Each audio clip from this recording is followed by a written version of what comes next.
just keep saying, oh, Boosie's innocent. Oh, he. Thank you to my day ones, twos, and threes. Thank you to all my new subscribers that's coming in. That means well. Thank you, Sylvia.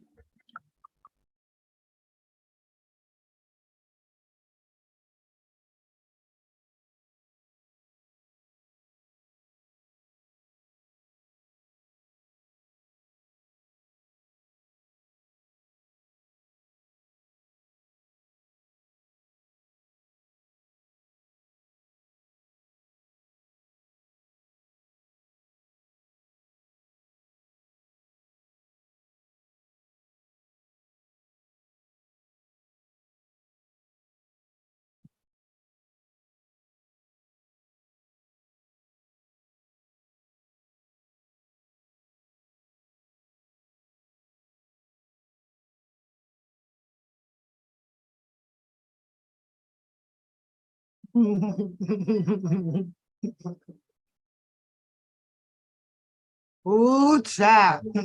Damn, my mouth is moving because I'm eating a Twizzler, honey. This is a Twizzler moment. Oh, child. Oh, child. So I wasn't really talking. The mouth moves. Oh, child. I couldn't even go out back and get no work done today. Oh, child. Subscribe. Y'all don't want to miss this one, baby. Ugh. That damn Sylvia got problems all around this damn YouTube. Oh, yeah. I gotta let y'all hear this under Fair Act Usage 107. Go ahead, Shannon, and put that in the chat. But baby, I don't know. Well, I want to know what y'all think. I don't know what y'all think. So let's give it a minute. We need some mystery music going on here. Hello. I'll play that one again. I'm gonna tell you, Joey. I'm gonna tell you, whoever. Look, it's a lady out there goes by the name of Miss Lowdown. She got about 53,000 subscribers, right? Oh, child. Well, she ain't too happy with Miss Sylvia. She has stated that she did unsubscribe because she can't go further just because, you want to be a celebrity fan, and the fan that, you're gonna just skate right past everything about, Boosie Baddies. Now,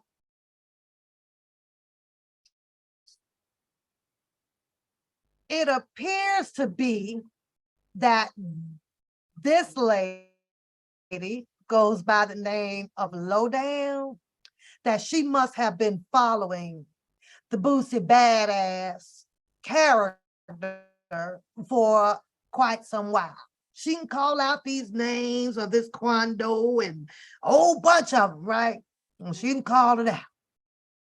And she's upset because, not upset. She has her bit of difference, I guess I should say, based on Sylvia's character and the way that she chooses to defend a Boosie Badass.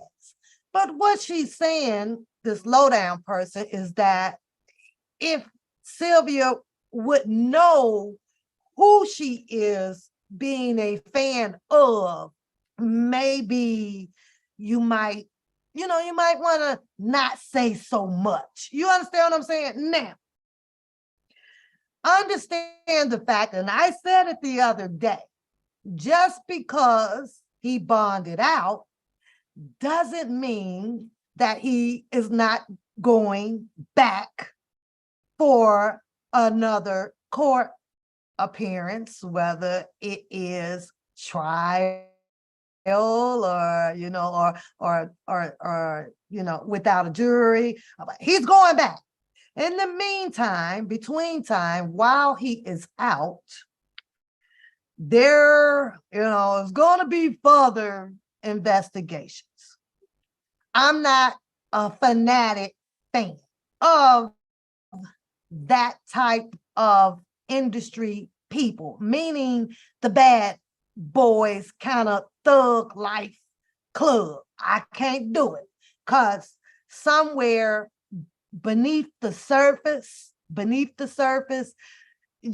they all know each other and they grouped up and they move this way, they done this way, yeah, sometimes you just can't take everybody out of the equation and call them a perfectly good guy.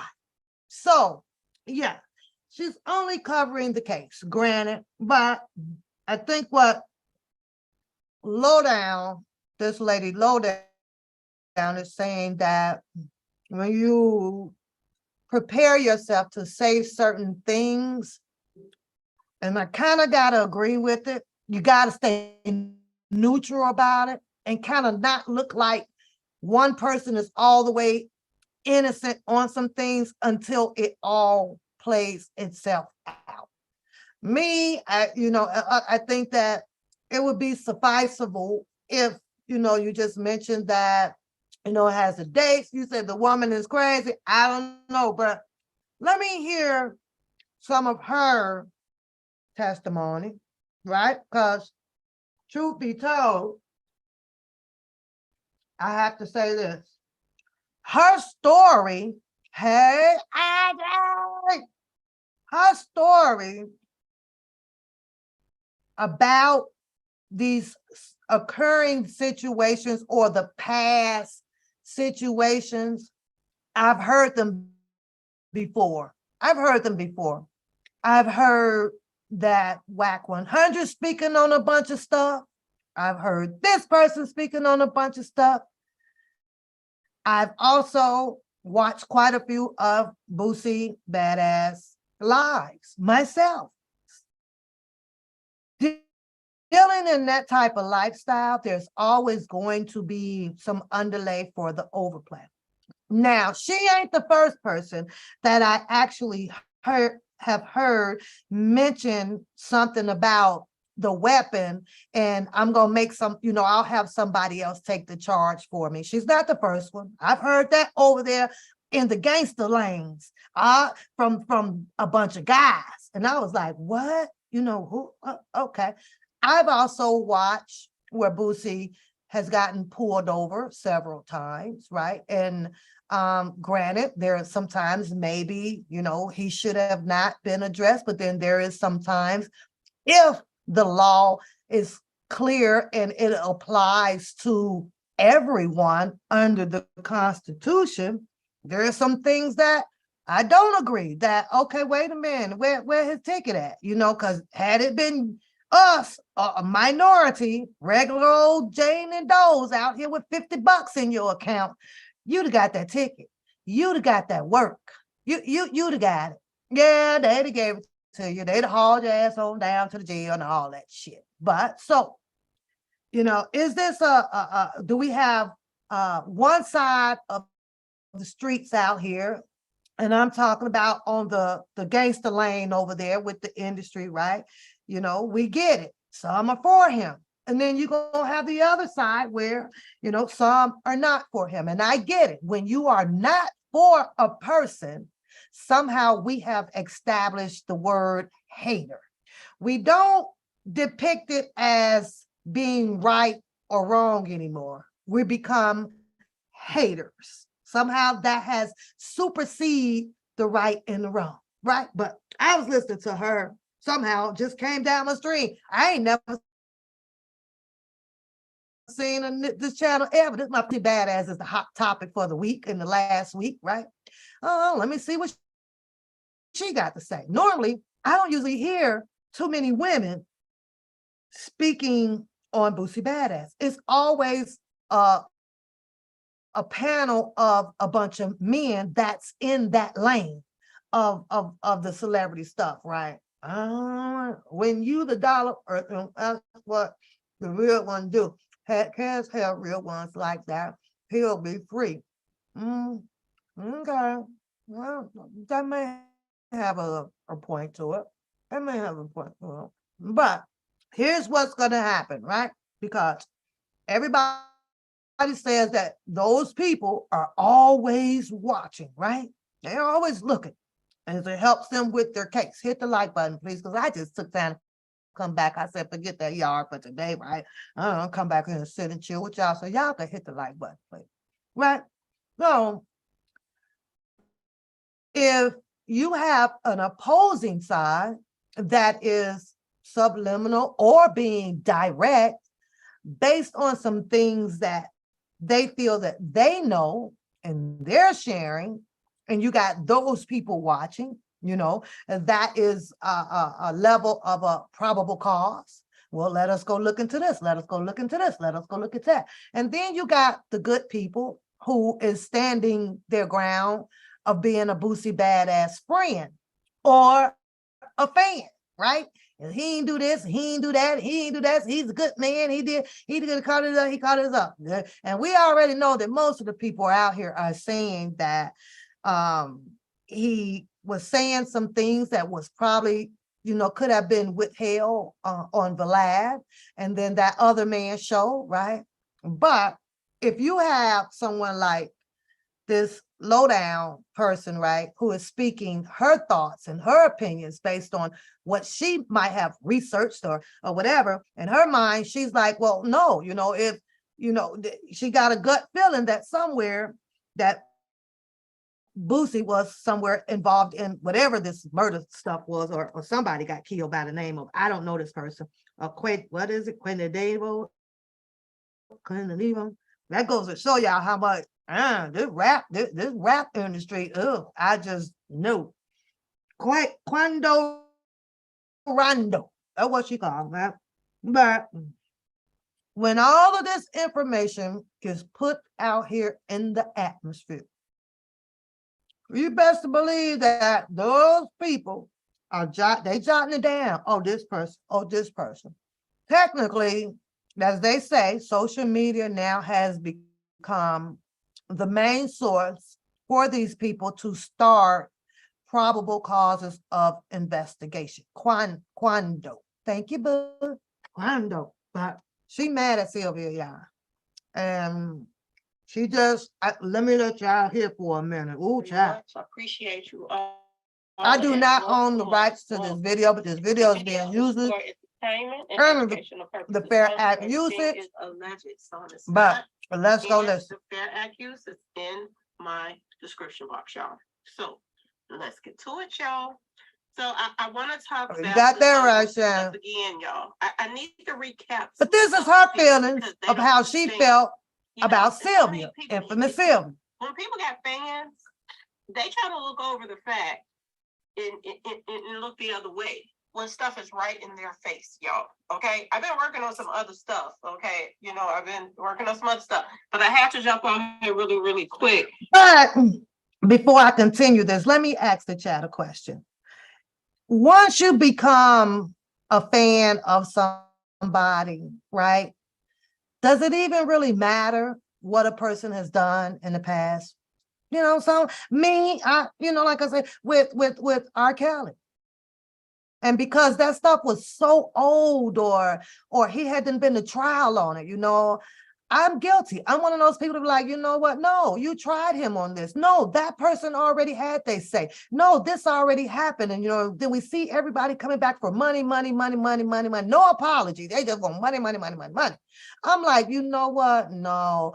I'm going to ride with Mr. Kelly on this. However, there's times where I can sit here like I did this morning and call out, some of Mr. Kelly character, is, hey, you got that money, get the hell up out the hood.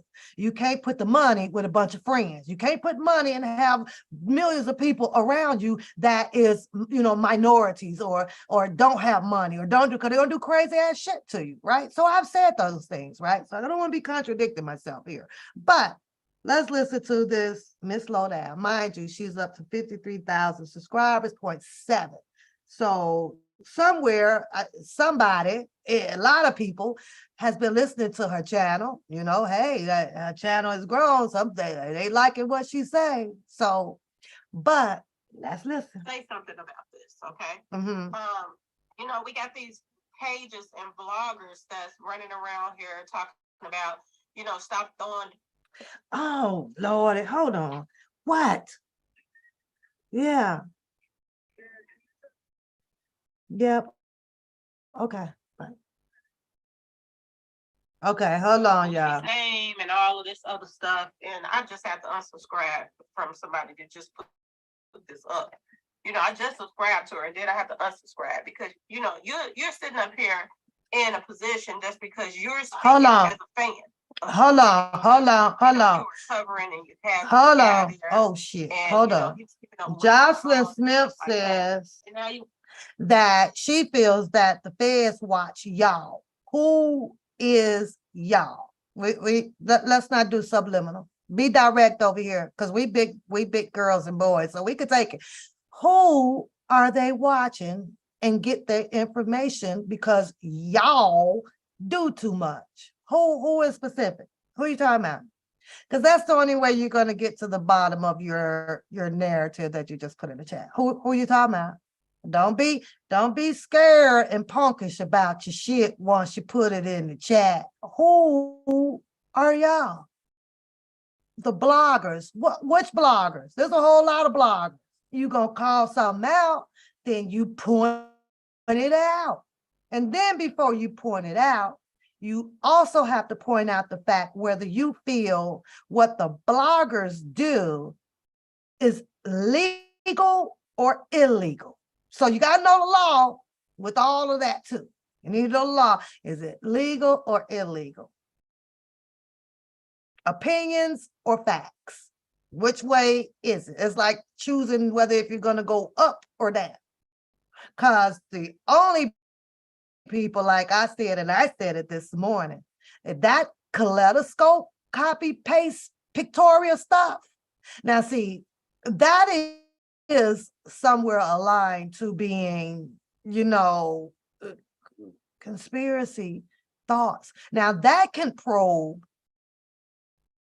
feds or whoever you got to start, you know, investigating. Would you say that what she doing is snitching, Jocelyn? Would you say that what Kaleidoscope does is snitching? Would you say that what Bookham does is snitching? Would you say that what I do is snitching? What about Scooby-Doo? Is that snitching? What about Sylvia? Is that snitching? What about Spitting Fire? Is that snitching? What about DJ? Was that snitching? There ain't too many of us left out here. So who? Who? Don't do no blocking, y'all. Who? And as soon as you can make a point where we can understand it, we can either agree with you or disagree.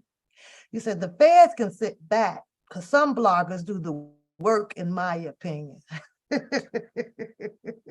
She won't put a name to it. Okay, Jocelyn. Let me play this. Talking about stop smearing Boosie's name. Boosie's name is not being smeared. His name has been being smeared. That right there. I'm gonna pause it. I'm gonna pause it. I have to agree with that. I have to agree with that.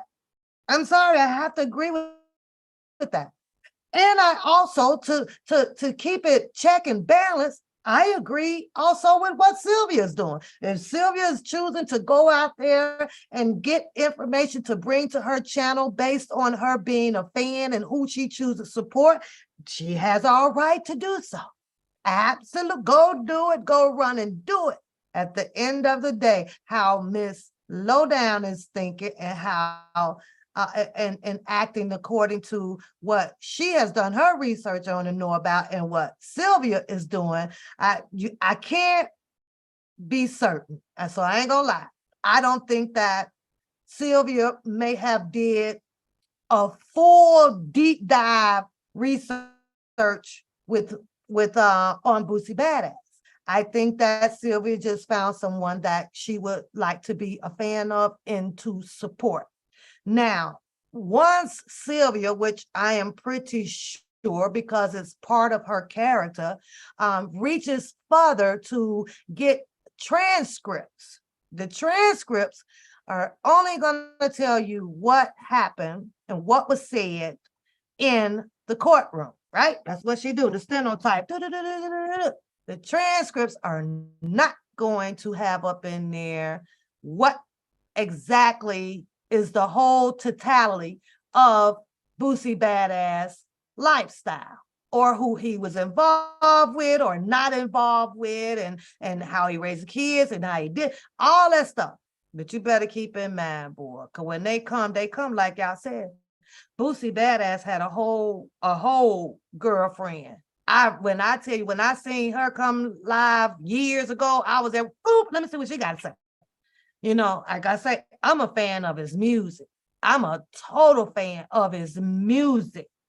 Any bad boys and gangster and high tone talking and I'm above the law and I'm gonna do this or whatever, I'm not a fan of it. So, you know, and I can proudly say that I'm not a fan of it. And I am so glad that I don't dig deep into this stuff. I know this stuff is scary, right? I'm digging deep into it. I don't want to know who all these people, gangsters friends with. No way, no how, no shape, no form, no fashion. But I am aware what gangster lane is. I know that they will find a way to cover, hide, sneak, tell, do this, shank you, shade you, do all kind of shit. Oh, baby, I know his music, honey.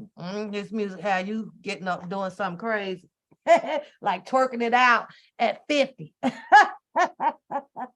Let me play this. A lot of stuff going on that Boosie has been tied to. So no matter what people want to look the other way when it comes down to what Boosie have done, that's them. But I choose not to look the other way when somebody is clearly, name is all around the situation. You can't just keep saying, oh, Boosie's innocent. Oh, he ain't do nothing. I'm gonna pause that until I get the likes up. Y'all think about it. Think about it. Cause I gotta go get something to drink too while y'all think about if y'all want to hit the like button. That's all. That's it. That's all.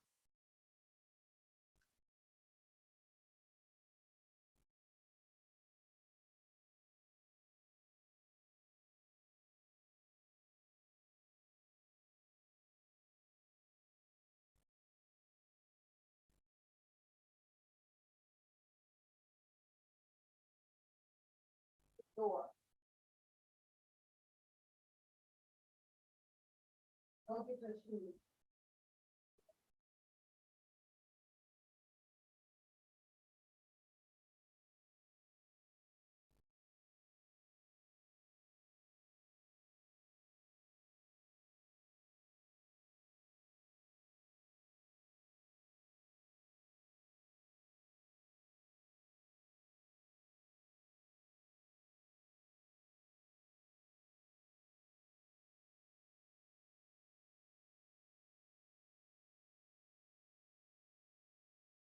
Okay, we looking better. Thank you guys. I appreciate it. Thank you. Thank you. Even a little 5. Thank you. Let's go. Oh, he's the sweetest to do something in the world. He wouldn't touch a fly. Really? I don't seem to think so. And a lot of other people don't either. Okay, y'all? So let's get it, y'all. It kind of sounds like it could be that way too, Bird. Yeah. This is when right after King Von was taken out. Now, imagine, I want to just, refresh people's mind that King Von went to a premiere party.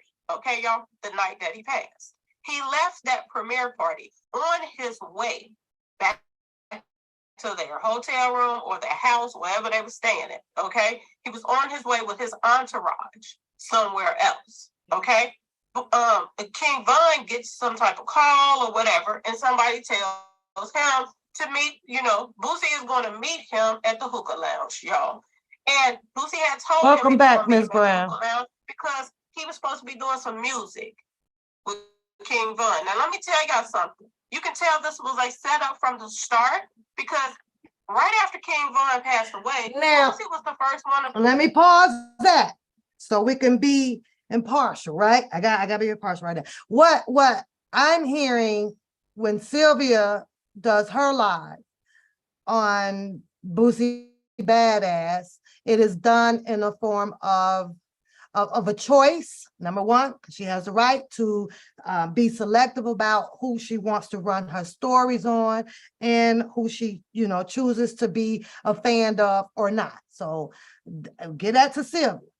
But number two, I think with Miss Lowdown, again, she seems to appear that she has done some research and knows a little bit more about some type of incident that had happened or something with this guy that goes by the name of King Von. And who is this? Quando Rundo or something like that. And it seems to appear to be some type of a case where somebody passed away in it or something. So you're hearing that part from her. With Miss Lowdown, I guess being a subscriber or ex-subscriber and listening to Sylvia, it appears that she's not happy with Sylvia because of Sylvia fighting for the justice, I guess now for Boosie, and not knowing the Boosie history, I guess. And she seems to feel that she knows Boosie history. So it sounds, like why are you putting your foot out for someone who could be possibly be, okay, Shannon, be guilty in a situation that occurred, back then, I guess. This is what it sounds like.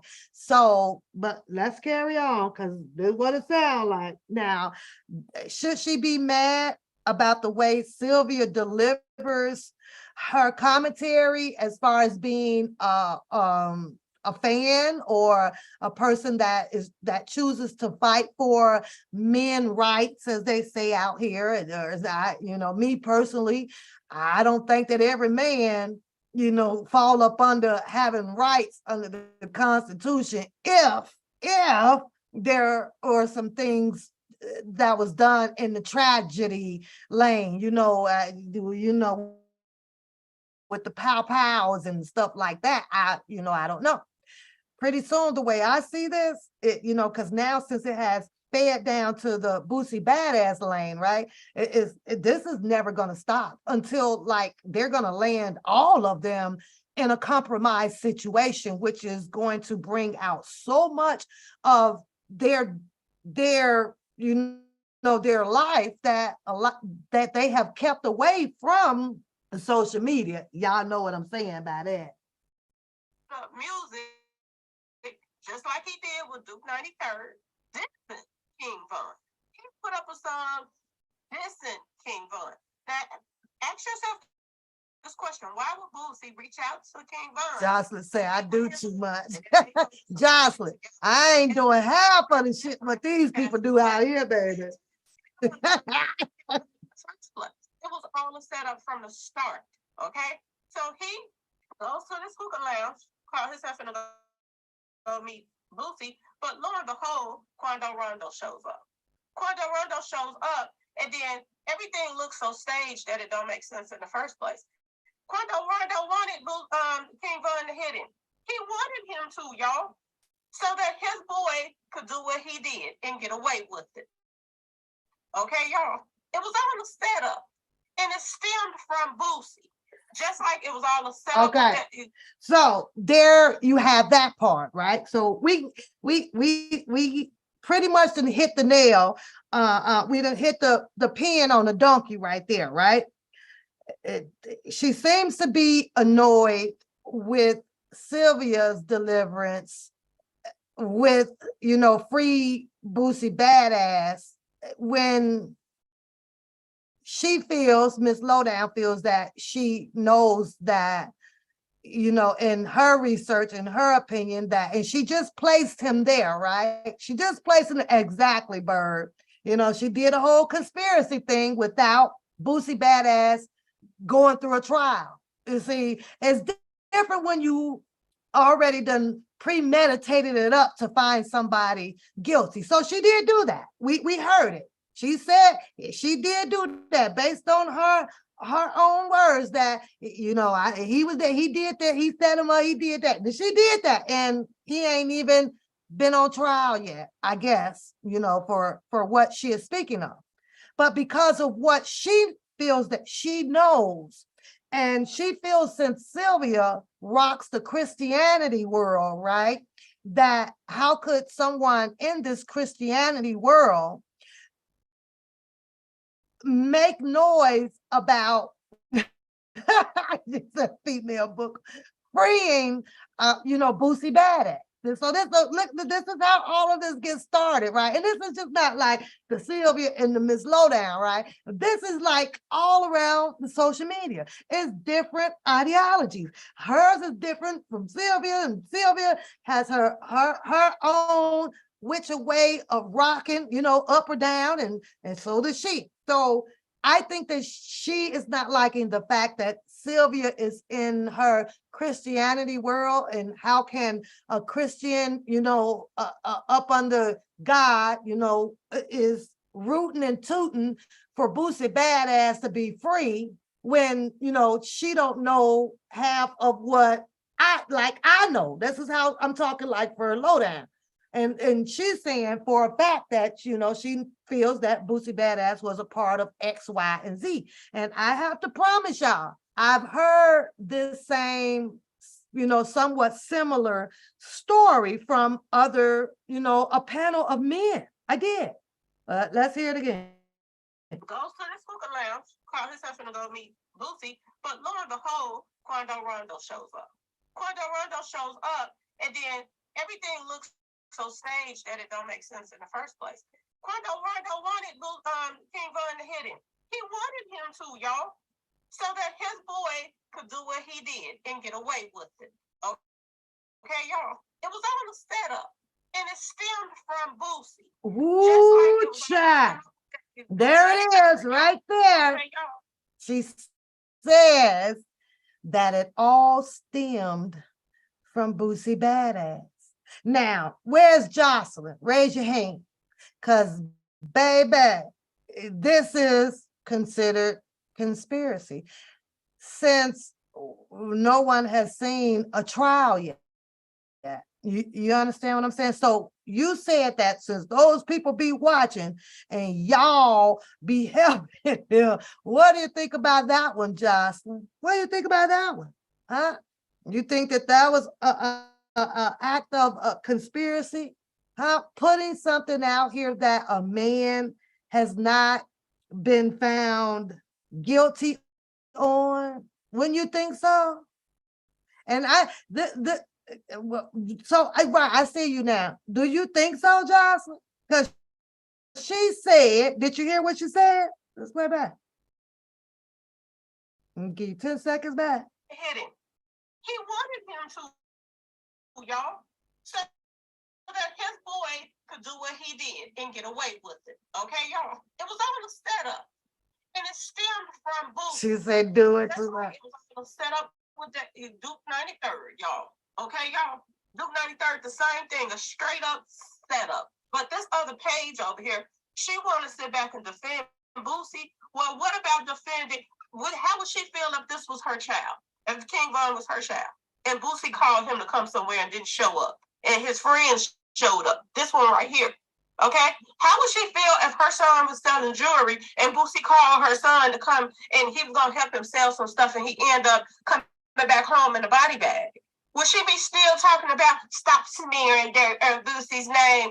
Baby, I'm not about to argue with you, but I just unsubscribe and go about my business because I ain't got time. Okay, time out, pause, time out. Now, I must have missed that live. How many of y'all heard Sylvia say that to her? How many of y'all did y'all hear Sylvia say that to her? This is what she said, Sylvia said to her. Body bag. Would she be still talking about stop smearing Boosie's name? Baby, I'm not about to argue with you. But I just unsubscribe and go about my business because I ain't got time for it. Okay, y'all?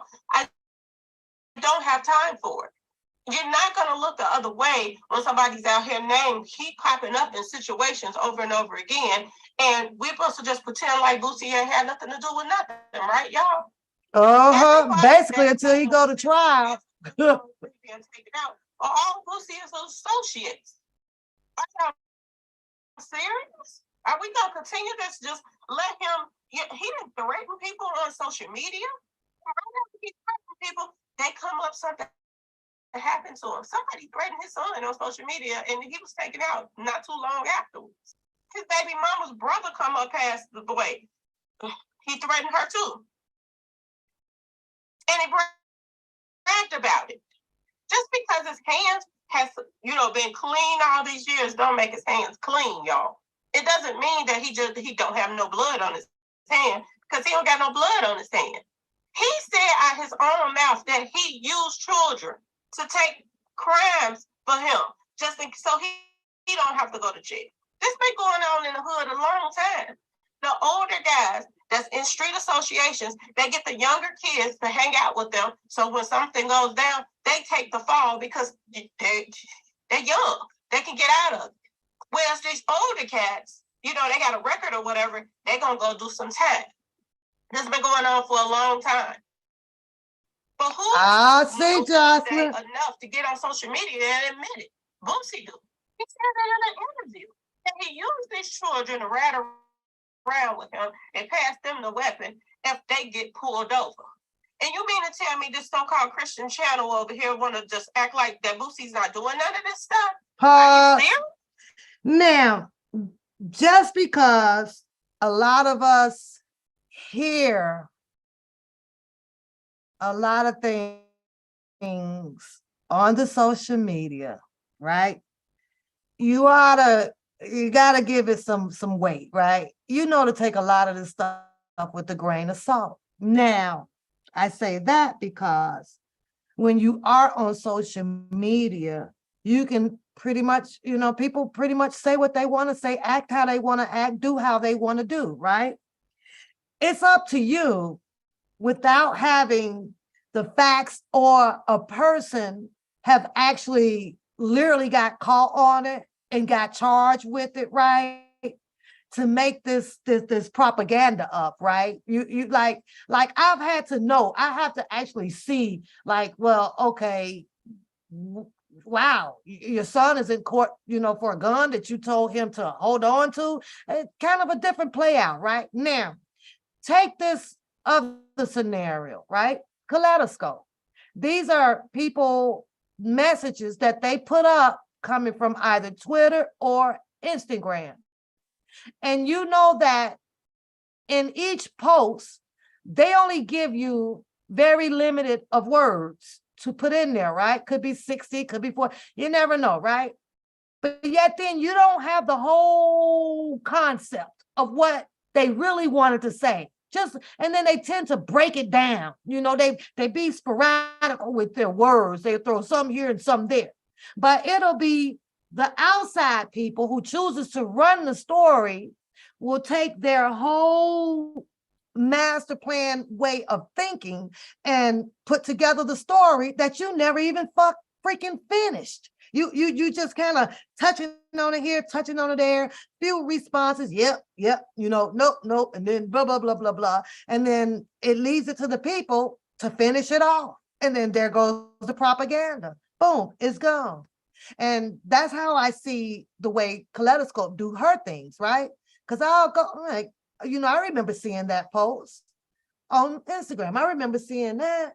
I couldn't make out of it to complete a book. I could tell you that, because had I choose to do so, technically it would be my own propaganda extending from what I assume what this thread was talking about. I'm sorry, right? So when I listen to this lady Lowdown, right? We haven't seen anybody or Boosie Badass arrested or anything about a gun, being passed off to somebody. But we are aware that social media is saying that, this is something that he would do. He will pick the person.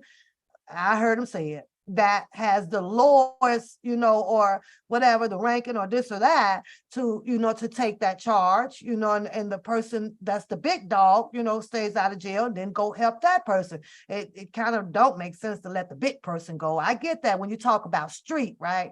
You don't let the big person go in, you let the little person go in, right? Because the big person is the meal ticket. The big person is the person that can come and get you and take care of your family for a minute, and hire your attorneys and things like that for you. So that's called, standing by your man, standing by who you rep, loyalty, right? So it's crazy, but she seems to be annoyed with the way Sylvia has made her choice to become a fan of Boosie Badass and Free Boosie. Okay.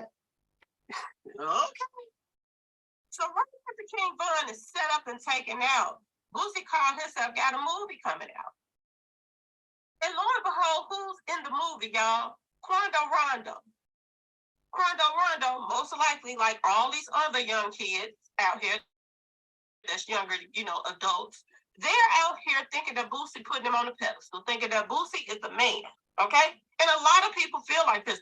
Oh, Boosie is the man. He's the OG. He's this, he's that.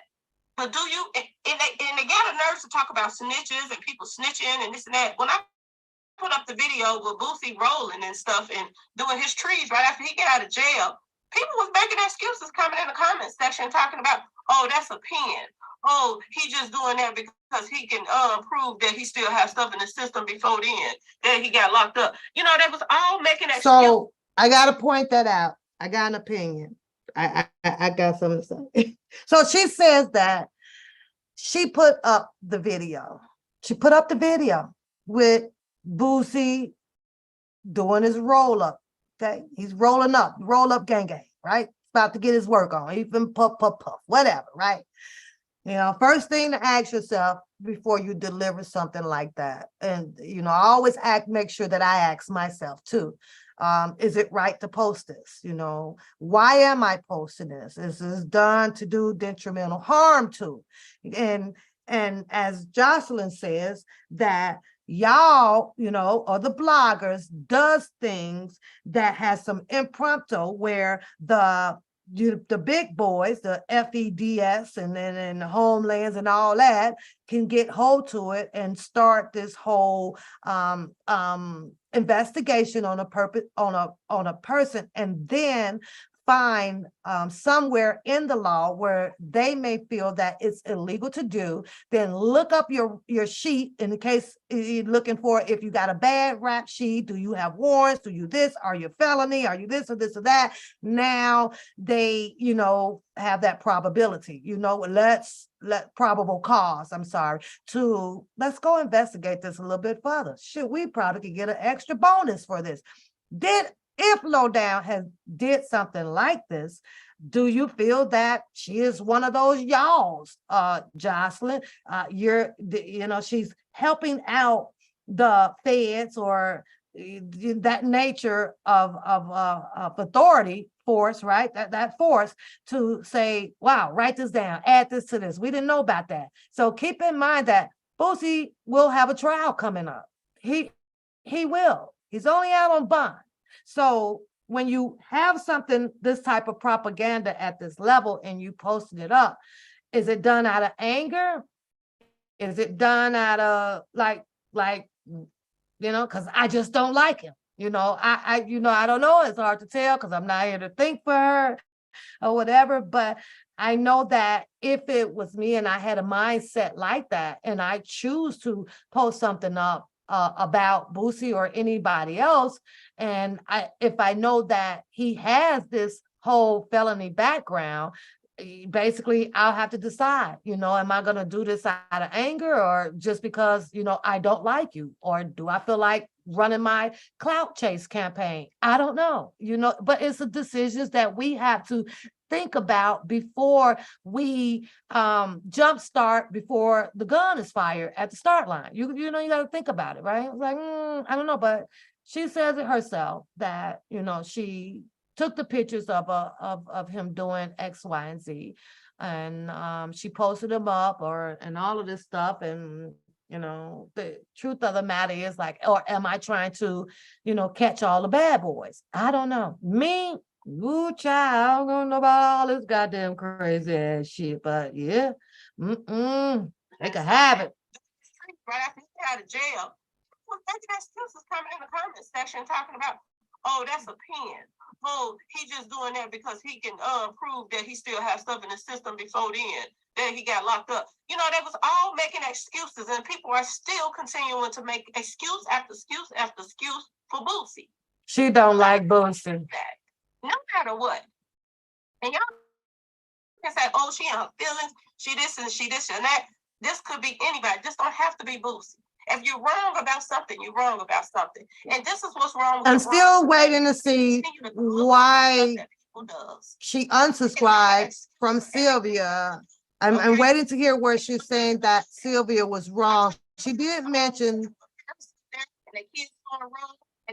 Oh Lord, Kim. She did mention, that with Sylvia being a Christianity, how could she defend or rep for someone like this? And I don't know about that. I think that she has the right to do so.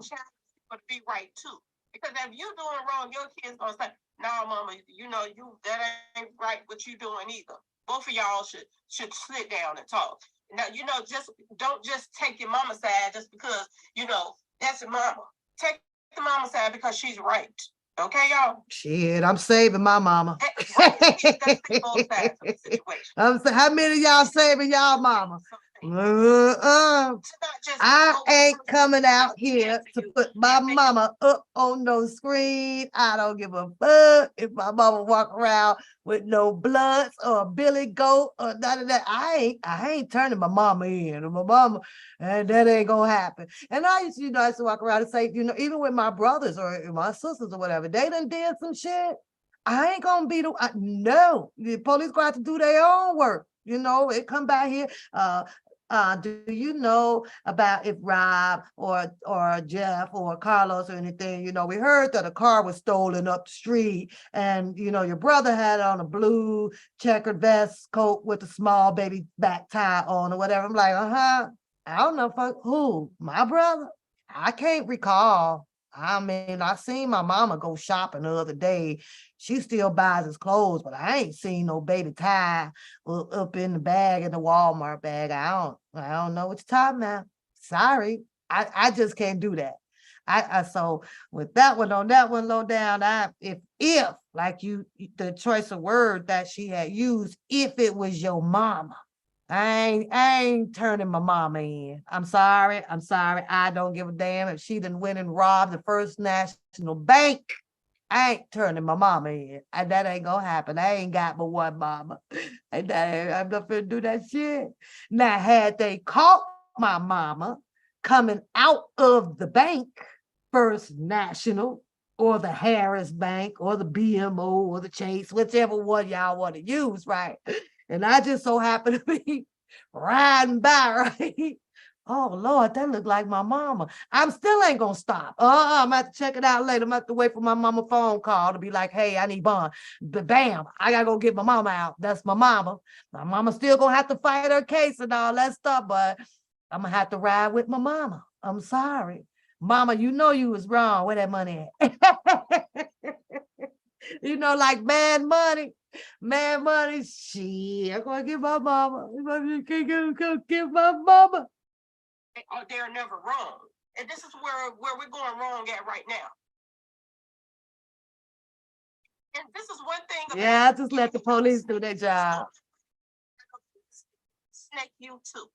This is one of those situations I do believe, and that's just my personal opinion. When you hang out with snakes, hey, Petey, sooner or later. See, when they need somebody to throw under the bus, okay? Rondo just went down for some stuff, and he don't even really have a record. He don't even have a bad record, y'all, to be no leader of no street association. Whoever said this and put this out was trying to make this juicy for the feds, y'all. Okay? And not only that, them going back. She goes by the name of a lowdown or something. raid his house right away when they arrested Quando Rondo? Why did they wait several days later before they went and raided his house? If they had so much on him right away, just think about that for a minute, y'all. Before you start coming for everybody else. Let's pause it, because I gotta say this, because I made a point about this as well, you guys. I made a point about this. Now, this happens to be a whole different lane from what most of us is in. We ain't in this lane. I can tell you none of y'all in this damn lane. Now, when I'm talking about the industry lane, I'm talking about the gangster industry lane, the R&B lane, it's like that's their lane. I could never understand. I refuse to understand it, right? I don't even give it much thought, but it does cross my mind. How does something in a total different lane, and it comes out as a story, you get to find out your truth to the story, that person finds out their truth to the story, which means that the story people who are searching for the truth is in a whole nother lane, right? And this is where they can come about with the agree to disagree. Unfortunately, there's no boundaries to that either, because Lowdown knows some things from a whole nother lane, the gangster rap lane, and Sylvia knows some things from what she pulls up about in that lane over there.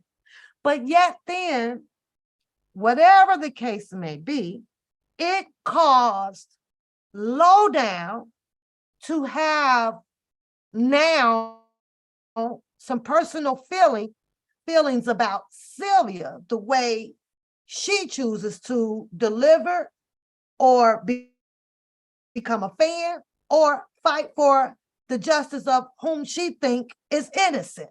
You feel me? These two women, in my opinion, should not be having any beef. None. You would have a beef with a person that's in that lane. If you were in that lane and someone from inside that lane would come out of that lane to address the opposing of what is being said and feel some type of way towards Sylvia or Lowdown in this case, right? I think that would be fair game. Okay, you want to, because that person is truly connected to X, Y, and Z in that lane. And so that person would definitely know way more about it or should feel some type of way about it, right? With Boosie. But here we are, from what I'm hearing, is a totally disagreement based on something that is occurring in the lanes that none of us are in. So I don't think that Lowdown should have a perception that caused her to have an attitude against Sylvia on this one. First of all, I get it. There was the judgment about Sylvia's Christianity, and y'all know how I am. I don't give two hoots about what you are, your religion, or this or that, now, because it's gonna be sometimes I call some shit out now too, and I will, and it is what it is, but I will call it out. But right now we are judge and jury in this damn case. Don't mean he's gonna stay out, y'all. I'm just saying. And the only how he do is allegedly he could possibly be working for the people. Ooh. Okay, y'all. Okay, she said allegedly. Ignore the fact that him and Quando Rondo became so cool after King Von was taken out. Instead of telling fans about somebody cold-blooded taking out somebody and landing somebody else, premeditated, did he just decide to just give him up for the street pharmacy stuff? The question is Boosie behind this, y'all? This is what I want to know. Is Boosie behind this guy getting arrested? I could care less. Rhonda go to jail. Boosie Badass invites people in his Instagram. Put a 1 in the chat for yes, put a 2 in the chat for no. I've seen him do so. I remember when there was a different looking female that he allowed to come in there, whether or not he was having fun with her or whatever. I don't know if this was like last year or something like that or whatever. I was at work. I was just laughing my ass off about it, because he picking at her and she picking back, right? So put a 1 in the chat if you ever saw Boosie Badass give invites to speak with him one-on-one on his IG page. I've seen him do it. I've seen him in the kitchen not too long ago. And he clicked on one. He was like, well, who is, actually, that was that girl. He's like, oh, who is this trying to get in here? He'll let her up. He let her up. He jumped back. Because she looked at a little different, And then after that, they just kind of had some converting, communicating shit going on, right? Did y'all see that? I don't see too many ones in the chat. So I guess maybe a lot of people is not aware of it, but Boosie Badass, if you're in there at the right time, he will bring you up. I say that to say this because she asked the question about Boosie Badass, wondering if he had anything to do with that work, right? You don't follow him? Girl, and I used to, I love me some Plies too, honey. So, but you don't hear things about Plies out here, right? You don't hear much about Plies out here. But I do follow Plies. But I say that to say this. There was her moment to hit his page and ask the man himself. He has no filter. He's like open, like to the people. You just gotta be there. Let me see what she said. Did he just decide to just give him up for the street pharmacy stuff? The question is Boosie behind this, y'all? This is what I want to know. Is Boosie behind this guy? She wants to know, is Boosie behind this XYZ situation? That would be a question for her to ask Boosie. Why not just go on his IG? Like, you can send him a message. Maybe he'll respond to it. However, that question alone, him and a whole lot of other people are going to feel like Jocelyn felt when she posted in the chat. Y'all bloggers know them people watching, so let's just hypothetically say that Boosie, brand new, not knowing, and he answers her question out here on social media. That will now fall into, if Boosie gets investigated about it, his first thought is what? Oh my God, that girl set me up. Like how they saying with, what's the other guy name who did the interview with him? Hoff, Hoff. And then they're saying this with Vlad, right? And like, oh, he doing all this talking and he admitted to this and he admitted to that and he admitted to this, right? So I'm like, did she expect, like, who gonna answer that question? Who? Can anybody and is anybody in the chat room willing to answer this question about Boosie or what she asked her? Premeditated. He just decide to just give him up for the street pharmacy stuff. Or do this sound like police work to y'all? This is what I want to know. Is Boosie behind this guy getting arrested? He can't let Rondo go to jail for the rest of his life, to be honest with you. I don't care about no Rondo. But I just want to prove a point that snake bite other snakes. Okay, y'all? Okay, so hold that there. Because she says that snakes bite other snakes. And I always tell you people that be slow to speak and quick to listen. Our book of words is humongous, extra manga. I mean, super duper mungus, right? And when you're thinking that you are helping yourself, you're feeding yourself, you're trying to get some understanding of things to yourself, right? But when you get to talking, sometimes we don't realize that you're doing exactly what you're saying another person is doing, or how the other person then acted, and then right? So I'm listening to her, and to me, you right, Shannon. Sounds like another Vlad. See, we have that mind thing, right? Where one side of us is telling you that you're doing a good deed, but in the midst of trying to do a good deed, as she says that, the snake, try to get the snake. Well, it kind of looked like or sounds like some snake shit, right? With the one in the chat, notice that it does, because she's reaching to get answers put out here of whether or not, even though Boosie has not been to a trial based off of her opinions or propaganda or anything, premeditated stories, right?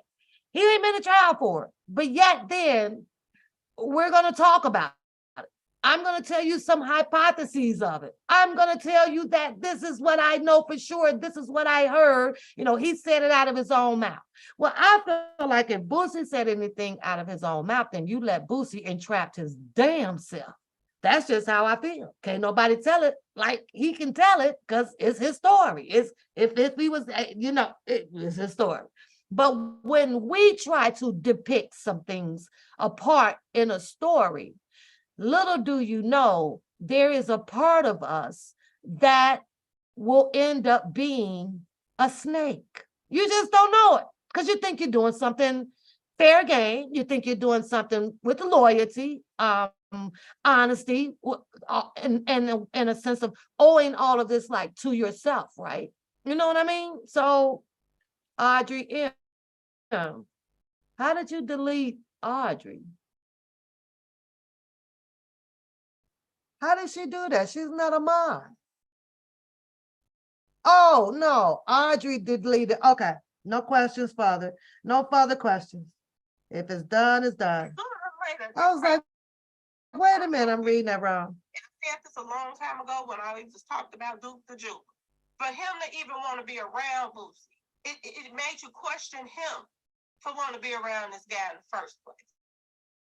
Haven't you heard about the people that the bodies that have been dropped around Boosie and people that have been set up around Boosie? And you still want to go and hang out with Boosie and a bunch of street associates? Are you serious? So let's talk about that. So because of what Lowdown feel is wrong, seems like that she's saying that Sylvia should have followed suit because of what she knows. That's what it sounds like to me. And in a sense, to me, she's made a decision to take away Sylvia rights. That's what I get out of that. If Sylvia chooses to go do X, Y, and Z around a Boosie badass, then that's Sylvia's right. Just like Lowdown has chosen to have her right to spew out a lot of things about Boosie badass before he has even stood trial on these accusations. Okay? So, yeah. I don't know. Oh, well, you have to unblock her because I'm live now. So I didn't know, because I wasn't watching the chat, so I didn't see her do anything wrong. So hold on, Audrey M. She's coming back. We'll get you back on the line. So that's what it sounds like. It's almost like, well, I was over there and I'm telling Sylvia that this isn't a good person and you should be doing this, and you don't know the whole thing about the Boosie Badass, and you're a Christian, and you out here, you rocking for someone who allegedly had some type of, stuff going on with someone getting killed and this. How could you do this? That's kind of what it sounds like to me. What do y'all think in the chat? I wrote the same thing. You want me to get King to come up there and meet up with you? I got this. He want to do some music with me on Boosie. Boo. Come on and meet me up at the hookah lounge. I got you. And he never showed. So we just supposed to ignore this. I Capone. don't care how good your page is. I don't care how much you stood outside the courthouse and all of this stuff. But if you want to continue to act like this man name ain't in a bunch of drama, since time ain't long, you want to continue to pretend like he haven't used these young kids and boys to do his dirt for him, and he get off. Put a 1 in the chat if you guys feel that Lowdown has did her due diligence before Boosie Badass goes to trial by quoting, or even, I'm gonna say quoting, right? Do y'all think that she's done her due diligence by the way that she feel for addressing Sylvia on her rights to do what she's doing? Because now it seems, with the way that Lowdown is speaking on this Boosie Badass, like everything that she's saying is 100% factual. Me too, Ms. Brown. That's going to be a 2 for me. That's going to be I'm going to have to agree with you on that one. So I don't know. It's a bit of big differences of what's going on here, but I don't think that this should have warrant for these ladies to be mad. But if you want to continue to act like this man name ain't in a bunch of drama, this is dropping dimes, ain't it? I want to continue to pretend like he haven't used these young kids and boys to do his dirt for him, and he get off, then I have nothing else good to say about your channel.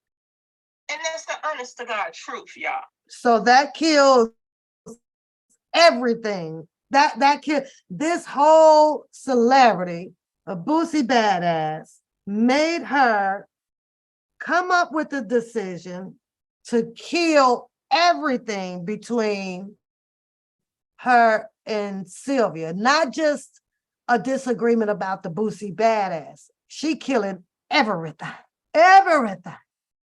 So, in my opinion, if a person can kill everything just like that, you got to ask yourself, well, were you rocking, or were you a virtual good friend of mine, or was this just all a game, and how we sit and we wait to catch some shit, So I don't know, Miss Lowdown. And she has a right, I'm not taking that from her, but I don't know. To me, it's kind of petty to be falling out, especially when it's not a lane for people, even if you're bloggers, right? Like you got to stay out that personal lane of the industry.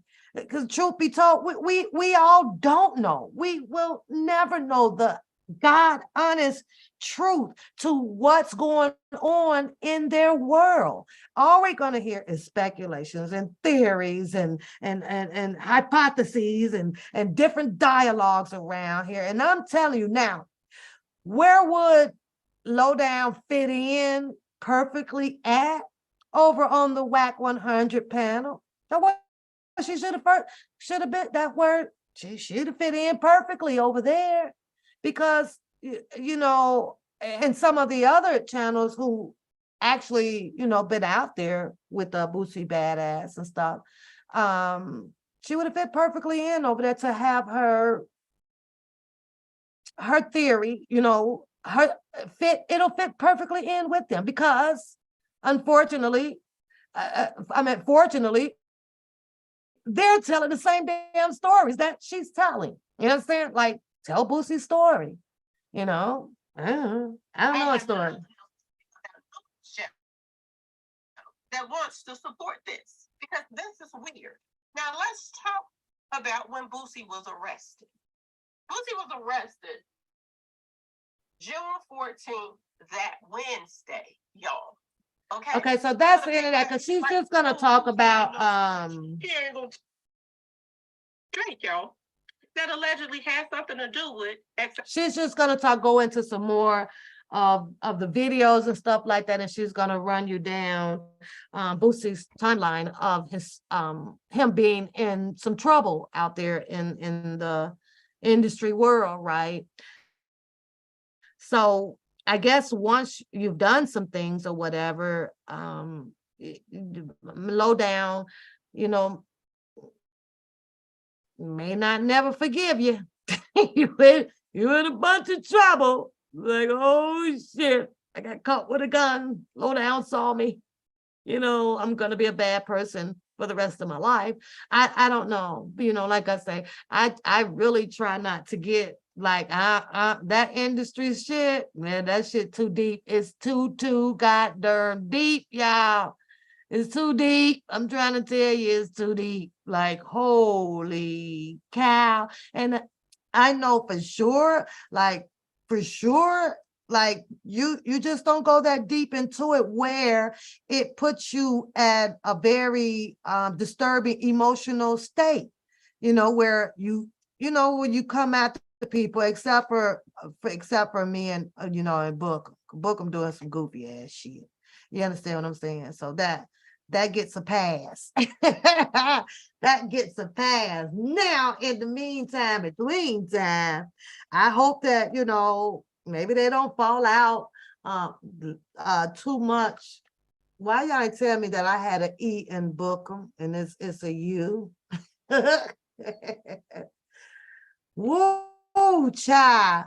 A lot of us will find a reason, including me. I found a reason that, just where you just don't like a person anymore, and I've done that. I don't like the way Bookham delivers shit. I don't like how the whole copy and paste of the kaleidoscope just keeps going on and on and on, but till it then ran out to where it repeats itself.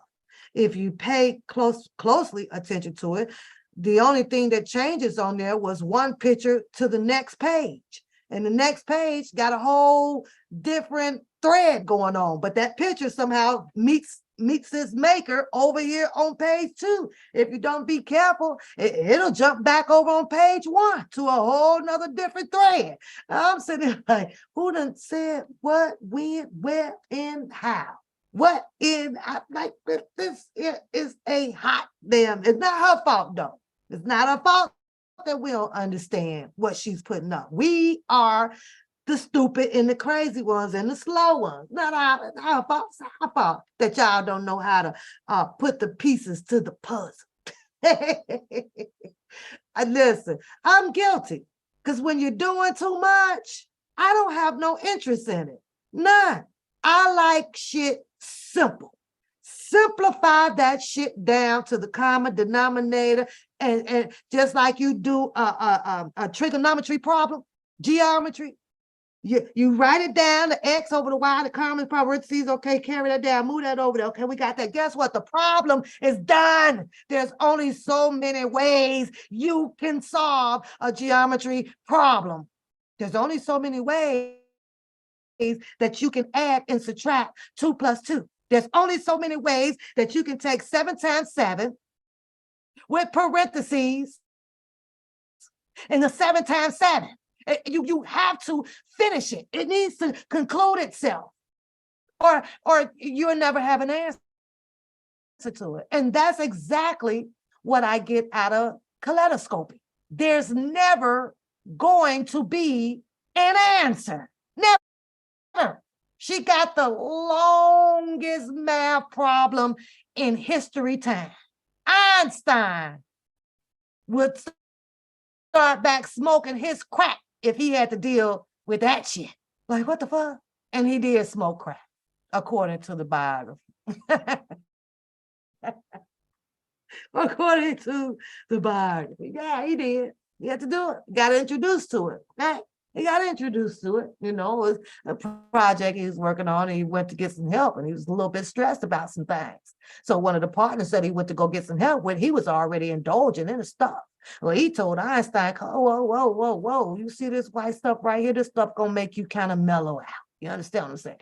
Einstein said, for real? Shit, news. His partner said, hell yeah. He said, well, you know what? This one is on me. One line per nose, but I want you to take it easy because what you got up there is a dangerous brain. You know how to invent. You are a scientist. So we don't want you to hit it too hard.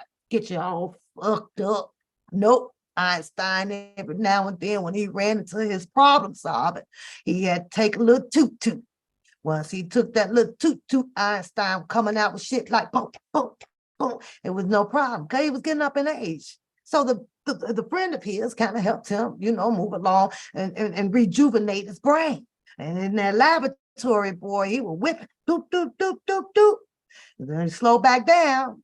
He realized that, you know what? This is helping me. Einstein kept going back.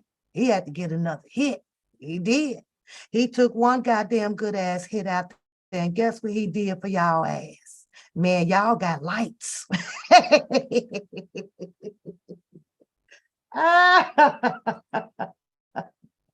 Shout out.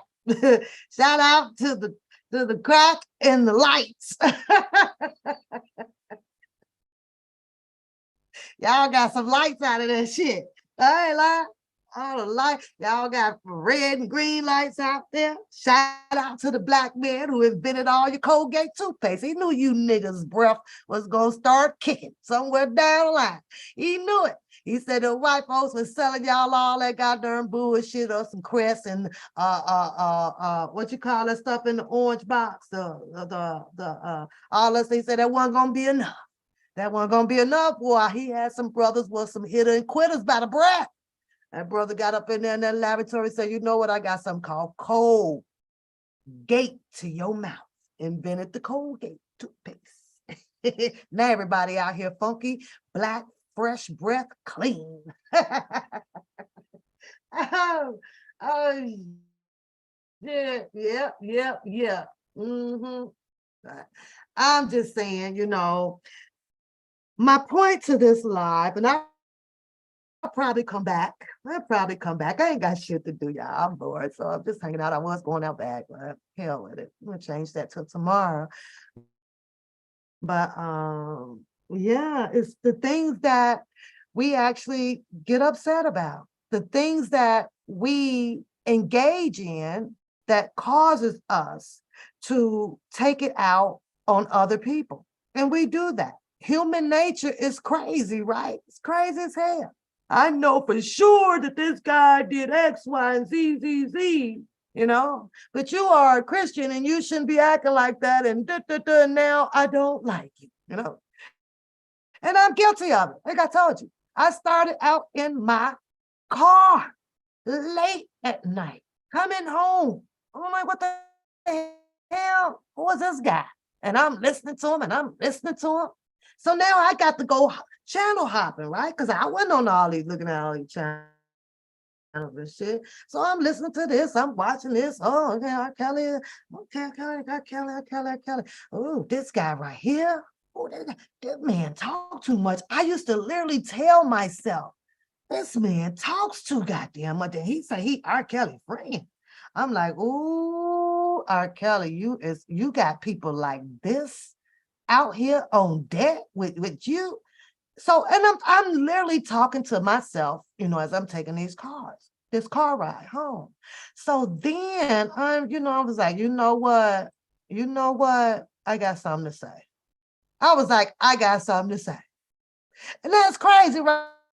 I watch YouTube. I had an old YouTube channel and I was getting ready to start with Kiwan.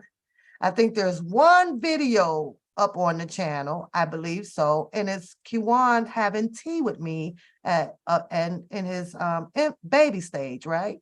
Then I was like, nah, I better not put my babies on here, my grandkids. So, and I never ever came back to that channel, right? And I think it's one poo something, right?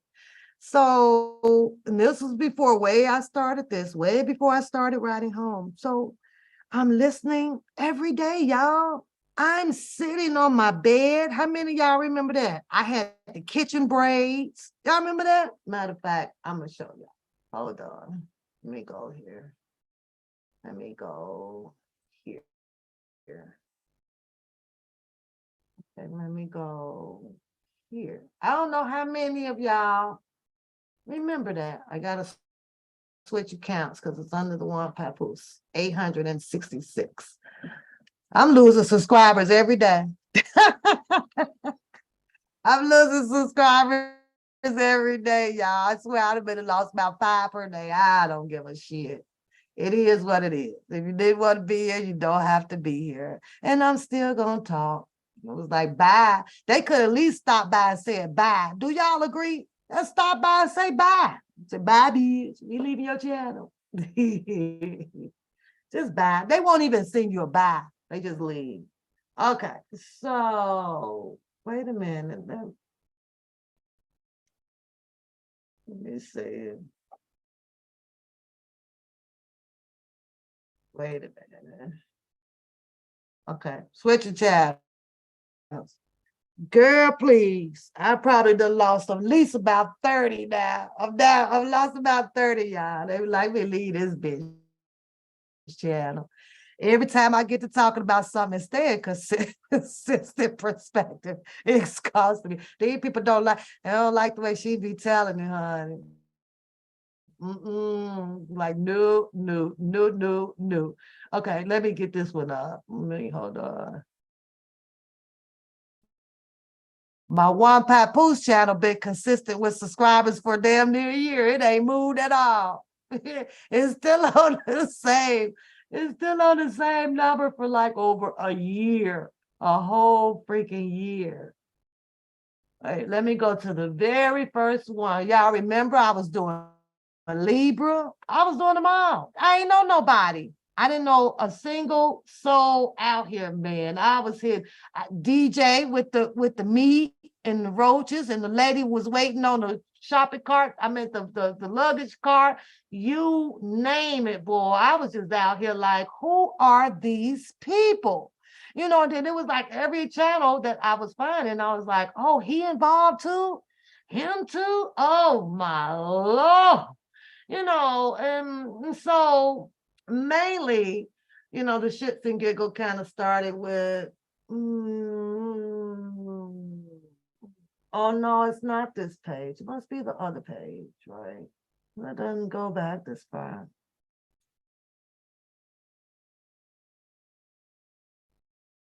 2 years ago. Let me see what I said about Bookham on this one right quick, y'all. Oh, this was a 3-hour live.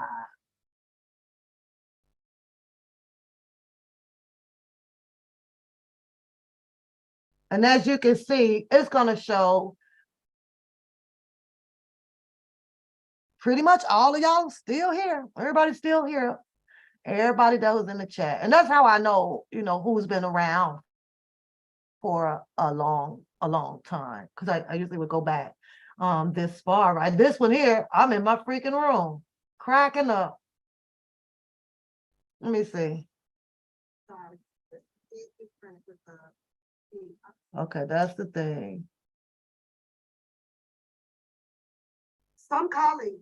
Earth Angel 444. Haven't seen her around at all. So a lot of people has left. Peace Harmony. She used to rock really, really hard. Haven't seen her around in a while. Lil Mo, I don't see her anymore at all. Scorpio Rising, I think that's just a name change, Shakira, I think she tapped out. She got sick and tired of it. So I'm about to say motor now, but it's not what that says. A Montebank, a Montebank. He's more concerned about his own personal gain. Now, I pulled an article on attorneys, and it does go into depth about how they was donating. In my opinion, was probably so. Well, you know what? The PayPal might be the safest place to go. Well, the PayPal is actually Bookham's complete account. Period. It's okay. You just gotta read it. You gotta dissect shit out here. I'm sorry. This And was then 2 years ago. you have with the defense fund where he what did he say? Well, Doug Anton told you that he had the access and everything to it because he didn't know how to set it all up. But Bookham set up the account, and you know he did try to clean it up a little bit though, you guys, because he's what Bookham set the account up, and he was able to put the password in. Yeah, I did It's open that kind of stuff that Valentine's no, Day box, and it's still here. it's possible You know, to link it your- was a great gift. Let me speak on that though, Shannon. The people that has sent things to me, right? I have to admit, I would truly treasure those things. That my box is still sitting up there, boy. That shit went everywhere, did the Shannon. I still have it. I absolutely adored the box. However, situation went down, you know, that I thought would never go down. Hold on, let me pause this. That I thought would never ever go down. I really did. But that comes from, you know, being the person that we all say that we are, right? From the beginning, right? And I, being honest, I truly, I did become fond of that came from Secret Sister, right? I did. Until some things were being said, right? Like, for instance, that, you know, I talked to Mr. Kelly and you know, I'm, you know, about his diet and things like that or whatever. And I felt bad. I even cussed myself out, right? Because I'll allow people to say some things to me and be very hesitant, given the benefit of the doubt, instead of saying bullshit. You understand what I'm saying? When you know you hear bullshit and you just hold your peace, right? Yeah, okay. However, there was a lot of pluses with her. Her husband dropped the lyrics to the song, and he sounded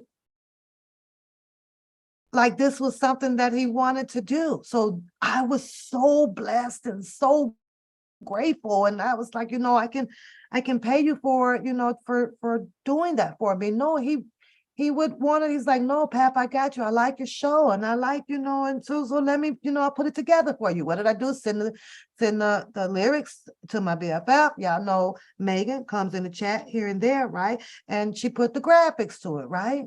Boss bitch.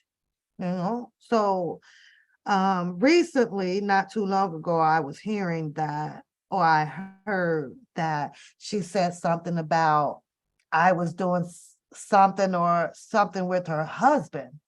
And I actually fell into shock on that one, you know, with your husband. I picked your husband up a chair from the store. Your husband sat at the table with us. The husband, I had a glass of, I think his wine, we had wine, I think, and think he had a glass of the wine, and we were sitting there chilling. And that is as far as it went with a husband, and let alone I'm sitting with my moderators at the same table. So I didn't understand where that came from, but I was heated behind it. However, I didn't get heated to the extent to come out here to be yelling and blasphemous and against her. I didn't. I always felt that enough had already been done back to her. So there was no need for me to go on. Was I hurt behind it a little bit? Definitely. Oh, I was hurt behind that. Here I am that have someone that claim to show that they care, would call and talk about the family, talk about the grandbabies, talk about this. And I'm being mutual in conversations, and I'm saying have a good day, and and this or that, nothing but nice things, you know. Oh, and she got the air fryer upstairs, and then I turn around. Here we are later on down the road, or something about I'm doing something or whatever to her husband. Are you fucking kidding me? I'm like, you gotta be kidding me, right? That wasn't said, but sure enough, it was said. So yeah. And I think about that a lot though, Shannon. Sometimes if I see the Valentine box up there now, the air fryer, I ain't gonna lie, I be cooking the book in that damn bitch. So that's just that with that. However, it's getting a little bit older now and it's not working like it should from the beginning as you things do, but I still work with it. But the whole secret sister thing, I kind of got, I was devastated a little bit. So I had to give that some time and let that too pass. You understand? However, with the passing of that all, I don't backtrack. I stand firmly on who I am. And once I let it go, I let it go. So Secret Sister did try to have an attempt to reach out to me not too long ago, maybe last month or something like that. And respectfully, and because of me still being in my feelings about it, I'd rather not have had any more further conversations with her at all. Not at this point, because what we're not going to do is, intertwine me up in something that I may have thought or thinking that is some BS. And those words right there came from, do y'all remember when Catfish did her show? And she blurted it out, right? She blurted it out. Now, why would someone sit there and blurt out some bull crap about me or whatever about somebody else's husband that isn't true? So that led me to think a little bit harder. Well, how would Catfish even know to start speaking about Secret Sister in the first damn place, right? So I had to step ahead of the gun. Well, is it the conversations or whatever that I'm having with Secret Sister about family, about this or that, or about R. Kelly, whatever? Is she talking to Catfish? And I had to put that together and tell myself, yes, the fuck she is. Whether if she wasn't or she's not, I decided that, well, yes, she is, because why would Catfish just throw in Secret Sister husband name out here in the blue? Huh? Other than the lives that her and JoJo went to do with him, right? Why? So you know what? You know how fast I set fire to that shit and let it burn like Usher. I let that shit burn so fast. The fuck? I ain't gonna lie. When I say get the fuck away from me, and if I say I mean what I say and I say that, baby, that was a done deal. Yeah. Mom, I'm gonna call you. Give me a minute. I'm gonna call you back because I'm on my live. Okay, bye, Mom. I'll call you right back.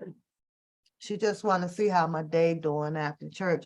So I was infuriated, but I had to compose myself. I had to say, like, you know what? Nah, it ain't even worth it, because the most you can do with a person is just shut it down. And give or take, like I say, Secret Sister tried to contact me about something and or possibly getting involved in a particular type of business that can take off to do this and do that. First of all, I ain't working with nobody that's across fucking country. I'm gonna tell you that. I'm the type of person that I got to walk up in your office. I have to see you face to face, contracts and all. And that's just how I am. I dealing with no online ass people investing no money across states. I don't know you.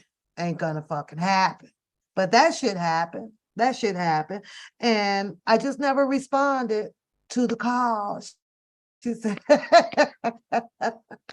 I never responded to the call because I was still infuriated that even the names were mentioned Secret Sister husband knew the facts. And then I found it very ironic, that somewhere I was like, well, wait a minute. I'm asking, how did he ended up in, I knew he was going to be doing his lives, right? I knew that. I knew that much. I knew that he had, his studio up and ready to go. I knew that he was into music and things like that when I was first introduced with her husband, right? I was confused on how it went on a 360, like away from coming from downtown Chicago and him dropping the lyrics over there to having a whole nother dialogue, with people that left the channel over here. JoJo left the channel over here. So that shit shocked me, right? It's like, what? I was like, when the fuck did they become cool? You understand what I'm saying? I'm keep this shit $100 tonight. I was like, well, when the fuck wait a minute. How in the fuck did I miss something? Because I can recollect with, oh, I remember with Secret Sister asking me, is it okay for her to have or have JoJo get in contact with her, or she wanted someone, do you think it's all right? And X, Y, Z. And I'm like, I don't know JoJo's personal. I don't know that level of JoJo. And I said, I'm not going to give out his number because I said, what I'll do is I'll ask him, if you won't, I'll give your number to him, but I'm not going to pass out his number. I'm not like that, right? So I think that's how that all kind of got kicked back. I think that's how that cooperates, So I think that as we continue to ask ourselves, well, where did all of these people come from? Well, I guess that kind of sums it up just a little bit. All by VIA, hook me up with this person, call me on this, hook me up with that person, hook me up with this person, hook me up with this person. And then at the end of the day, everybody is separated. After everybody ended up reaching out to find out who's who, what's what, how you doing, what's your mama name, all this shit, nobody is close out here. Nobody. I go back and I look at the simple fact of how Niecy Mo and Bookham was, apparently at the walks, at the protests, and they were okay. Just the other day over there, Bookham over there saying some foul ass shit about her being involved in some goddamn $3 million scam. Who are these people? I was like, who are these people? 1 minute they hanging together, 1 minute they cheering on, and 1 minute you see Niecy Mo all up and down through Bookham's channel. So somewhere she still had a level of respect for him, right? She had some level of respect, but yet then he just threw her under the goddamn bus on some old stupid story about a $3 million shit. Crazy, right? I can't tell you when was the last time that I actually ever seen Niecy Mo and Sylvia, like on the channels and stuff together. I ain't seen that. But yet then he ties them together. Now, mind you, he done been up underneath both of them. He's supposed to be the freaking brainiac or the informer or the Metro Petro detective. How in the hell being up under somebody all this time that he could not figure out the juice of whether if these people were scamming or doing this up until now? Somebody had to feed him, like we just discussed earlier, text messages and this or that and this or that. And then, oops, here comes the propaganda because I'm angry. And like, this is crazy. When I tell y'all were out here with me. Where did all of these people come from to hook up? I get it. We're protesting for R. Kelly.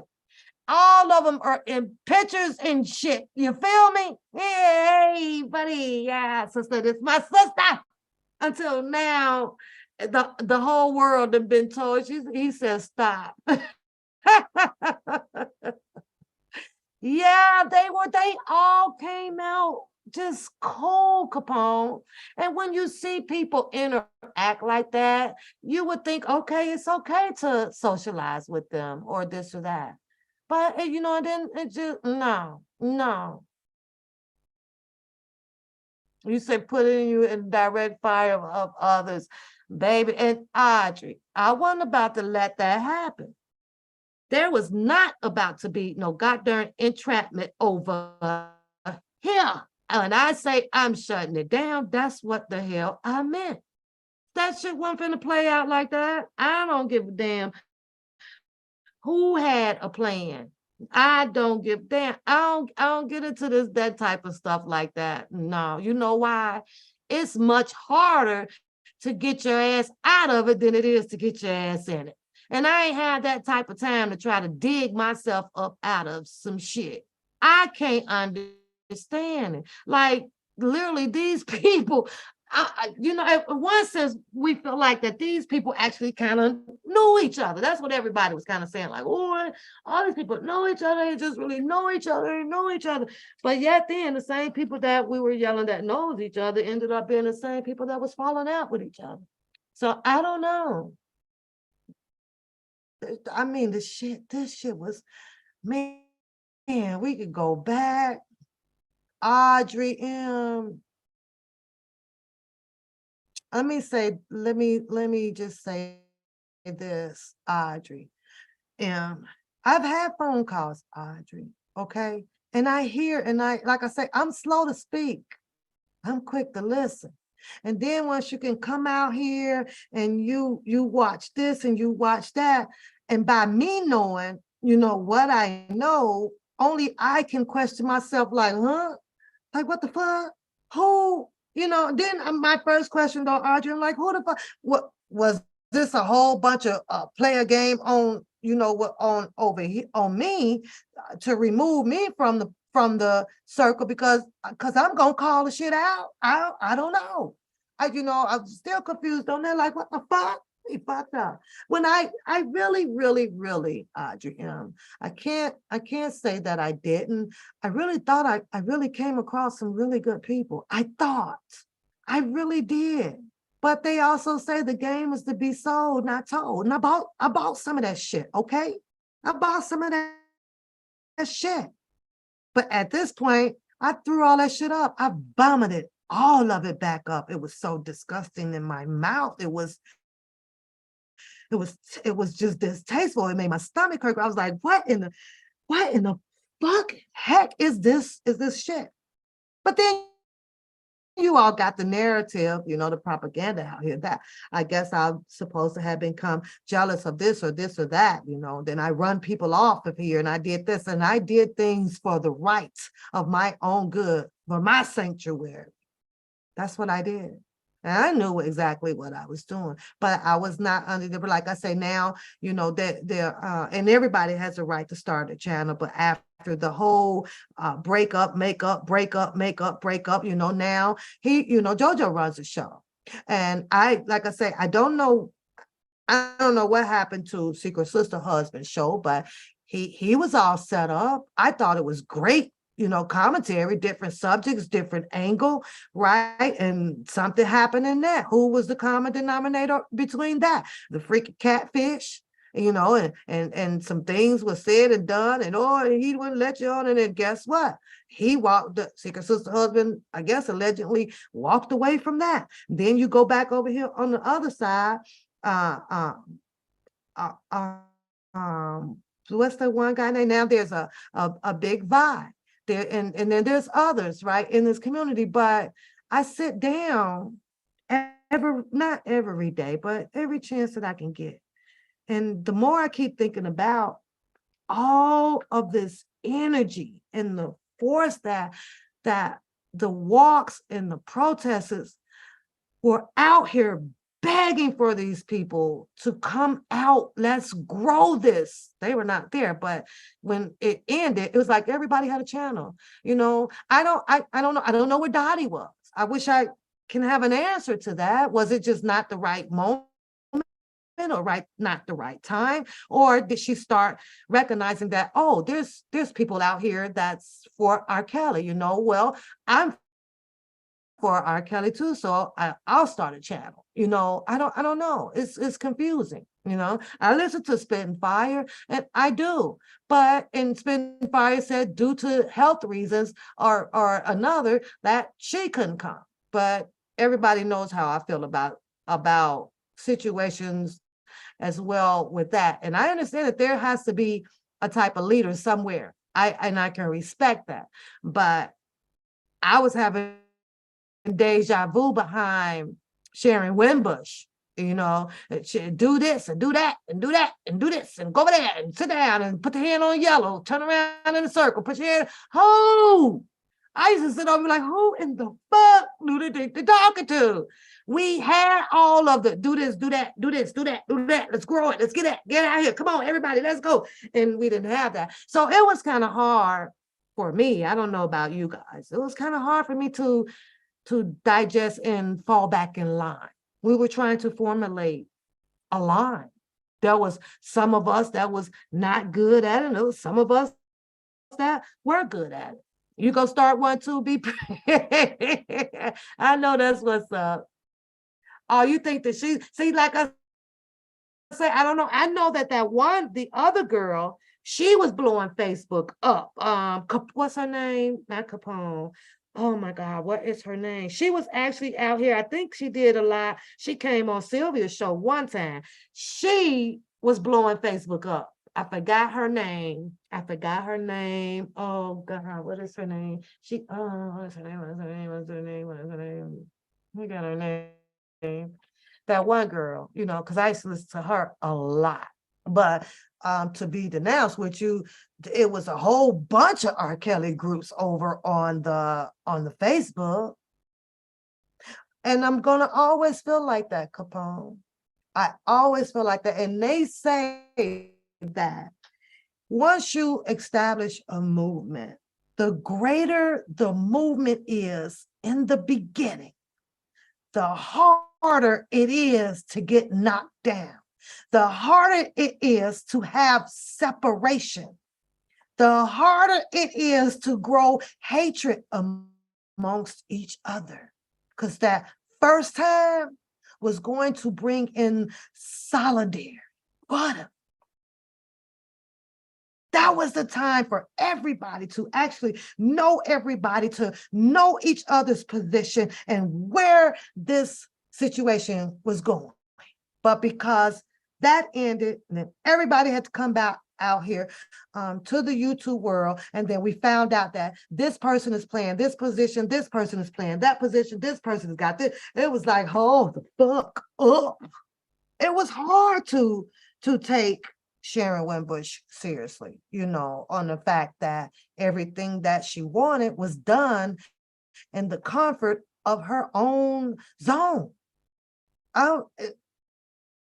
That's just like what I was stating in the audio that I just was playing. I ain't volunteering my signature on nothing that I can't put a face to it.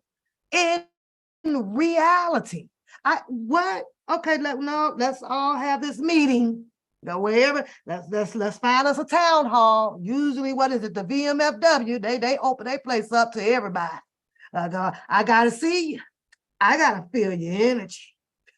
I got to, what's this all about? I'm just not too easily persuaded from the internet. If I know goddamn well, I ain't finna click on a website and just check the checkbox and I don't know nothing about you, about what? It's kind of hard, but it's very easy to sit behind the camera to bark, you know.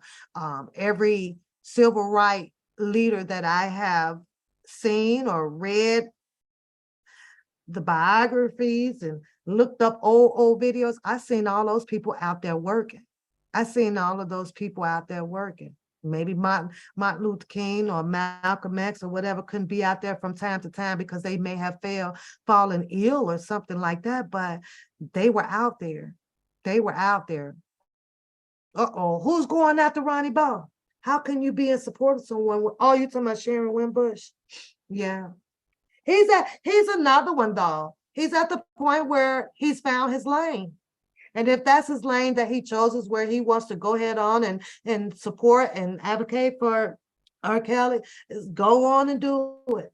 That's just where I'm at. Because if it's not supposed to be, eventually it will get addressed by the right people. And the right people to address that, what Ronnie Bo is doing, is R. Kelly or his attorneys, his attorney. And until they don't speak out or say otherwise, it's like, let him go on and run it. Sorry, let him go and run his campaign, or you know, his stuff. That's just it. So sometimes everybody just can't fight it. If that's his belief, that's how he feels. And as bad as, you know, a lot of people may hate the fact that he's saying that, well, he's talked to R. Kelly, he said this, because I felt some type of way, at first. And the only thing that had moved me is when he sat up here with me for a little bit, and I asked that one question: did it make him angry at the protests when we were outside saying free R. Kelly, fighting for the rights of all men that deserve to have their right to be fought for? And he said, hell yeah. That's the only thing, and I've gotten past it, it's like whatever. But I can't, it confused me, because like I'm seeing him do now. Well, he's got a really big fight going on, right? But I couldn't understand how he just didn't condone the way that we had fought. His reason was because it had shut down the place and they couldn't make phone calls. Some people probably couldn't eat or get their meds or things like that, Well, that may have been the case, but who's to say that there might not have been any repercussions behind the fact that some things that he does, So, but I was a little anal about that one. It's like, man, why would you be upset about something that now we were trying to do kind of what you were doing, and that was to make some noise so that Mr. Kelly can be heard, so that Mr. Kelly can have his rights, and are not violated or things like that. We were in the same sense doing the same thing. But when he said, yeah, it made him mad too, I was like, oh, wow. So I felt some kind of way, but I moved past it, and I had to make a choice. Either you want to join the Ronnie Bo train or you don't. And I don't. I'll root for him. Go ahead, do what you got to do. Do what you got to do. But am I going to do the train? And I guess I hold that as a personal feeling, not only with Ronnie Bo. I hold that as a personal feeling so that it is out here now in the light. And I'm going to always feel this way. And it's not because we had the walks for the kills. It's because of all of the protests that were done.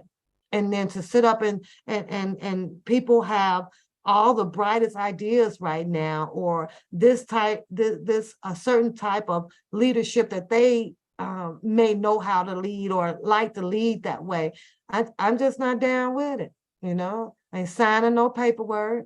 I don't want to. It doesn't feel right to me.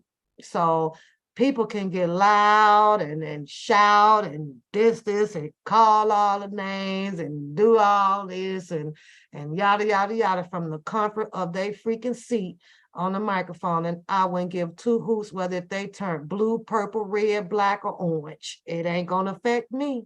It ain't gonna affect me. And I'm standing on my decision firmly. Now, bring me a leadership who is back out there walking it like they talking it. I don't mind joining those people, because I know that it's going to take more than a microphone and a screen to get a job done. And it don't take a rocket scientist to do so, to know that. I almost sound like, what's that man? God, I can't think of his name, right? just talking and talking and talking and talking and talking and talking and talking. Be like, man, shut the fuck up. I guess sometimes I could be anal. I can't either, Petey. Like, woo. Yeah, I like to hear him respond to that. I do. I really do. I don't know what happened. Y'all talked about it in the chat. Yes, I remember she was admitting that she was working in the HSL, but it was just a lot. So that's how I feel. And like I say, when I started this channel, I didn't know a lot of these people at all. So I just started talking and laughing at what the hell that they were talking and saying about all the time. And mainly, it just ended up being the damn Bookham boy. It's like, what in the hell? Is he just, where is he getting this stuff from? Is he just coming out his ass? Like, why does he say these things? I used to ask myself these who, what, when, where, and whys. It was like it didn't matter. He was just talking and talking and telling and talking and talking and telling and telling and talking and talking. And I'm steady asking, I ask myself, why does Mr. Kelly got somebody out here like this? Because this is who he said. He knew Mr. Kelly. I grew up in oh, Mr. Kelly put you out here to do this type of shit. You talk like this. That's crazy. I don't know. Y'all keep talking because I gotta use the bathroom. So we're gonna take a break since y'all in y'all own freaking world in the chat room. If you're here when I get back, fine. If you're not, that's fine too, because I'm still finna sit here and blabber my freaking mouth. Do you wonder if a person like that with all of that money have these type of problems? Do you think that people are out there trying to take from him, set him up, a whole bunch of shit? You know what I'm saying? 61 billion. I always wonder, will the courts even try to fight this man on the allegations that will be similar to what the allegations that's being put on Mr. Robert Sylvester Kelly? I wonder that. I remember that, Audrey. Ex-wife. I remember that one. Ex-wife. Oh no, wait a minute. Hold on, you guys. I'm sorry. That is his ex-wife network off of her husband, Jeff Bezos. His ex-wife. And she's got to be right now at this point one of the richest females in the world. 61.9 billion. I don't even think the queen them over in England has as much goddamn money. I really don't. I'm about to look up the queen network, but woo baby, that's a lot of money, honey, that she has. But I think that Jeff Bezos' net income was somewhere around 100 and something billion. So I don't even know if that hurt it his pockets. What is Jeff Bezos' net worth? The net worth of Jeff Bezos is $192,100,000,000. Yeah, you did. Now I'll be right back. What is Jeff Bezos' net worth? Drink and some Twisters. Then I got the net worth of Jeff Bezos is $192,100,000,000. 192 billion, you guys. He is the CEO owner, I believe, of Amazon. Now, I do know most of this money is, not, I'm going to say a third, maybe a third or fourth of it is like interest alone.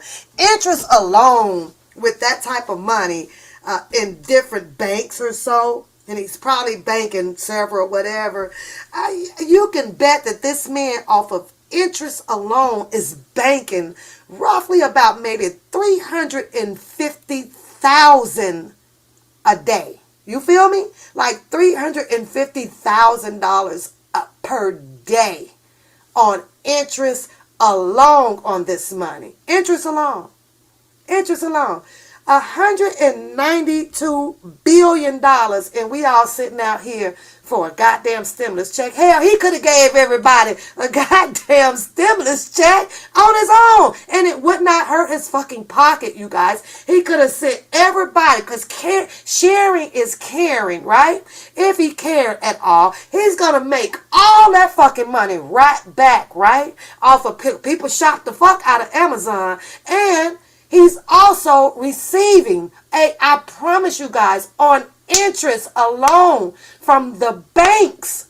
That man return got to be somewhere around $350,000 per day. I promise you, that man getting that shit, his shit. His shit doing this in the wash machine, you guys. Whoop, let me send out $1 million. Guess what? At 12 o'clock, that motherfucker gonna have that $1 million right back in his shit. He ain't losing. He's in a position where he ain't losing a goddamn dime. He's in a position where, do you know, if, like I said, allegations came upon him in the same way that they are coming upon Mr. Robert Sylvester Kelly, this nigga buying his way out of everything. Everything. You will never catch him under fire. You will not. This nigga gonna pay. He would be like, I did what to you? Here, bitch, here $2 million. Gone. Gone. He will wash out everything. He ain't never going broke about it. Never. He got so much money, he can do whatever the hell he can. I'm even sick. I'm sick right now. 192 billion. And I know for sure that I could spend like 100,000 a day. I know I can. I can blow 100,000 a day. And I ain't gonna never be broke. You mean that I could spend 100 today and go look at my account at like in 24 hours and I'm going to have like 150,000 to recycle back in my shit? Y'all better hush. Y'all better hush. Don't it just sound good saying it though, don't it? 100, motherfucker, I'm 192 billion. I got, woo, y'all, it just sound good saying that shit. Oh my Lord. But to top it off, you know, his ex-wife, you know, where I think they have about 3 or 4 children together or so, something like that. I believe so, right? And she is now, just because of being married to this man, she is 69 point something billion dollars rich. Just billions. Now, oh my God, Orlando, who are you talking to? I'm just saying, this man had enough money to send a stimulus package out on behalf of Mr. Trump and still collect all that money right back in interest in less than what? Maybe a good three months, give or take. But they don't care about us, y'all. They don't care about us down here. I know if I had that, I definitely would have been like, you know what? What's the damn list out here? What's the list? Because ain't no way that these people should be, you know, have to suffer through this mysterious goddamn disease out here. Like, give me the, I've been telling Trump, give me the goddamn list. Send me the damn list, Congress or whoever y'all is. Send me the goddamn list of people. How many people we talking about? What are we talking about? 3 million? 3 million people? All right, I got that. Here, give all these people the goddamn money so they can get on their damn feet. And that'll be on a Monday. On a Friday, I'm going to have that same goddamn 3 million back into my account. Anyway, it doesn't even matter. So y'all want to talk about selfishness, boy. These rich ass people out here is selfish, boy.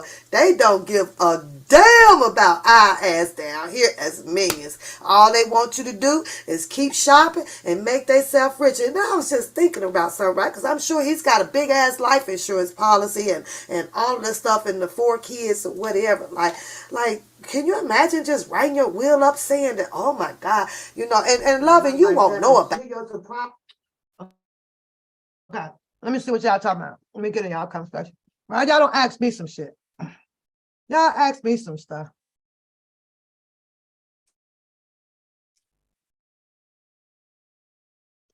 Let me catch up with y'all.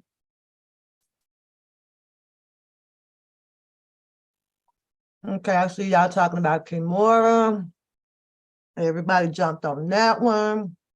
Kimora was coming out saying she was a certain age now and blah, blah, blah. I ain't find no interest in that. I think that there is no extradition process that's gonna happen with Russell Simmons. That's just my opinion. He right where he at, sitting over there with his legs crossed, talking about Buddha stuff. Buddhas. Do your research on Russell. Are you talking about Don Russell?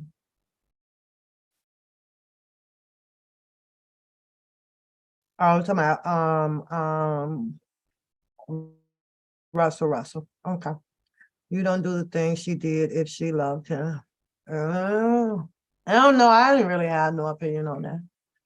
My thing over the years is if you felt that it was done wrong, I do have an opinion. I just like, hey Jesus, what's going on? Good to see you. My thing with that whole Kimura thing, I just feel like if she thought that she was done wrong about it, don't show a happy lifestyle. Don't do all of that. Don't go spending all the money. Don't go do all this, living his lavish lifestyle. Well, if he comes to the US often, then if it's that bad, then they should have grabbed him. They should have grabbed him if they wanted to interrogate and do all of this. But I don't know. I'm totally, I have to say, I'm totally against people coming out after, 30, 40, 50 years later after you done lived the life. I'm just not with it. I'm not with it at all. I would never get on that bandwagon because it's a female. I just won't do that. I refuse to do so. Unhappiness, if you were unhappy or if it felt wrong or whatever, you kick that shit off. You kick it off right there and there. So I think that dealing in the celebrity world, it didn't happen and did it. You put it in a rabbit hole and you just move on. And you just move on from it. It'll end up being mess, and everybody out here quotes, God don't bless no mess, right? And somewhere in the eyes of the Lord, when you think that you're outcasting something that is horrific about another person, you as well have to have been walking a straight path, because the same way that you're encouraging or hoping that God is going to work on that situation and punish. So Priscilla, hey love, it can backfire and do you too. I think that inside of Don Russell's story, based off of what Kimora is saying now, and so on and so forth, I think that there's a God that's done jotted down some things in her story that he may not be pleased and happy with. So sometimes you're like, shit, you gotta be quiet. Let's go ahead on. I don't know.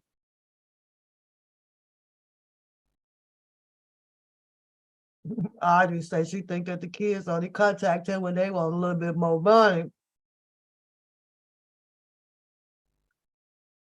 I seen what's her name, Coy, the one girl on there. When you have these mixed kids like this, well, you can really see it though, and they features, right? All right. They like Chinese mix, right? Or something. Now with Negro, a weird mixture. But that may be true.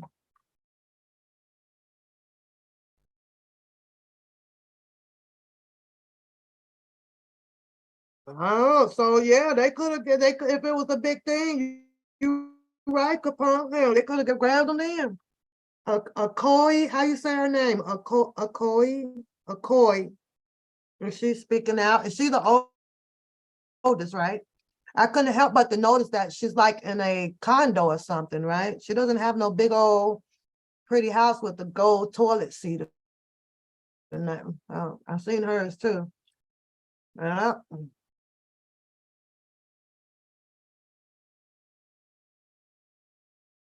You say it's been said that he gives them nothing?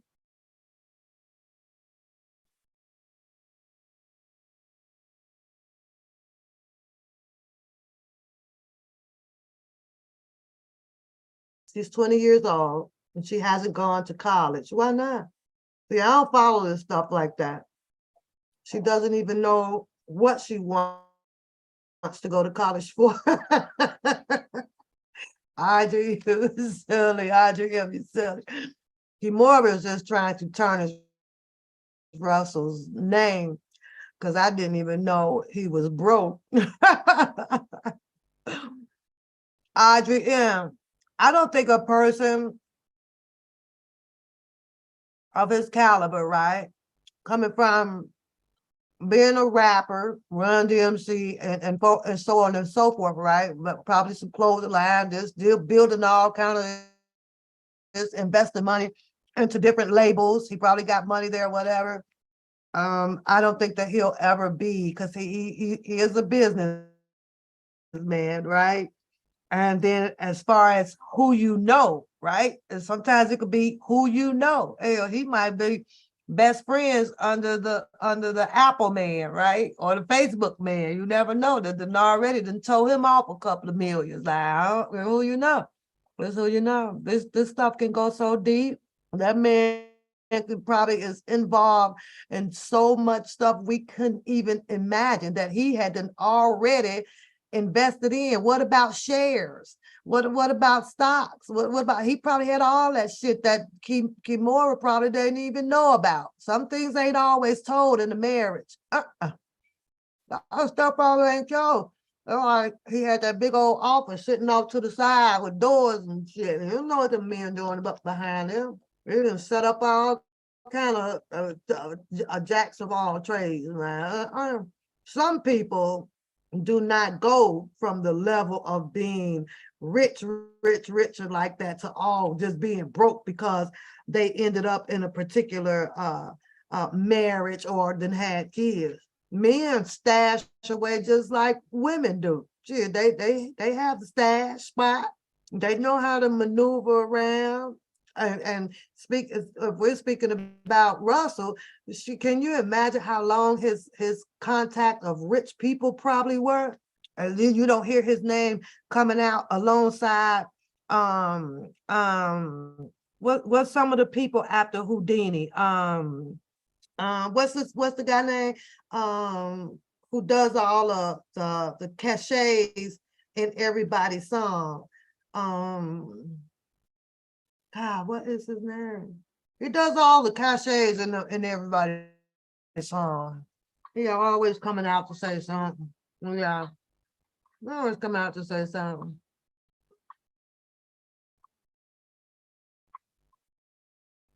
It was hot here yesterday until it stormed. It stormed so bad, and then it's trying to rain again today. But we never know, you guys. We never know. You know, we can only speculate. But from the Russell Simmons that, you know, I saw earlier on in their, you know, in the show when Kimera would come on and stuff before she married that dark guy, right? You know, that you can kind of tell because he's quiet, right? With those people, right? Capone, right? You don't hear him pretty much connected to that level of the game of people unless it was privately done. It was privately done. Hell, he probably helped endorse a whole lot of singers or rappers or whatever you want to call them out here, and through contract, hell, his little checks was going probably into some private overseas account or whatever. You never know. You never know. You said there's an 87 movie title, Made to Order. Kimora's daughter needs a taste of their own medicine, riches to rags. Russell got to allow the streets to teach them in what Kimora couldn't. Now, what I can't, and let me say this, what I can, so I remember watching one episode Ron's house on whose house? Ron's house, right? I remember one episode when, what's the two sisters' name? Angela and what's the other sister name? I forgot. Let me pull that up. Hold on.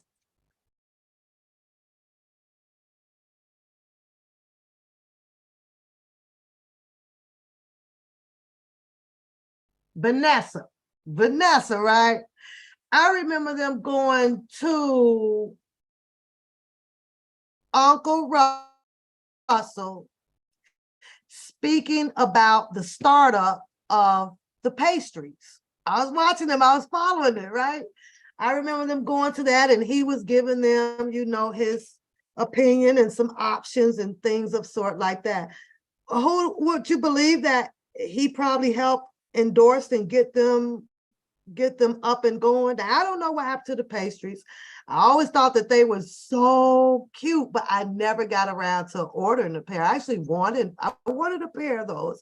I never got around to ordering a pair of that. Now, what I guess is clear and what we can say is that at least Ron and Russell seem to not be tied together as far as reaching for his money. I remember when the sons would go by and get some advice and things from Uncle Russell. What I did not see in a lot of these episodes where Russell would be the person to save the day or cutting checks and things of like that to this family, but yeah,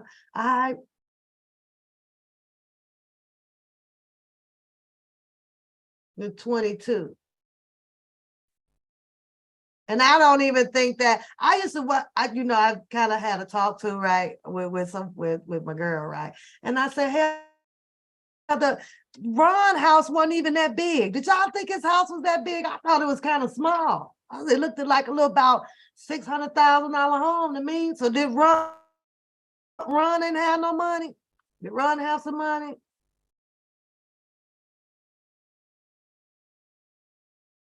And now one of his daughters, which one is it? Is it Vanessa or Angela, is dating a rapper? So Yo Gotti, right? So are we soon to sit back and watch some shit play out with her and Yo Gotti? It seems like everybody that goes in there with one of them type, with those rappers, always end up with a story about the rapper. I'm like, oh shit. Oh Lord, this is like a circle of who did it and what for. Oh, he's a real reverend now? Really? Well, he played the reverend in the episodes though, Kappa. He played Reverend Ron.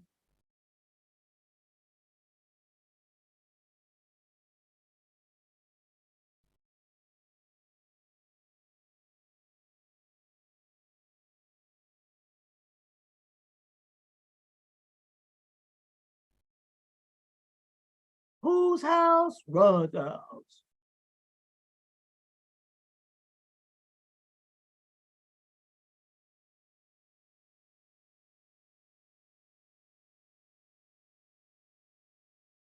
Look at this shit here.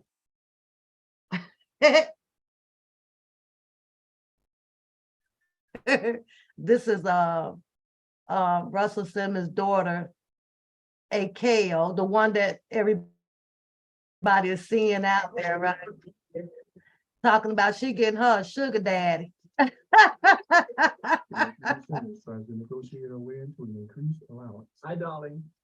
I'm eating soup. I see. And I'm proud of you. But Thank you.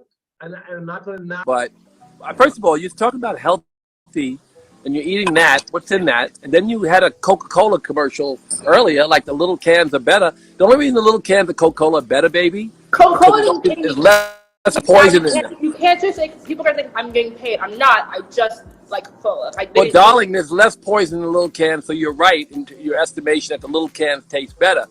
Because the big cans have more poison than the little cans. Should But I never like drink Coca-Cola. Coca-Cola. I like I'm really it. healthy otherwise. This is like really unfair. It's so bad. The No, Coca-Cola but just. Dad, you guys have me on a ridiculous budget, and I like can't go out with like other fashion people or other models. Like I All live. those other rich people that you hang out with, they're all so rich and they're so spoiled and they have so much, and they haven't learned a lot about the world, and they don't realize that those All stuff right, that never they mind, have is never gonna make mind. them Said sad. I know. Thank you.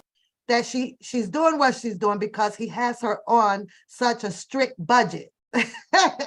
She on a budget. What do y'all think her budget was? Probably about what, 50,000 a month? What do you think her budget was? What do you think her budget is? I want to see what y'all guess what her budget was. What do y'all think? Must been good. She got old fancy pot right there on the stove. Kind of look like one of mine. I ain't playing to see y'all guess what her budget was. What's her budget? Shout out to Mag TV. She say spoiled rotten. Just listen to her. What you would be spoiled too, Capone. You notice how we act if we got some rich parents. When we got some rich parents, girl, you know our shit don't stink. Capone said about 10,000 a week. Okay. That's a lot of money. That's a lot of money. Thank you. Never mind. Thank you for this lovely story. Factual though, baby. Those people, they're nice people, but they haven't learned. It's not even the value of the dollar. The dollar can feed. I'll be in New York next week, but let me tell you something. Right now, the village next to me, I can feed I'll be in New 69 York. families for like a nickel. I'll And be I in New do. York. The village next to me, I take care of them. I'll be in And New York next week. educate hundreds of people. And people are wasting it on like bags and shit. I'm not wasting it on bags, Now- Dad. Literally, like I go to dinner and I'm like, I must eat say, at home. after hearing that, do you know that was like the same advice that he was giving his brothers, kids, Vanessa, and when they would show up in his office? And I think the oldest boy, I believe he was like doing internship for him too, right? And he is actually teaching the same thing from all the way back then. He's still teaching the same thing. Value of money, the necessity of things that we need or we don't need, and value of friends or not your friends. I'm like, you said she's the one that's cried about how they are now, but she loves him to death. She just doesn't like it when he puts her in the middle of their arguments. Wait a minute, we're gonna talk about that too. Because I don't think if that's what's going on, I don't think that any parent, I'm sorry, y'all, I'm totally against it. As much as you are best friends with your son or with your daughter, I do not agree with the fact that you take what's going on between you and your significant husband or your wife to your children. You are putting them in a position, one, mentally, they'll start developing sociopathic issues. They're going to decide, they're going to start telling themselves that I don't like my mom now, or I don't like my dad. So they're going to start siding because, of course, if you're the one going to the children, you're going to try to be the one that sounds so convincing about some things to make the other one a very bad person, right?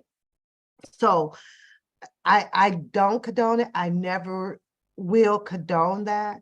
My mom and my dad used to try that, okay? But us siblings would tell our mom and dad, we ain't got nothing to do with y'all shit. We ain't got nothing to do with, we ain't got nothing to do with, we don't want to hear it in a sense, because now you're making us sad, because one, we don't, as children, we don't like our parents to fight. We don't like to hear the word that, oh, they're divorcing. You got to deal with that. So it's do what y'all do as adults. This is what adults are supposed to do. So Audrey, baby, that I am against. As much as we'd love to have open communication with our children, I'm totally against talking to the children about any situation that the adults are having. Now, there is an exception. If you are in an abusive relationship and you have your children there, I think that it is necessary that they are aware of that and maybe coming together about getting each other out of the situation by moving out the house. But we know that's not going to happen, the woman always feels like that they should hold the boundary of the house down, that because they have the children. And I can respect that, but there's a thin line between that too, to where how much do you want to argue about it? How much do you want to fight about it? How much do you want to stick around instead of get hit or strangled or talked about? If I got a little change in there, you can have it. There's nothing like your peace. Goodbye. We'll let the judge decide who stays where. That's always how I felt about that. Even if I got to go camp it out in the car for a minute, I'm out. I'm out. You have all four bedrooms. I don't give a damn.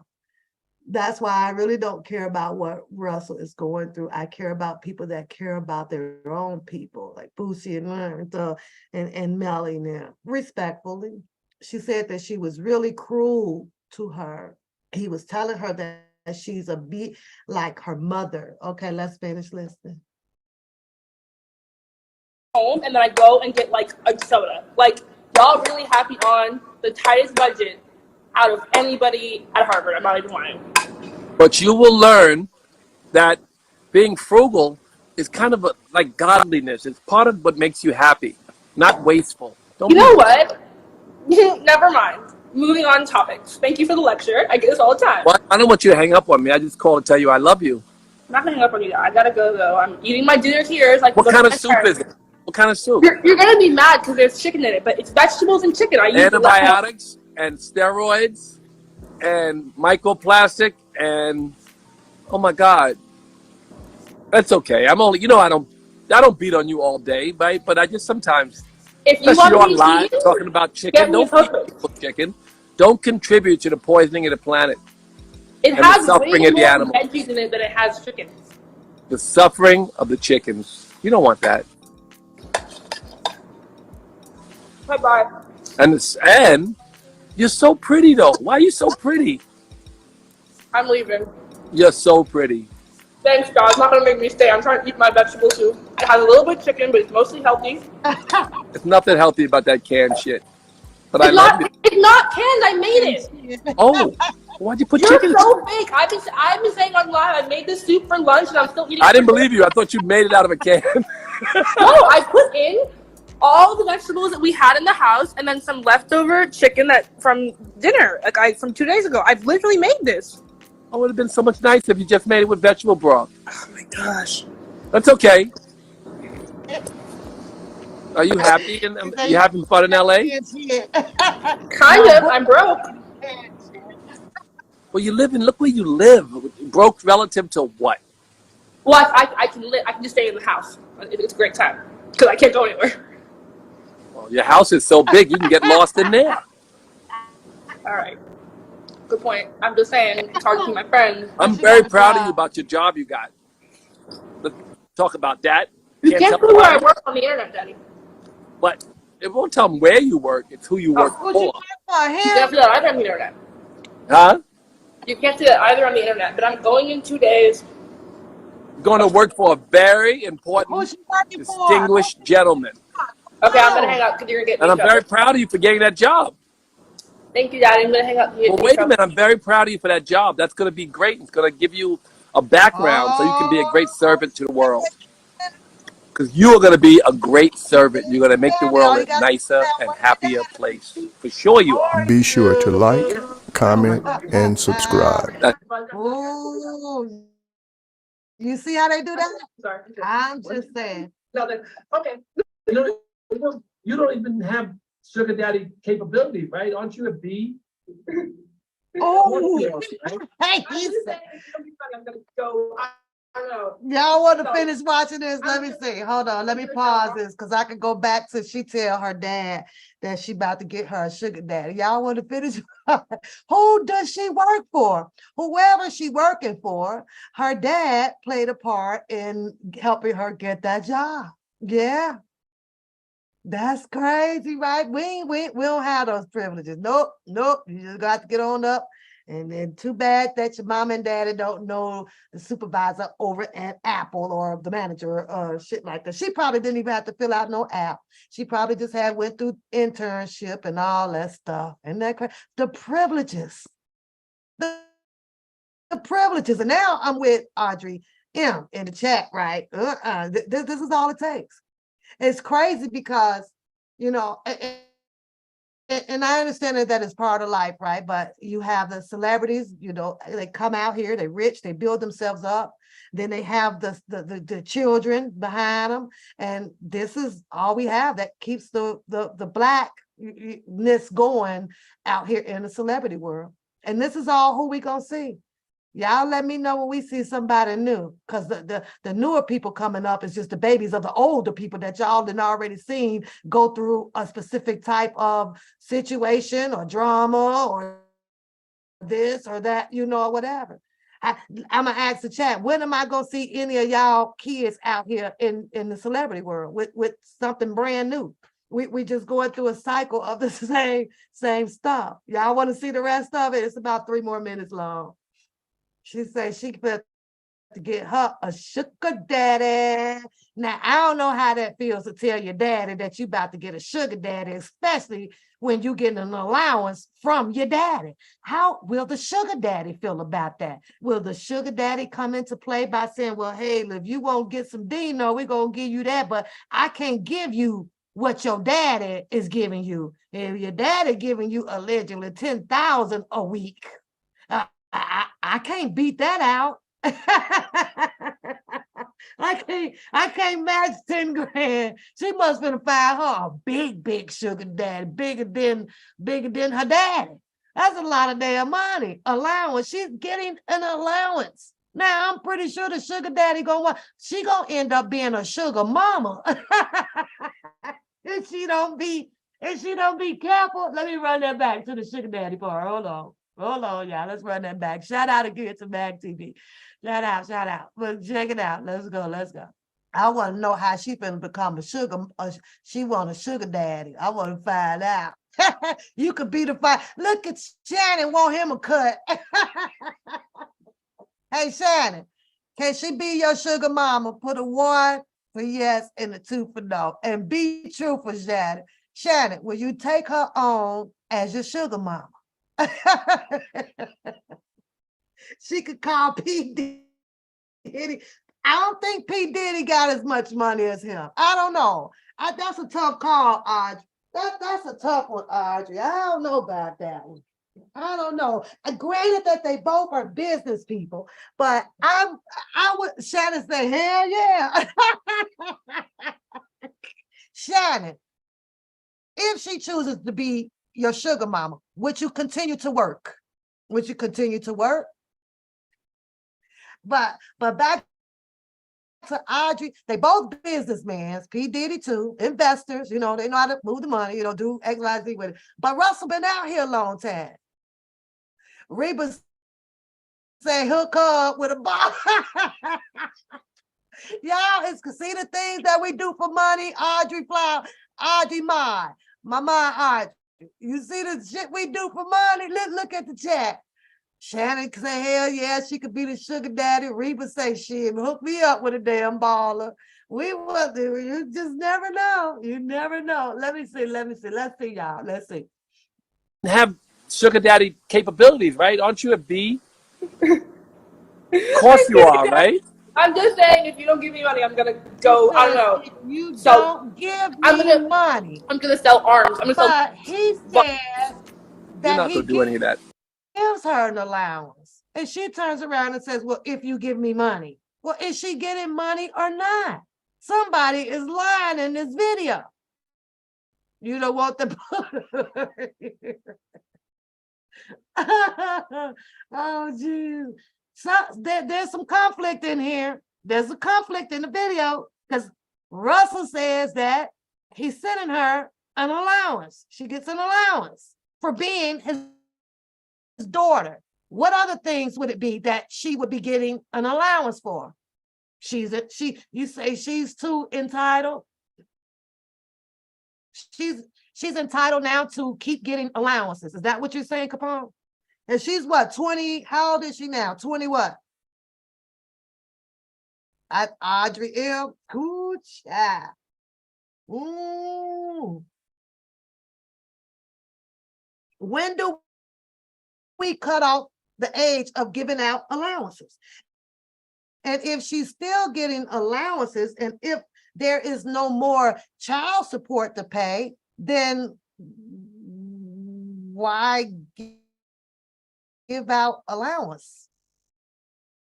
Something ain't right. You say, and he's still somebody sugar daddy. Yes, probably so. You know, I mean, it was no, hey, yo, that, he keep a few on, Russell is a man. So he probably got maybe one or two somewhere tucked away. I don't know. Has it come out yet that he's, got another younger wife or something? Oh no. Let's see what she say about this sugar daddy though. You just gonna. I'm gonna sell arms. I'm gonna sell. What? What she say she gonna sell? You're not gonna do any of that. So I'm gonna sell arms. I'm gonna sell. She gonna sell arms. You're not gonna do any of that. You're just gonna raise your budget. Your budget's I'm fine. gonna be an ambassador for the meat industry. Raise her budget. God is Now, watching I'm you. with He you hears on you. that, Audrey. Audrey, yeah. That is some extortion type of shit right there. She gonna start doing this, cut her arm, doing this, if he don't raise her budget. Woo, child. Sound like a threat to me. I guess Russell he better go on and raise that budget up. And he don't want to see his baby girl cutting off her arm and cutting up her wrist and shit. I don't know. You say, did you talk about the 14-year killed the man that? No, not yet. We ain't talk about that. I seen it. We ain't talk about it yet. Look, Harlem done deleted Audrey.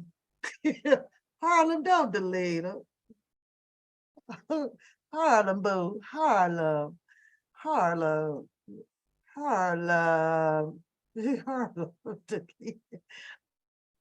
don't delete Audrey.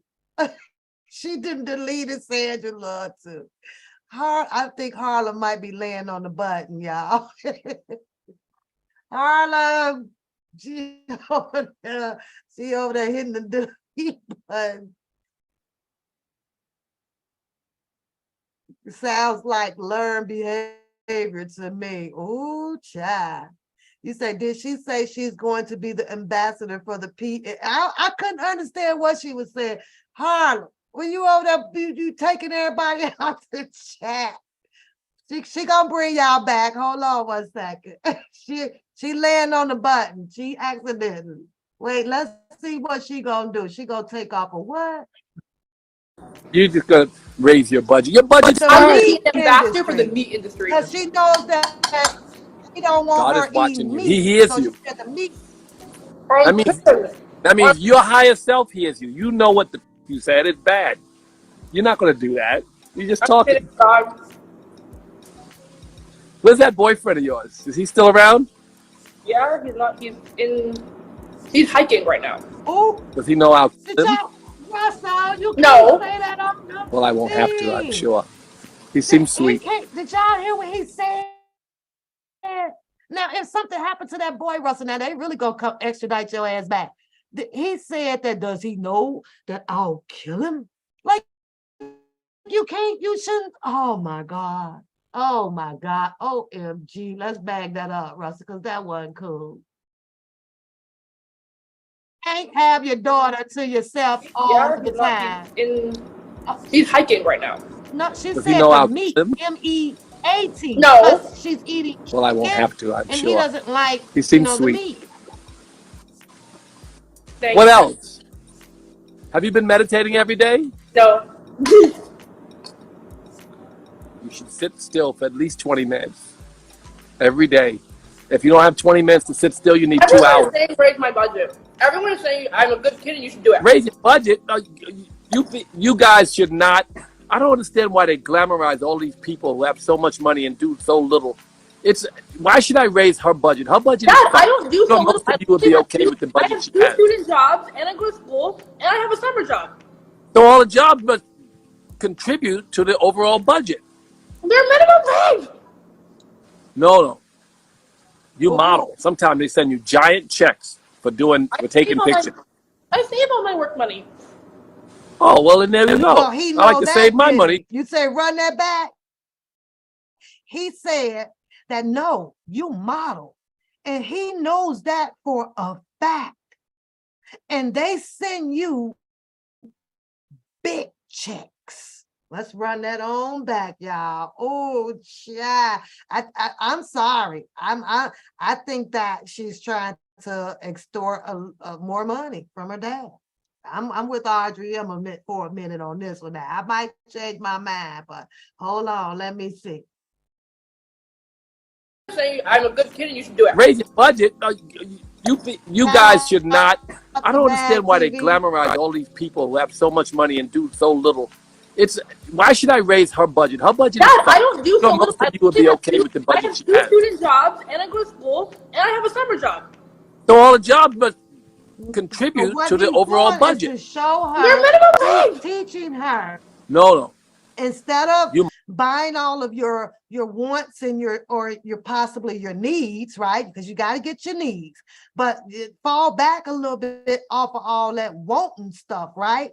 If I'm providing you an allowance, and allegedly this is just what we were talking about, perspective that it could be possible that she might be getting like 10,000 probably a month or a week or so, where in that range, right? But we just hypothetically threw that number out here. But what he's teaching her is you got, and she even admitted it, you got your summer job, you got 2 other jobs, you're doing this, you're doing that. He says that you get a big fat check from modeling, right? Somehow he know that to be a fact because he blurted it out, and he probably hooked that up.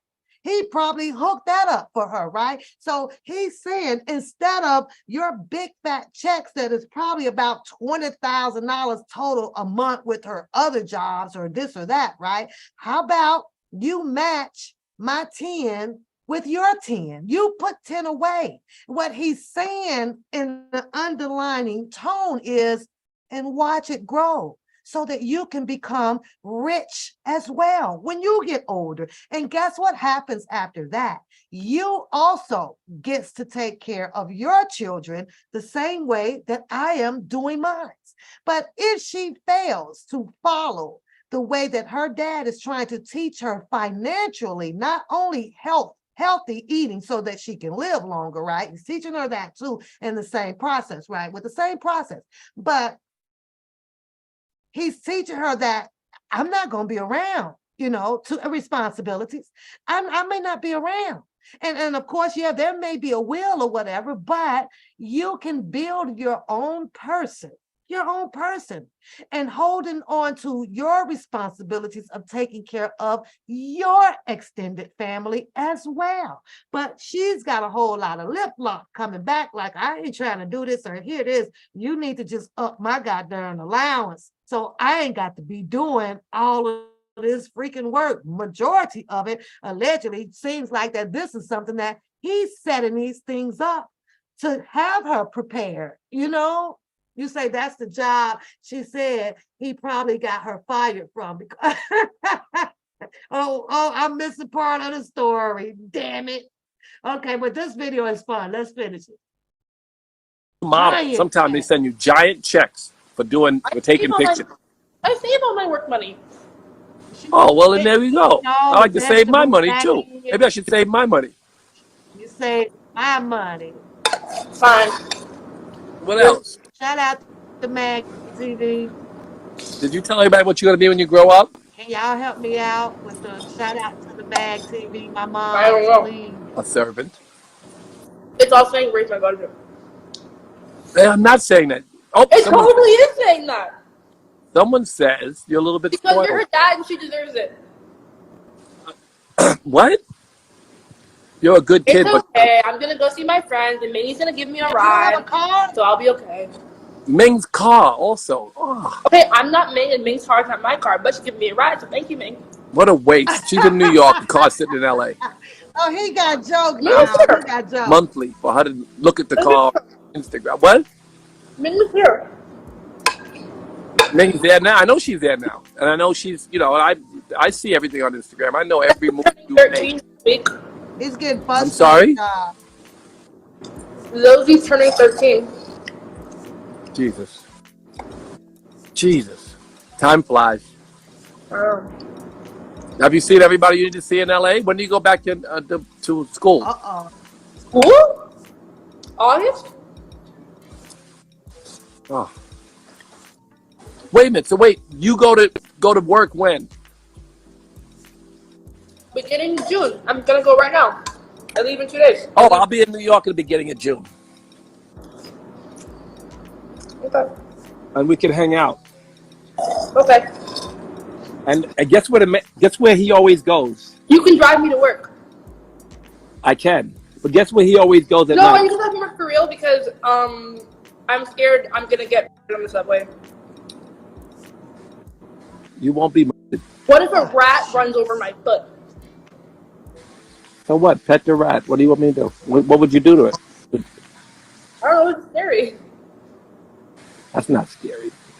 Hold on. Well, hold on. hopefully you'll get off some so you can come Russell, here. Hold on. That's hold on, far. Russell. Bali's far. But I'll see you It here. is scary. You mean to tell me that he would be able to sit here and tell her that how it is not scary coming from a lavish lifestyle, living in a big old mansion and all that stuff, and now she's up there running around somewhere in New York and it's rats running around, and she said one might run across her foot and she said it's scary. He says no, it is not scary. I'm like, wait a minute, Russell.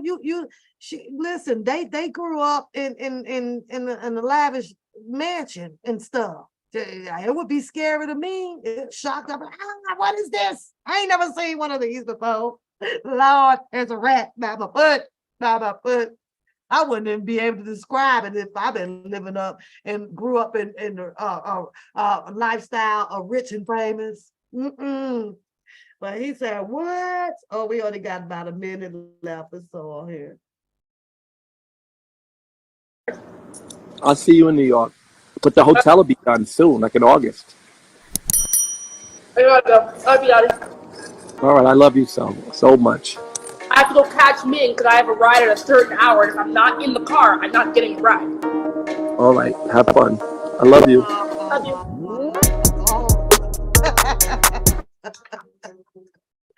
He from the Bronx. He used to the ready to right.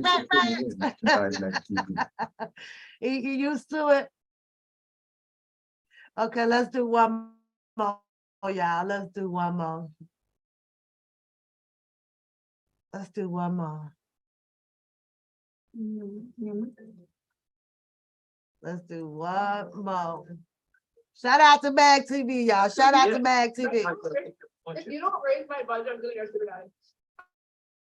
I'm kidding. I'm sorry. I'm kidding. What did you say? Hello. Whoever is screen recording my lives, I'm coming for you. Yes, that's me. You guys have to tell me if it was that bad. People Because that like the come out shade from like about first of all, my screen dad just said recording. anything. Posted my live stream with my dad and like cut it like in a weird way. Like when he said you don't do anything as a joke, and I said that I have 2 student jobs and I go to class and like I don't know, they just cut it funny. Is it crazy? Can you guys please go see if it's crazy? Like I feel like it just was cut so funny. Like it was a long conversation and I was joking and like they mentioned a joke that no one even caught on screen. And is record, that's and the then hotel referenced it. he's It was working weird. on. Capone. Is it that bad? Somebody tell me. I mean, they can screen record this. I'm just saying, I hope it wasn't that bad. I literally, like, at one point, he was like, don't do anything. And I was like, no, but I have 2 campus jobs. I'm not on campus right now. And that got cut out. It was like, I responded and they cut it. And I'm eating my soup funny, which I understand because it was late and I was. I'm gonna be in trouble with my mom. Be Said you're sure gonna be to in trouble with like, her mom. share, and subscribe. Make sure y'all like, I don't share, know. and I just hop subscribe on on live and say Real whatever, and Mad I was just TV. eating how I eat. Like I made some soup and it was hot, and I was like, okay, it wasn't giving neat hand. I know you eat your soup like this. I just like was eating it off the stove. And then the comments are so mean. How I'm like, many yeah, I was y'all just eating my eat soup off out the the stove. I pot? understand it Quit wasn't, playing. perfect etiquette. I was asking you, is that Anyway, I'm part packing of right his now. I'm gonna hotel check that it. he's invested in? Literally, like, I always think it's so funny being me, because it's like, normally people don't care what I do, and then sometimes people like screen record the weird stuff. Now I feel sad for her. Thank you for She didn't saying even don't know worry about it. really I how felt like I looked social so funny and I'm holding my media soup works. funny. I wasn't. She's not aware that people I would didn't think do it things moved got like screen that, recorded. you know? Oh, Go comment that's something nice. sad. I am okay. I'm packing and I'm checking emails. You And I'm rich sitting people. here with Peekaboo. And that's the rack of clothes I think I'm going to try and pack for New York. And this is my Audrey Hepburn book. And there's my cat and there's my stuff.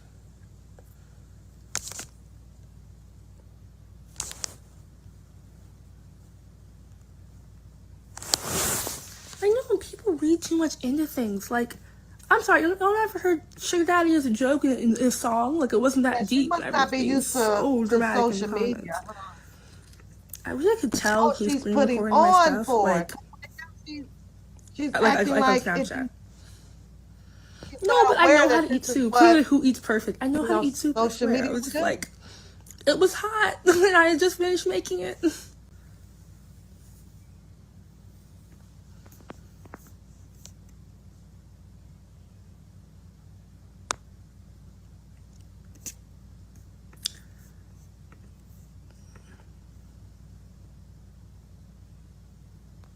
I know I'm waiting Where's for them the to other like post daughter? more stuff so it like goes away. Someone Where's said the they're gonna other forget about it daughter? tomorrow. Can they like go ahead and post more stuff so I could just get like I want to hear I her don't know, I was just one. living my life.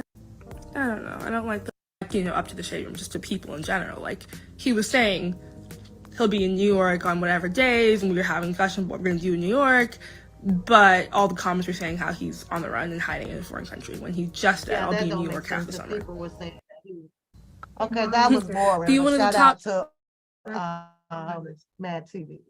That's all she's doing now is just rebuttaling back to her comments that went down between her and her dad.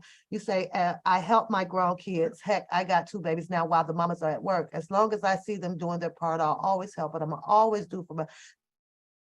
That's facts, because I'm always do for, I'm always do too.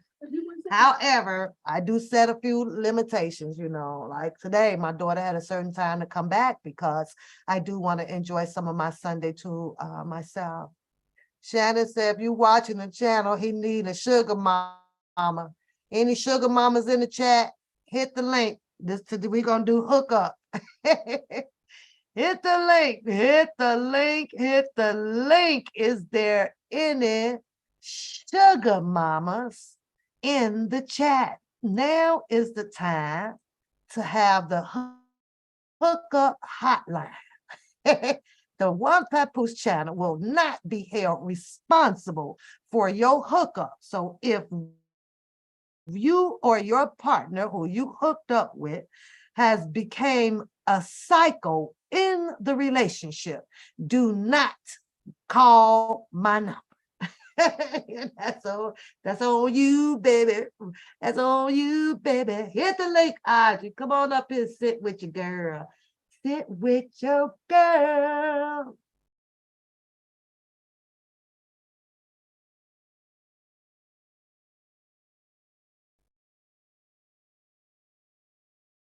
Russell turned 63 years old. Wow.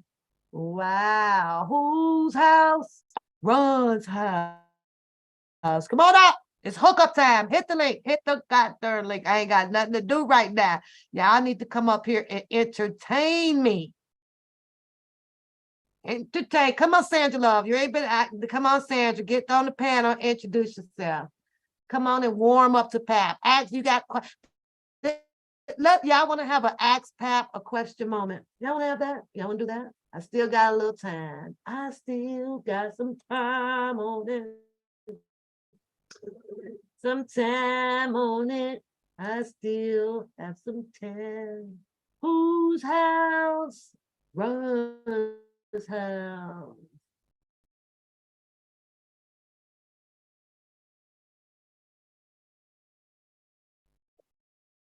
Oh, we got a guest. Come on up, Audrey. Talk your shit. Let's see. See if we. There we go. There we go. Are you a sugar mama? As you connecting your device. Shannon, you have to drop your questions. It's your time to question your sugar mama. What you think of the 14-year-old? What's the title of the I've seen it on my phone, but I want to pull it up on the other screen. Y'all send me the video. Ron's house actually started out in 2003, 2002. That's a long time. Hello. Hello. How are you? Hi, Audrey. Are Hello. you Shannon Sugar Mama? Shannon, Sugar Mama? What's that? Well, he was looking for a sugar mama. We just thought you was coming up to do the sugar mama, but if it was coming up to warm up to untap and laugh with me, then by all means you can stay for that too. Oh, okay. I just came on to say hi to you and to thank you. You know, I've seen just a few of your shows that you put up. So yeah, you know. What you think? I need to delete or stay around? I think you should stay around. I think you bring a different edge. So one of them, you just had me laughing the whole time. Like, you're a comedian. Like, seriously. Yeah. I know, but they don't like it. You know, a lot of people don't. But I don't worry about that because you can't give everybody what they expect or need, right? You kind of got to do your show for you. But and I just, go ahead. But too, you see things that other shows don't see right off, you know what I'm saying? And, you know, because I can put things in the chat all day, you know, but just because I see it, it doesn't mean the next person sees it. You know, like even with the Aaliyah thing, I just went to the Cook County Clerk of Courts and I put her name in there to see if she had gone to court for anything. And it turns out she actually sued John Orr. She actually sued the Cook County Department of Health, right? And those are the departments that handle birth certificates, death certificates, marriage licenses, right? So, and then you look at this marriage license and you don't see a signature of R. Kelly or her, and you see their name printed twice on this marriage license. So we know where a signature should be, but why is there no signature? And it was allowed in court. So like little things like that, I might have seen, right?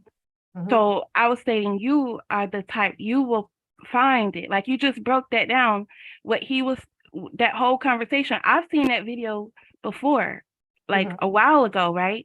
But I didn't break it down the way you did. I didn't know that he put her on a riches to rags situation, and her mother lost all that money. So her mother is the one that's broke. That's the way I kind of see it. Yeah. Because he's bluntly saying right out of his mouth, I send you an allowance. You're on an allowance. So I'm still taking care of you. And he's also teaching her as she grow, how to continue to take care of herself. He said, contribute to what I have. Even though some things may be financially messy according to the things that her mom may be saying or whatever, but you're grown now. So what about you? That you have this, you have these jobs, you have this, add on to what I'm having and start making your life financially, because what me and your mother may be feuding about, or whether who's rich and who's not, I'm preparing you. Do Right. you? You know, And that's why? how I was looking at it Yeah, like that. And I also, like I said, in a total disagreement with us grown-ups putting the children into the midst of our arguments. Just I don't like it. yeah, I don't but like you it. have Go to ahead, look at Sandra. I mean, Kamora. Yeah. go ahead, Yeah. Audrey. Yeah, I was gonna say, but you have to look at Kamora. She's not right in the head. It's clear she didn't raise her daughter right. So that's why her daughter is acting like this towards her father. In my mind, it looks like he's kind of begging them for love and attention, his own kids. And that's a culture difference, right? Because they got that from their mother, right? That's a culture type thing that's rifting them apart. Their mother comes from a different culture, right? He comes from African American culture. So, and you know, but that's a whole other story. But my thing is, as far as this situation, I think it is rich people's business, but at the same time, with this cancel culture and how they can come back years and years and try to convict someone, I think we should stay on top of it, because Kimura can build a case against him. Because if these kids are asking him for money like this and they already have money, right? They don't have any kids. She's even living with someone. She doesn't have any bills. And she's working, 2 jobs and going to school? Yeah. So what is Kimura doing? Kimura is trying to keep up an image using her kids. So you know, we have to watch that. Follow the money, right? With the R. Kelly case, follow the money. YNW Nelly, YSL Woody, YSL, what's the name? Young Thug, Boosie. Those are independent artists. Sony doesn't own all of R. Kelly's music. He wising up. He probably talked to Michael Jackson. You see, and that's how he was able to help out Ronald Isley with his copyright. You see what I'm saying? So when you break it down, you get to open your eyes and remove that shield that the news is putting out there. See, the county that I live in, the news puts out whatever narrative the police wants them to put out. Yeah. So and when you look at your local government, then look at your federal government. Everyone has been against R. Kelly. No one has put anything out that's different. Same thing with YNW Melly. They painted him a serial killer. Even I thought, is he a serial killer? You know, I'm listening to his music. I don't really understand any of their music, right? I don't really listen to rap like that. But the media put it out there that he is a serial killer. Now come to find out, they've had this car for over 5 years. So they go back to the car in March of 2023. 3 weeks or 2 weeks before the trial started, to get YNW Melly's DNA. But see, me having been arrested for a violent crime, right? They take your DNA at bookend. If you get picked up for rape, they take your DNA at bookend. If you get a gun charge, they take your DNA at bookend. So they can use that DNA on a crime scene. So that's why I always ask, if there's an article out about someone being arrested behind DNA, I always ask, but what substance did they get that DNA from? Was it saliva, blood, urine, semen? You see what I'm saying? So we have to start to think critically, right? Because they can put you on video and say, well, we caught you on video, but is that really that person? We as people, we have to wake up. But whether Boosie is guilty or anything or not, they need proof. And I even shouted this out, that they must give Boosie a bond, even if they had to release him on GPS monitoring, house arrest, or double his bond. We were doing for R. Kelly. Same argument. Right. Release exactly. Yeah. But what did they do? They were in Miss Sylvia's chat, because they doubled his bond and they put him on GPS monitoring. So they are listening to you guys. right? But as a people, we have to be mindful of what we're saying because the jury is also listening. So if we're saying, yeah, he did it, he should have been in the right, he shouldn't have been in the wrong place at the wrong time, or he's on the fence of illegal and legal activity, you know, he must be guilty of something. Where there's smoke, there's fire, you know. See, that's what they teach 85% of the students that come through the public school system, right? But see, some of us within that 15% class where they teach us how to read through the red tape, how to read past the smoke screen, how to know when we're getting push propaganda, you know. There's power in numbers. No, there isn't. They can pile on 1,000 people and say Bill Cosby touched him, right? Right. But that doesn't mean it's factual. And there was one lady that was on, you know, with America's Next Top Model, the one white lady that came out, she said, yeah, Bill Cosby did the same thing to me. He drugged me. But then she also said, I lied. Basically, she wanted to say, I just wanted to see what you guys would do about it. I lied, I made all that up. But no one picked up her story. That lady was actually helping Bill Cosby. Yeah, because she's showing how easily the process was by what. Yeah. So there's no proof, and usually you have to have a rape kit and all this other stuff. But this is the government that we're under. They manipulate evidence. They plant evidence. Look at YNW Melly. Yeah. And they've had years social media to do their job for them. Yeah. So as a people, we have to one, know our rights. Two, look up the statutes that they're being charged with. Is that even a legal charge? Does that even go with what they were charged with? You know what I'm saying? So as a people, we just have to not choose a side per se. If you don't want to choose a side, you know, if you're not going to say, okay, I'm going to ride with my people, it doesn't make sense. At least not yet, you know. We then need to pull up more information, more evidence, because as a defendant, right, when you decide to go to trial, you're up against even the jury being planted, being paid.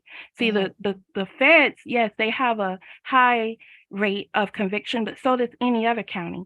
There are people around this country sitting in the county jail for 4.5 years, 7 years plus. They haven't been brought to trial, but they don't know about the speedy trial rule. R. Kelly didn't know about the speedy trial rule.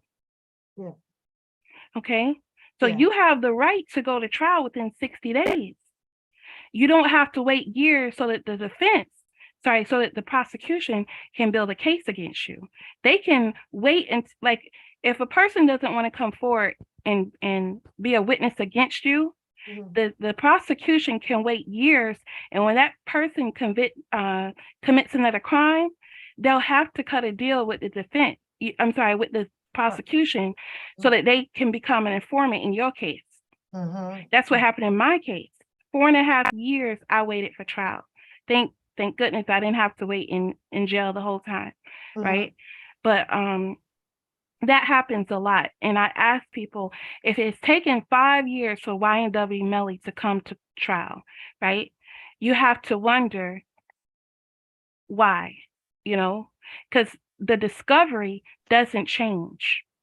The discovery should not change. When the state or the prosecution or the feds come against you, they are supposed to have their evidence, and they're supposed to hand it over to the defense. The defense should be the one to ask for more time to prepare their case, not the prosecution deciding when you come to trial. So, and as a defense attorney, these defense attorneys, they have the right to what's called recapture the speedy trial rule. So even if it's 6 months down the road, right, they can still apply to recapture the speedy trial rule, where they can say, okay, we're ready to go to trial, let's go. And they usually go within a matter of days or weeks. So as a people, we can't always afford attorneys, right? So there's a lot of us around this country that get treated wrong. And so I wasn't even following any of this until January. I wasn't even following the R. Kelly case, but it hits home now because I'm reading into it. If it wasn't for you guys on these platforms telling what's going on, what's in these trial transcripts and things, I would never have known, you know. So I just Doing want a people. whole lot Yeah. others, you know. It took me to Yeah. sit back for at 1 minute to let me listen to Sylvia and the rest of them read the transcripts. However, I had, you know, outside of the transcripts, sometimes when you are loyal to the facts that you've researched on your own or you understand them or whatever, I already knew I was rocking with R. Kelly. I'm like, no, there's especially coming out of his previous trial. And then there's some of the similar characters, the same characters, I'm sorry, that was involved in the first one under the Constitution. Is like, well, where do we get off bringing back the same show? Like, who does this under the Constitution? So that alone right there, I was like, oh no, I'm riding this out with R. Kelly right now. The fact that we speak about Aaliyah, right? The thing with that, we don't have a whole cause and effect or even the major clause of the whole Aaliyah thing. Aaliyah have people, mother, brothers, everybody who could have cleared this up. If that was such a big understanding or misunderstanding between what allegedly went on with Aaliyah and R. Kelly, where were they? And until they come out and clear up this whole debacle about this stuff, because they would be her mother would be the person to do this. Or, well, I don't even say Gary, what's the man named Barry Hankerson, right? Because he's so, you know, wiki-washy in his tone, right? I have to stand on that. I just say, so what? So what? Because there were people there that could have fixed this whole thing. Well, I want to say one thing. You know, Demetrius Smith was a photographer, right?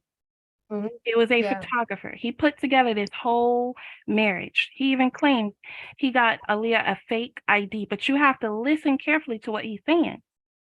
The fake ID, he said, did not have Aaliyah's signature on it. What federal government issued ID, driver's license or ID, does not have a signature? True. That's number one. Number two, he makes the hand motions. I did not forge the marriage license. Of course you didn't, because it does not have R. Kelly's signature on it, nor Aaliyah's signature on it. Someone printed their names in the same handwriting.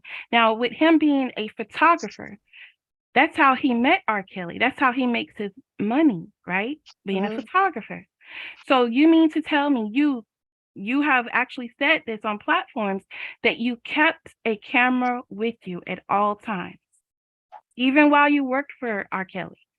So why is there not one picture of R. Kelly and Aaliyah at least kissing, even at this so-called wedding in the hotel that you said you put together? Yes, he did. But let's take it one step further. In the charge for it, because they could not bring forth probably what they wanted to charge him with. You would hear what's his name? Greasy, what's his name, you guys? The wrote the book, the one that started all this stuff. Their goddess, right? He said at one point that he was told, so he pulled the marriage license. So he kicked off this whole thing. But because the people, the big people, could not prove the fact of what he was saying in his commentaries or on his platforms about this was rape. See, they didn't bring a rape charge. They brought a bribery charge against him. You know, they had to downplay it, but also keep Aaliyah in the highlight with R. Kelly to continue on with circumstantial hearsay. And as long as you had so many people saying what they heard, it became more believable to the juror, to the judge, because the judge she didn't have to allow that. Right. She didn't have to allow it. it's not believable, not even to the judge, because you can look at the marriage license, which is also the application to get a certificate, and see that it's not officiated. It can't be without signatures of the bride and groom. So that's, we have to ask ourselves, what crooked judge would allow that? Why would Judge Ann Donnelly even allow this marriage license in as evidence? And Aaliyah sued Cook County. Why not pursue that? Why not look up those documents? What's written in those documents? Why are those, you know what I'm saying?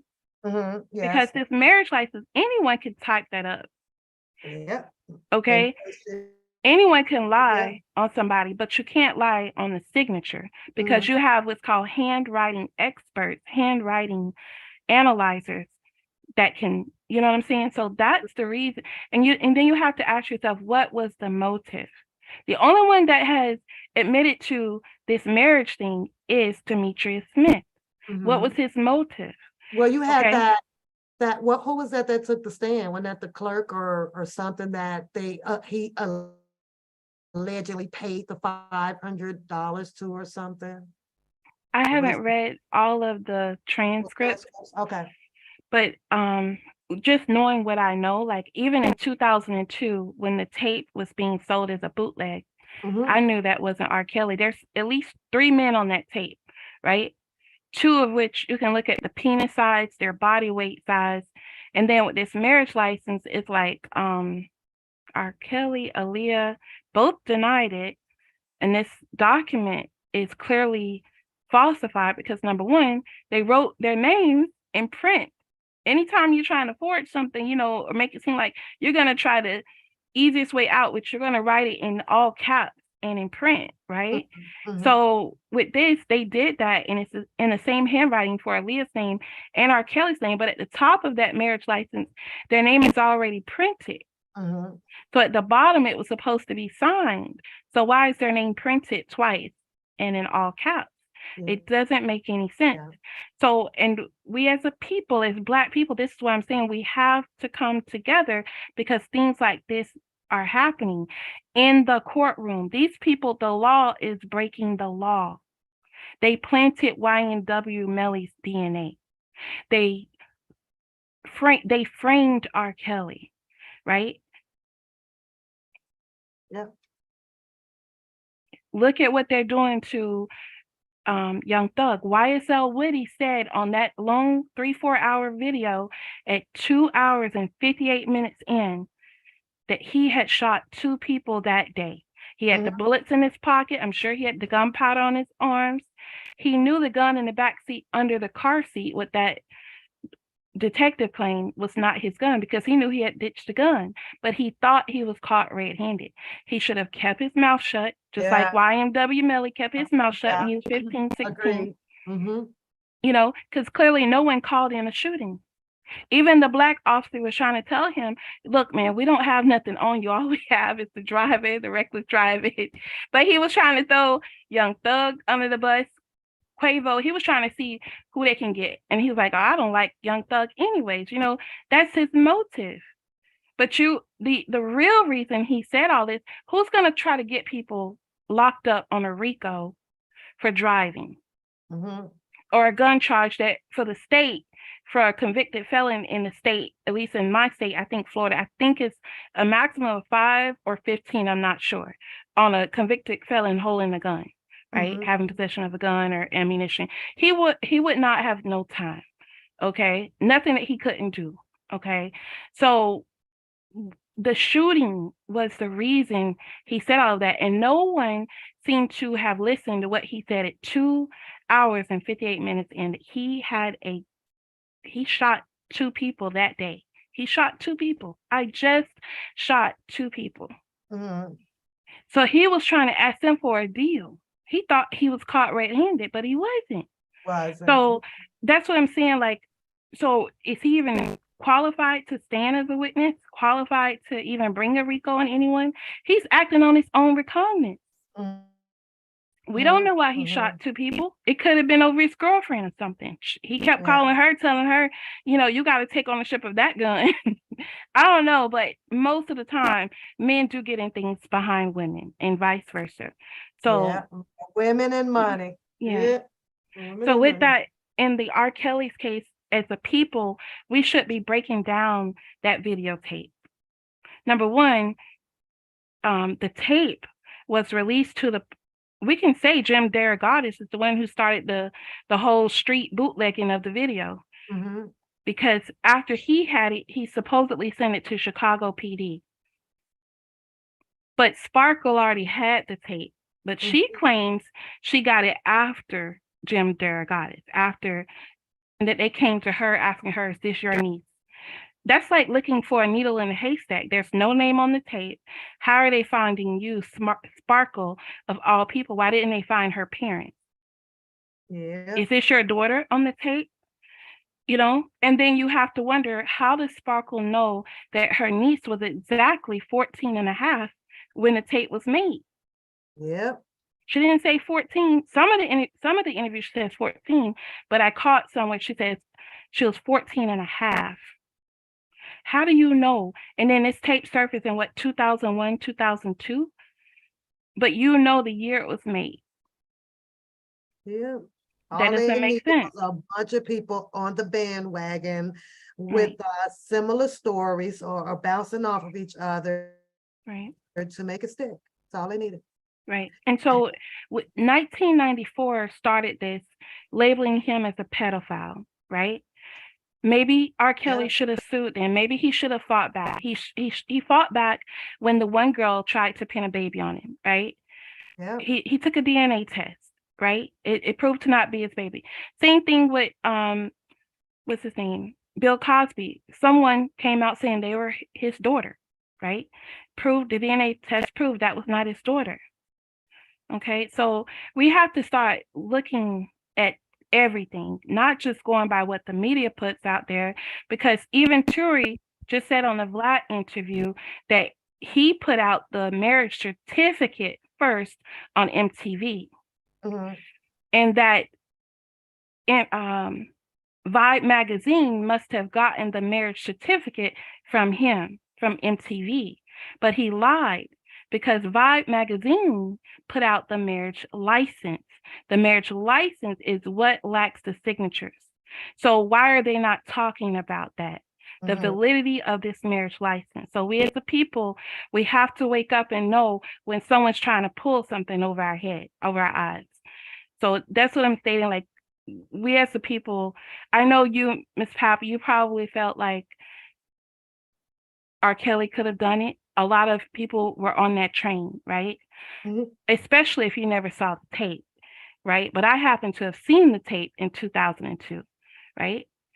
So if you didn't see this tape and they're saying we got it on video that he had sex with a 14-year-old child, and you can go and Google it, that video is still up on the internet. Anyone can look at it. And I watched it over and over again, and I see that the penis length is long on those other two men, but the man with Rashonda is short and stout. And I know you guys may not want to look at it, but as someone who has been through this, who has been lied on before, right?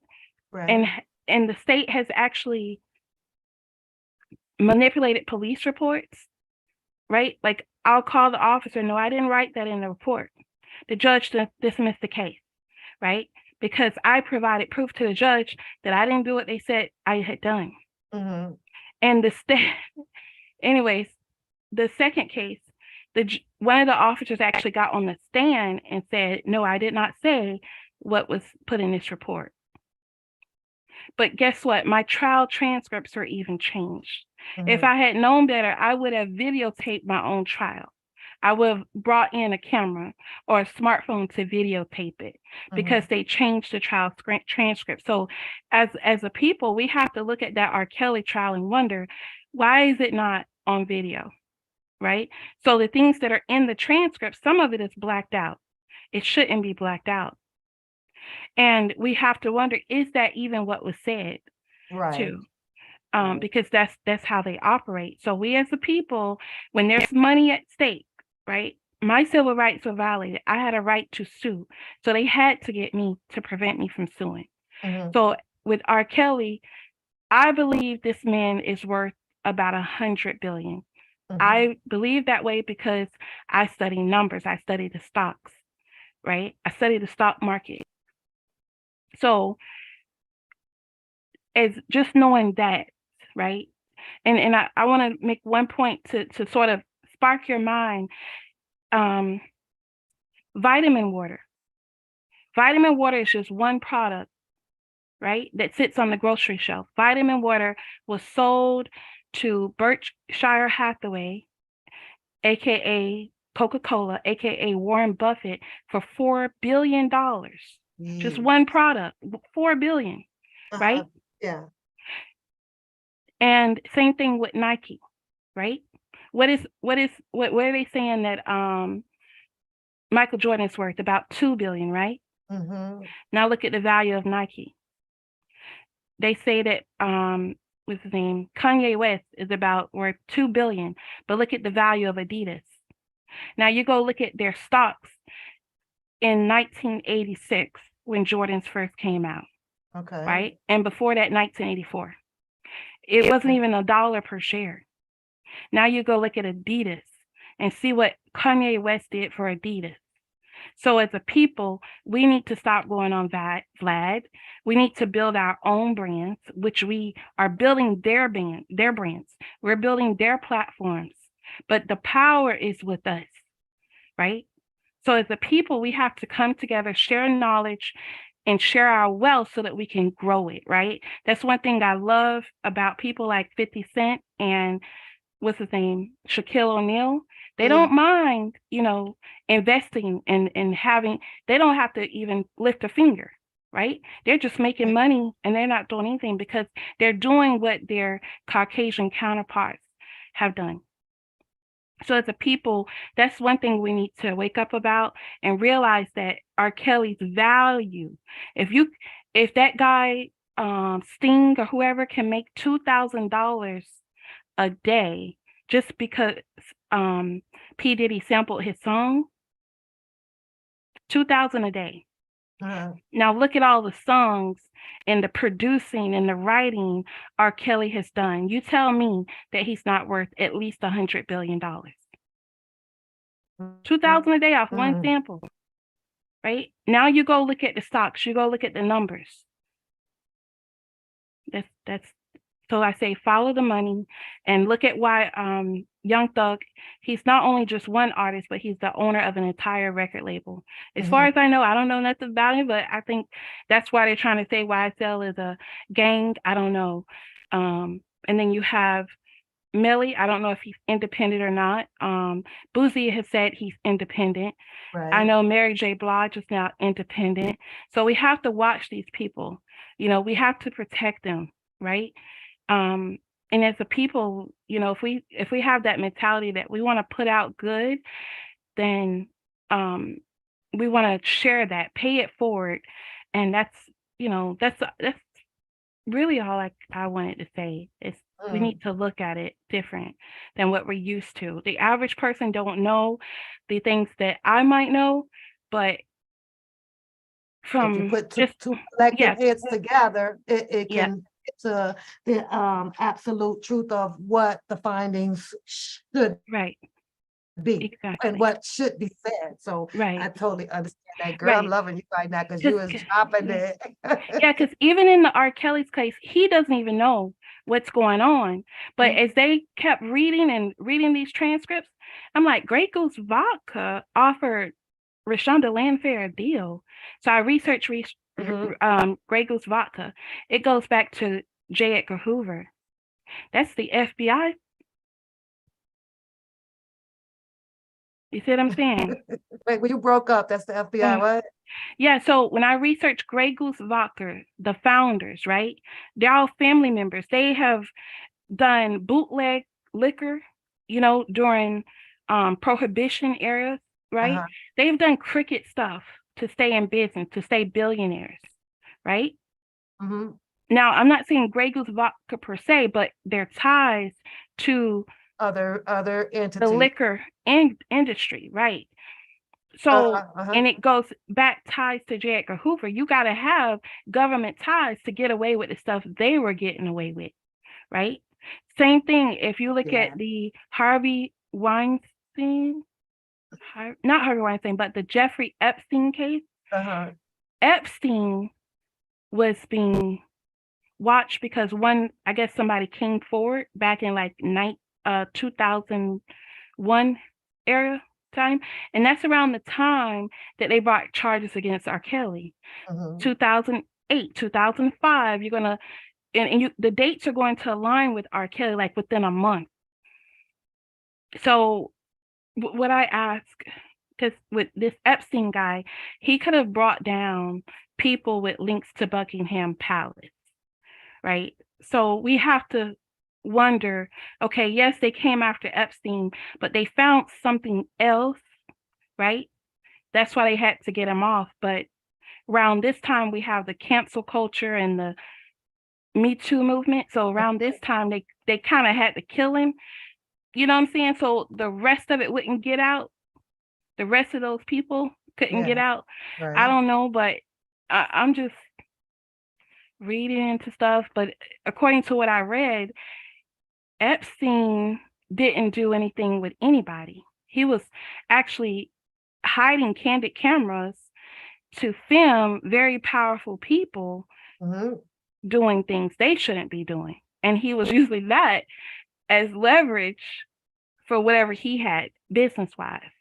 You know, Ponzi schemes. I'm talking about stock markets, like the one guy that went to prison for a Ponzi, the big one in 2008. Epstein was connected to him at one point, but he broke loose out, you know. But there's so much more to it, you know what I'm saying? Like, I just want people to know that even R. Kelly doesn't know what's going on, because the only people he ever mentions is Tasha K and a BOP officer. But if you look at it, you see, okay, that doesn't make any sense, because why would they allow this person to access his record 153 times over 6 months? As me working in that sort of environment, your systems are monitored.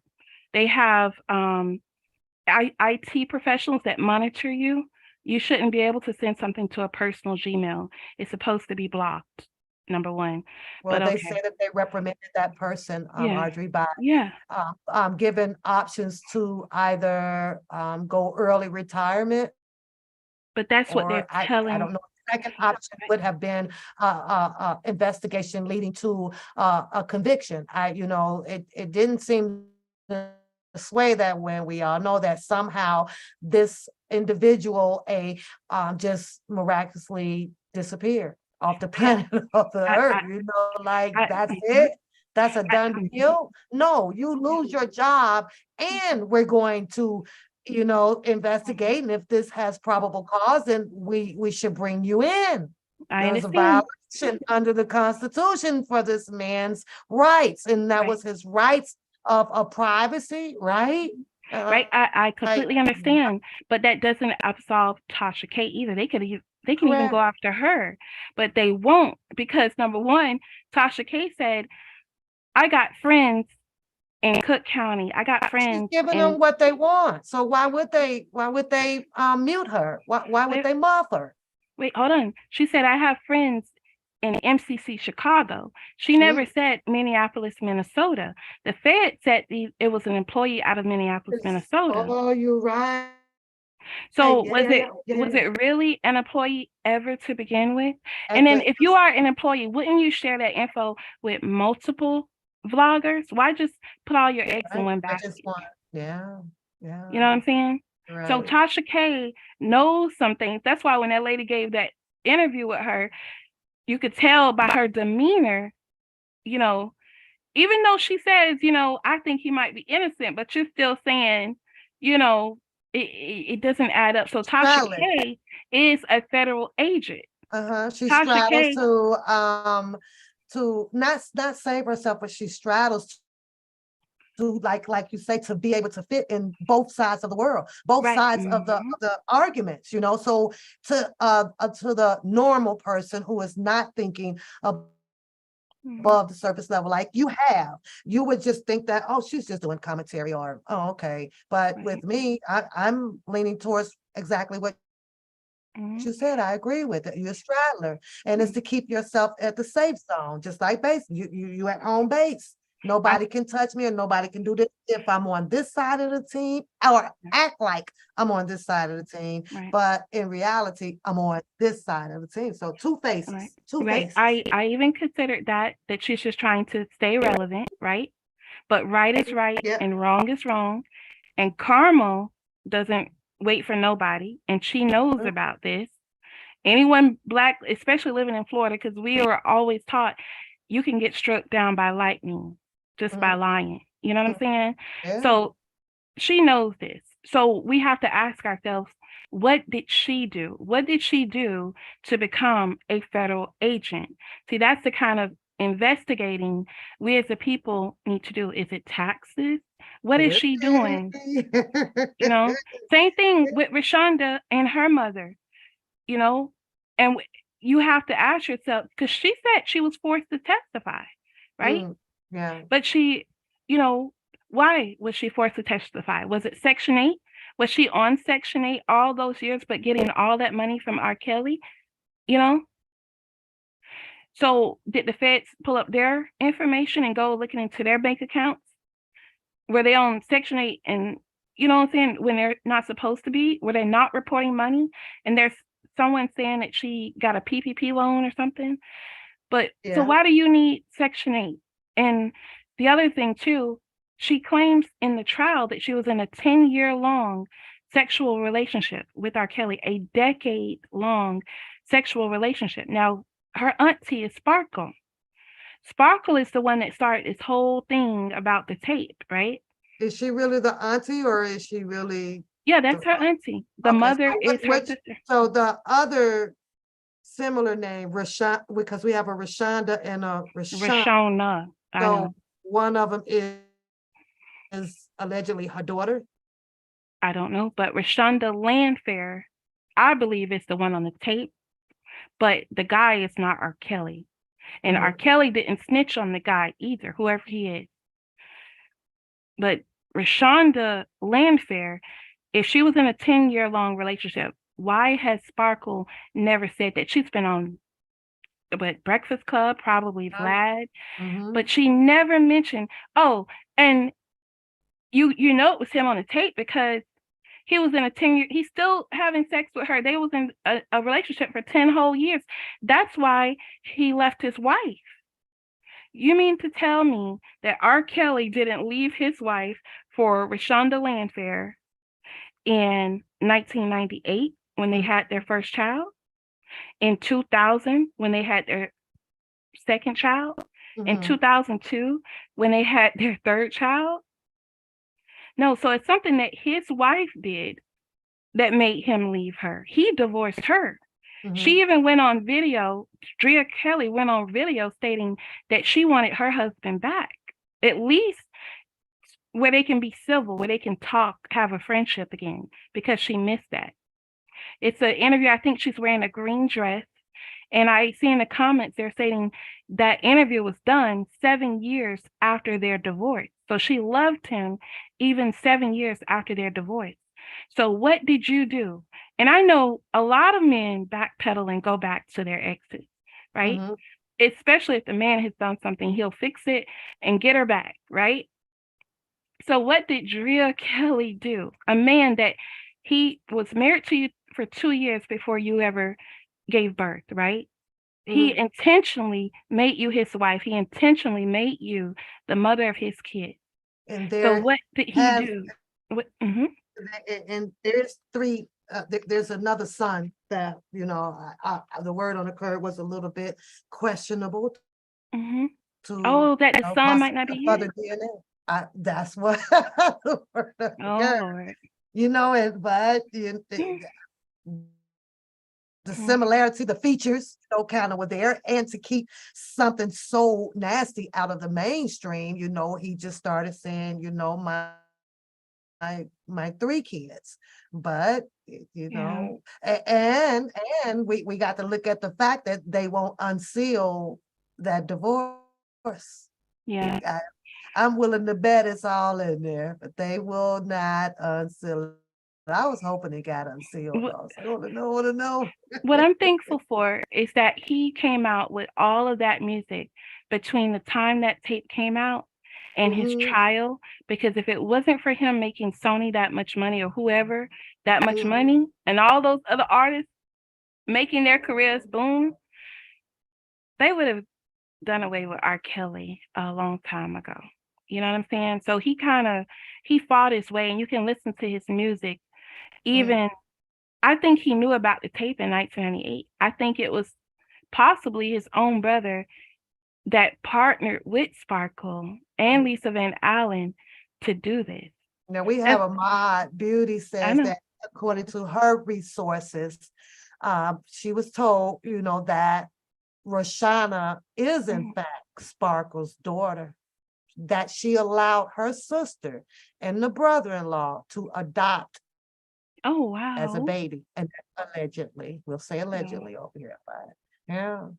Wow. So, and I guess until we get down to the real nitty-gritty Miss Pop, can you do of one that thing? decree, anything for you, girl, you've been giving us some shit over here. What's up? Can you play that video? Oh, It's Wendy Williams and Carrie Kelly interview.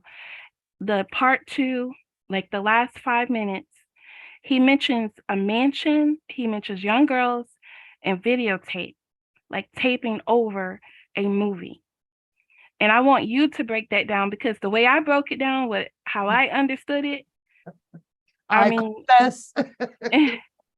it was like he was telling on himself. Like he was, because this was like 2005 when they did the interview, because Wendy asked him, how old are you? R. Kelly and Bruce. This is the one where she asked who's those guys in the back, because he had brought some guys with him or something. Is I that don't know. It was the one where he's telling her how they used to do body doubles, that R. Kelly was trying to blame him as the one on the tape, but that never got out in the media, right? That was something R. Kelly had discussed with his own attorney, I guess.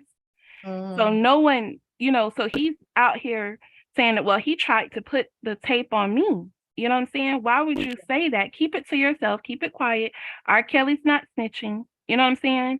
But either way, R. Kelly said it wasn't him on the tape. He said the tape was doctored back in 2002 or whenever they, Well, it started. I don't, like I said, I never seen Mhm. the tape that people are talking about, but in his last Yeah, trial, that was one of the major arguments, right. and it was about the mole on the back. Was it that hard to depict a mole on the back in this hearing here, in this court proceedings? There's no Or way. you can't see anything from the backside? There's no way to see a mole. The tape is so messed up anyways. But you can see his body. You know what I'm saying? You can see the penis size isn't going to change. You know what I'm saying? Plus in 1998, R. Kelly was super skinny. Uh-huh. The guy on the He tape. he didn't have any hair, or he had hair, or Mhm. which way was it? Vice versa? He had the hair, he didn't have the hair, something. I don't know. Well, it was a tape that was like a movie, and they filmed over. It was 3 different sex scenes that filmed over this tape. Mhm. Okay. So I guess they put this tape in the camcorder and press record while they were doing the acts, right? But it's 3 different men, or at least 2 different men, because of the penis size. Mhm. 2 of the men have really long penises. The other Well, one is short and stout. that's gonna take us we're gonna have to bring the penises in the lineup. Well, Let me play. there's also Let me Yeah. play this right quick so we can see what you're talking about. You said almost 5 minutes. It's only 3 minutes and 29 seconds long. Oh, Let's part 2. let that play. Yeah, this is Okay. part 2. In the videos, loyalty is everything, And when my kids started getting teased at school, I had a 15-year-old daughter that got stumped by 15 girls. I made police reports the whole nine. She got stumped up under the table because she was just defending her father, saying that wasn't my daddy in the videotape. That's it. And the girl stumped her because a lot of people, their mind is poisoned because when they look at his music. Well, you should have seen the faxes that we were getting. They're calling you an saying, why don't you use your time here to promote your own career as opposed to bash your brother? Right. But listen, so tell me what you saw on this tape with these 12-year-old girls. Why do we say that they're 12? Well, because he asked them. He's asking questions. It's like he was interviewing them on these tapes, you know. And you know, my main thing is, you know, everybody got opinions, you know, and I don't really trip off that. The main thing is, I know that, you know what I'm saying, that it's about me putting the truth out there, because enough is enough, and my kids, which is not the people that's listening, they kids, if they was in my shoes, they'd be probably saying the same thing that I'm saying, feel me? Yeah. But they're not. So of course they're gonna have their own opinions. So the girls are on there being interviewed by him, and they're saying their real names and that they're 12 years old, and then the rest of the shenanigans, you see the sex and all like that. Right. What is what is your sister-in-law saying at this particular point? Are they silently divorced? I didn't hear you. Is your sister-in-law, are they silently divorced at this point? I really truly don't know. When's the last time you saw your sister-in-law? Years ago. Yeah. Did she start out being a young one too? She started out being a dancer. No, I think if I'm not mistaken, I think she was of age. Yeah. You know, but she started out being a dancer. Is your brother illiterate? To some degree. Tell me, what does that mean? I mean, it's like basically, you know, he can't really read. Pictures on the menu. You know, he can't really write. You know, can't really comprehend what you're saying in a sentence. You know, but he is a genius at what he do. Yeah, he is. You know, an idiot savant. Right? He actually is my brother illiterate. Okay. Wait, hold on. Yeah, too. I wanted to also mention how he says his daughter was attacked, right? In defense, because the community, Carrie Kelly's community, knew that was him on the tape. See, we don't know them personally, right? But the people in their community, their surroundings, know the difference between Carrie Kelly and how R. Kelly looked. So that's why his daughter got her butt whipped. And if you look at the comments, I know I saw one where someone who knew Carrie Kelly personally said, "Carrie, you're lying." It was something he was lying about. But yeah, you have to read some of those comments, because he has people in the comments that knew him, you know. But this video you're paying is part 3, but I'm glad you played it. I thought it said part 2. Maybe. Yeah, okay. part 2. Okay.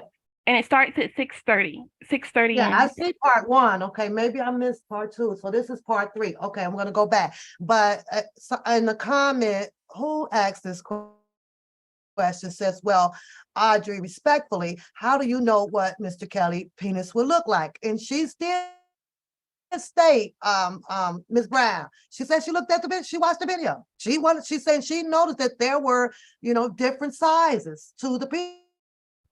So she looked at some detailing information to get some understanding of, you know, all of the gossip that was, if it was Mr. Kelly or if it was not. And she just happened to notice upon her research and more detailing graphic that she kind of went in to look at, wait a minute, these ain't measuring out. Something is wrong. That's how she said she, there were different men on the tape.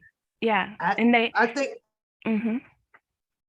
more people were zooming into the fact of probably how she was moving, because you heard a lot of talk about, well, this girl was doing more than what a 14-year-old was doing. And of course, they picked up on the main detailing of it, which is what caused a catastrophe of a ricochet quotes out here. Oh, he peed on her, and then that took off.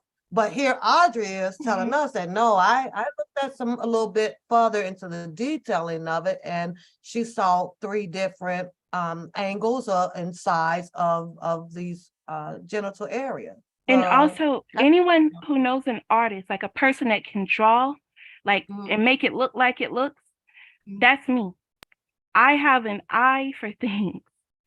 So when I looked at it back in 2002 and again 2023, Williams, an go ahead, I'm sorry, I'm looking for part you two. know, you can look at it and see that's not him. The men, they're two different men, probably a third man on there too, because the one guy has what looks like he permed his hair or he straightened it, and R. Kelly has never done that. I've never seen his hair straightened. So there's 3 different men on that tape. 3 Okay. different sex scenes, 3 different women. Yeah. I'm gonna start the part 2 for you at 5:59. Let me see what you're talking about. Cause I watch these, but geez, once you kind of, not see them regular, it kind of fades away. If it wasn't for that lady, would nobody know us? Tell me about the video that landed in your possession, because he taped over one of your movies allegedly having sex with 12-year-old girls who addressed the camera. Tell about that. Well, what happened was we had went to the mall and we seen these girls or whatever, and they wanted all an autograph. flat and narrow. Yeah, they wanted an autograph, and so he gave them an autograph and he gave them their number. So later on in the night, he told us to leave the place that he had rented. It was a big mansion in Florida. Okay. And we like, leave, where we gonna go? We don't know this place. Just be gone for 3 hours. We get lost. So me and him kind of got into it over that. But to make a long story short, what happened was the reason why it was 2 tapes, because on the way to Florida, we stopped at a truck stop and he bought this movie, Stephen King, Sometime They Come Back Again, a horror flick. So me and my brother Bruce asked him, could we watch it with him? He told us, no, we'll get your own. Selfishness. So me and Bruce put our little $5 together and we bought it. Yeah, so now big it's brother 2 tapes. Bruce. Right. Now it's 2 tapes. And this is one of the tapes that he taped over. So when me and him got into it about sending us away, because I just speak my mind. Right. We got into it about him sending us away. He sent me home. And I took one of the but you and tapes. Bruce knew at that point that your brother allegedly has a problem with young girls. Yes. And you were trying to keep it contained within the family. Within the family. I would imagine that there were no henchmen that actually knew as much about this problem as you and your brother. Right. At that particular point. At that particular point, I mean, some people kind of figured that, that he, dealt with or like little girls or whatever. Wendy's got the heat. Wendy's got the heat. The heat. The heat. The heat. The heat. So I was saying you have to play it back and like stop it after each little thing he says, because what I picked up from it was R. Kelly had a movie that Carrie Kelly wanted to watch. So Carrie Kelly went and bought his own copy of the movie. And Carrie Kelly made a recording over that movie. Why would you go buy a movie? Why wouldn't you buy a blank tape, right? So so now, I mean, you gotta have to break it down, but it sounds like he did this. So let's say he puts it on R. Kelly. R. Kelly also did this, but he recorded over a different tape, but the same exact movie. Okay, so now you got the same exact movie as R. Kelly. Okay, so what's the purpose of taping a sex scene of underage girls on a movie? To disguise something that's on the tape, right? That you can put it on your shelf and no one will know that's a sex tape, right? But who would R. Kelly need to hide that from? The police, his mama? Who? His wife? Who? This is like 1998, I assume. So with that being said, why is that R. Kelly's MO? Did the federal agents that stormed his house, did they find other tapes like that one on a movie, but it's really a porn tape? You know what I'm saying? So, or did you, Carrie Kelly, try to plant this tape at R. Kelly's house? And that's the reason you were sent away. Why would R. Kelly send you away if you didn't do anything?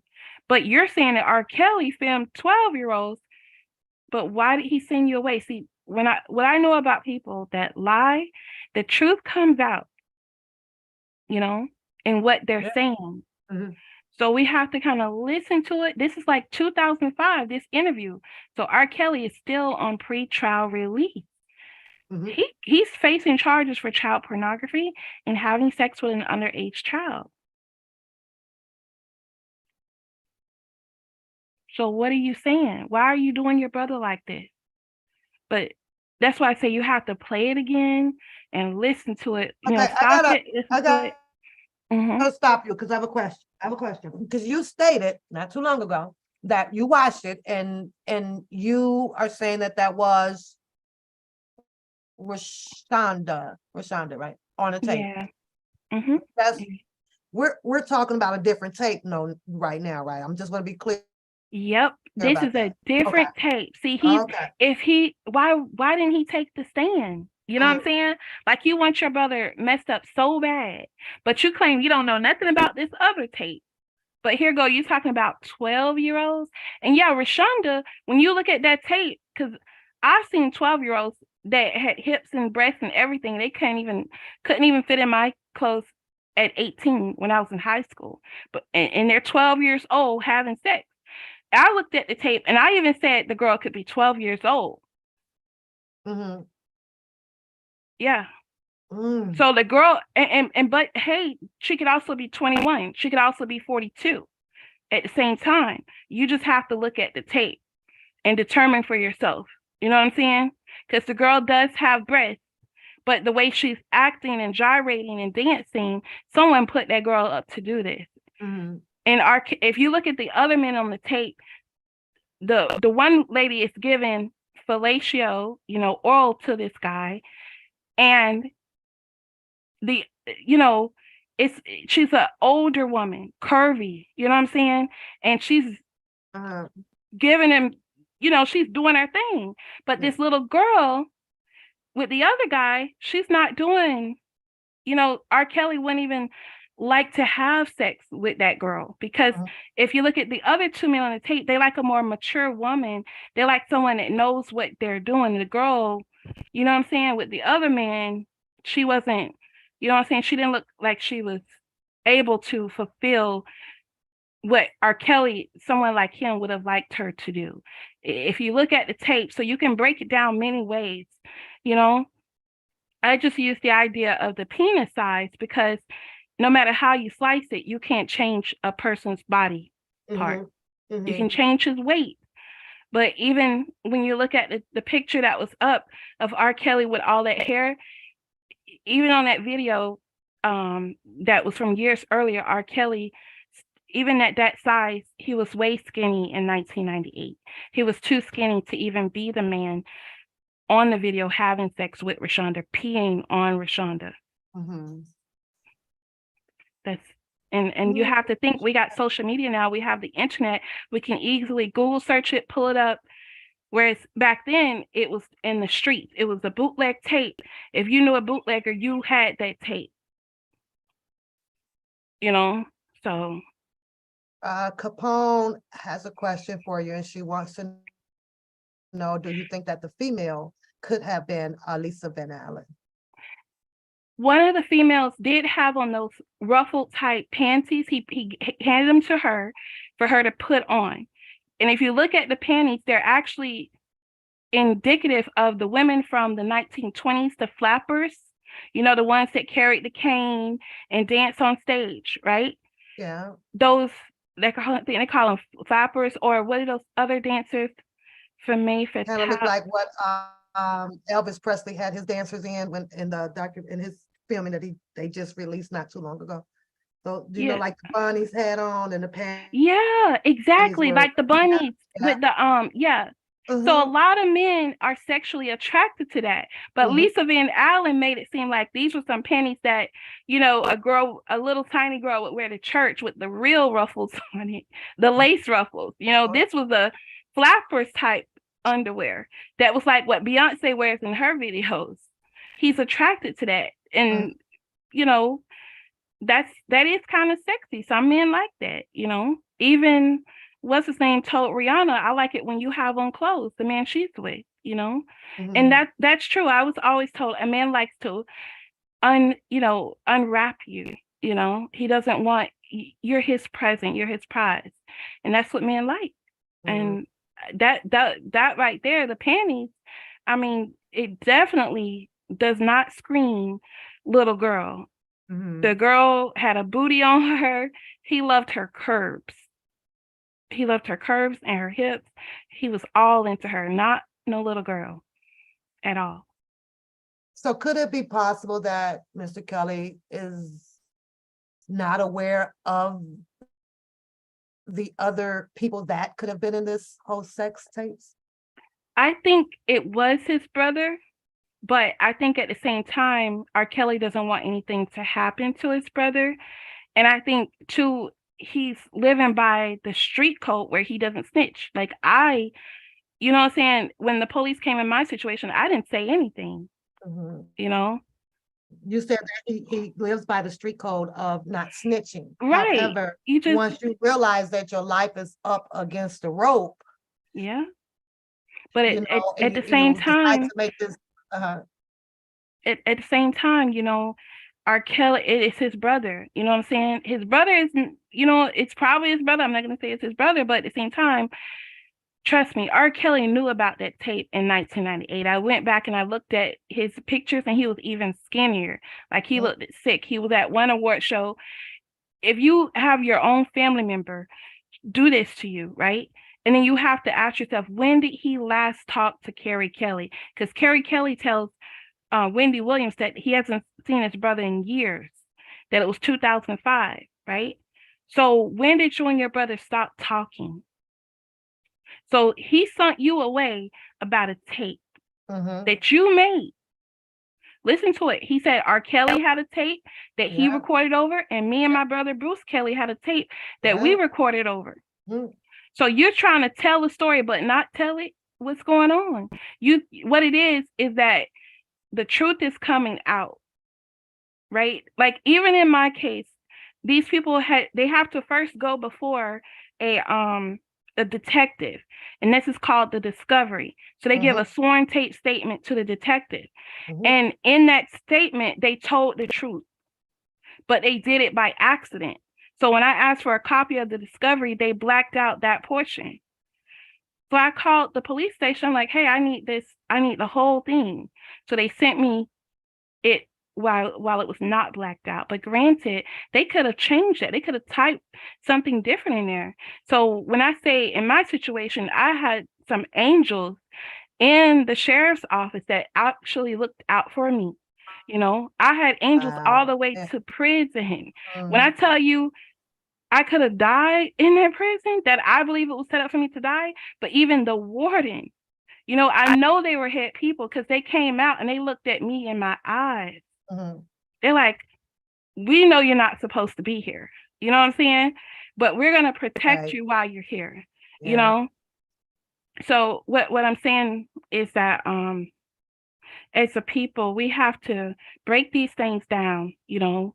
R. Kelly, he has worn this scarlet letter P, pedophile, since at least 1994. If you read the article that Danielle Smith wrote with Vibe magazine was owned by Quincy Jones in 1994. Is he connected to Barry Hankerson? I don't know, but if you read the article and look at all the damaging words she said, right? Now look at the marriage license. Why would they even do that? You know, so they have motive. R. Kelly is a powerful man because of his music, you know, and they wanted his power, they wanted his money, they wanted control of R. Kelly. But see, he might have dyslexia or whatever, right? But he was wise enough to be a good businessman. He's a Capricorn. My father's a Capricorn. Even if you look at how the man in the video, I'm sorry, Ms. Pap, you didn't see the video, but he hands Rashonda Landfor some money on videotape before they have sex. That's soliciting prostitution. And then the money is all wrinkled up. I don't know not one Capricorn that handles their money like that. Their money is always straight and creased. I have a brother who's a Capricorn too. These men are sharp, you know? Mhm. So when you watch this video, I'm saying break everything down. Who in their right mind is going to film themselves, number one, having sex with anybody and handing that person money on tape? That's prostitution. So someone set this man up. I challenge you all, go back and watch the tape or try to remember it. But if you don't remember it, go back and watch it. And you're going to say, well, dang, Audra was right. He handed her some cash money on tape. Who does that? Yeah. They tried to set this man up. That's why Sparkle tried to sue him. She said, I think it was her cousin who worked for the Chicago PD. And the cousin testified that Sparkle handed her the tape. That Sparkle brought the tape to her and said, should I, lock him up, have him locked up, or should we sue him? The cousin says that she told Sparkle to sue him. So this had to have been 1998 or around And that when time. was it the time that she told her story when her and her dad and so forth met with Mr. Kelly at a meeting or something, and he said something about, you got, that X, Y, and Z, and she got in the car and her dad. What year was that? Do you recall that? I'm like, well, why would she do all of this? Why would she do this clout moment here? When she's saying that her family and R. Kelly were thick as thieves. Yeah, and that her father. They were at a meeting, something about her song or something was supposed to, I guess, finish up or drop or something like that. Mr. Kelly said something that was not of liking at this business. Yeah, saying how And basically called her like a hoe or something sexual. Yeah. And it was inappropriate. Yet her father telling her to work with R. Kelly, that doesn't even make sense. But Right she then comes and there. live to tell the world about what her dad and we was gonna kick and we was gonna do this. And I was like, what? But you have to understand, when a person is lying, the truth is coming out at the same time. See, she was telling us something had happened, right? But that didn't happen, because I know good and well, I don't know not one father that's gonna allow somebody to disrespect their daughter. Not my dad. He would not have done that. And turned big bad wolf in the car, but in the car when I said my dad was going to do something. Why didn't he do it when it was said to you at this business table? I that was weird. And instead told her to work with R. Kelly. Come on, man. She made it seem like at this meeting that R. Kelly was this evil gremlin, laughing, giggling, while the family is on his side. About what? On his side about what? What did R. Kelly ever do to you besides make you a millionaire?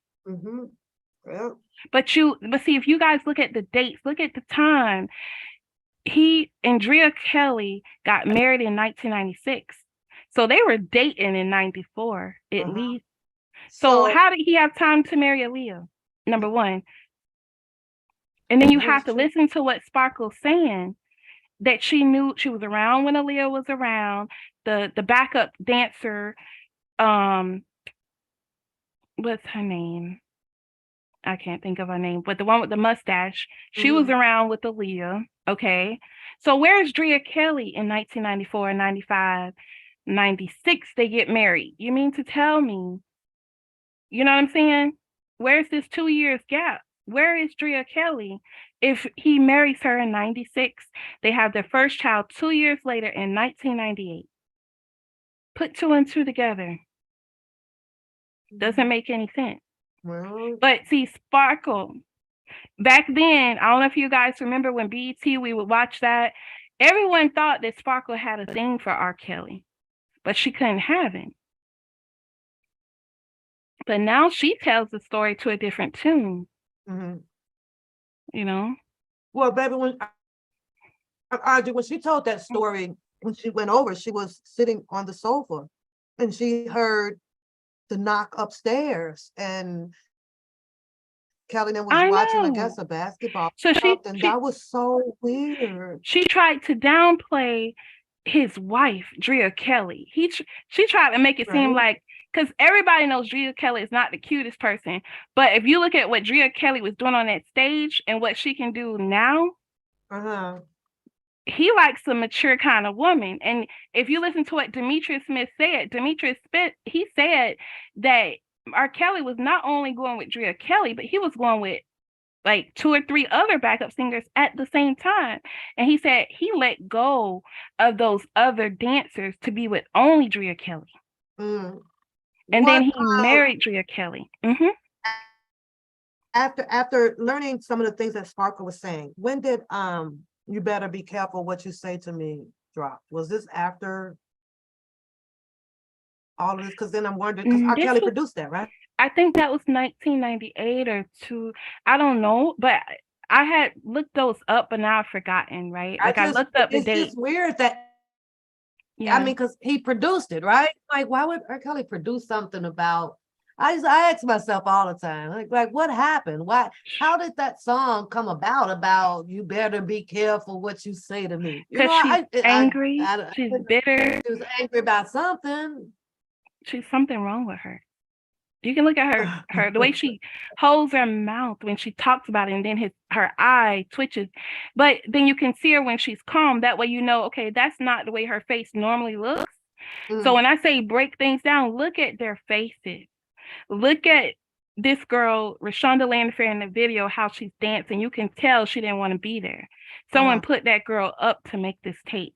But Rashonda Landfair, being his goddaughter, she had access to his house even when R. Kelly and Drea Kelly were on tour and on vacation.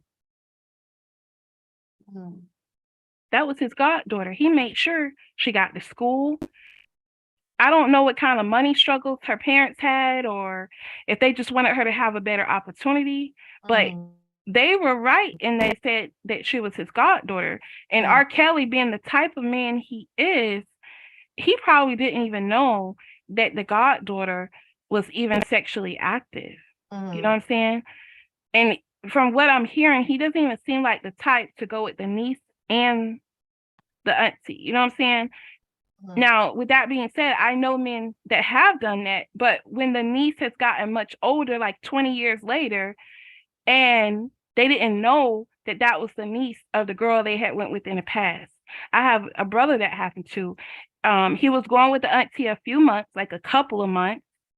And years later, I'm talking about from 2002 until 2020, I think, somewhere around there, 2018. So my brother actually had a relationship with this girl, and he didn't know that was this girl niece or any kin or anything. So with R. Kelly in that situation, the girl was young. It doesn't make sense. It doesn't make sense, because I'm convinced that he was with Sparkle, but he wanted something else. He wanted Drea Kelly.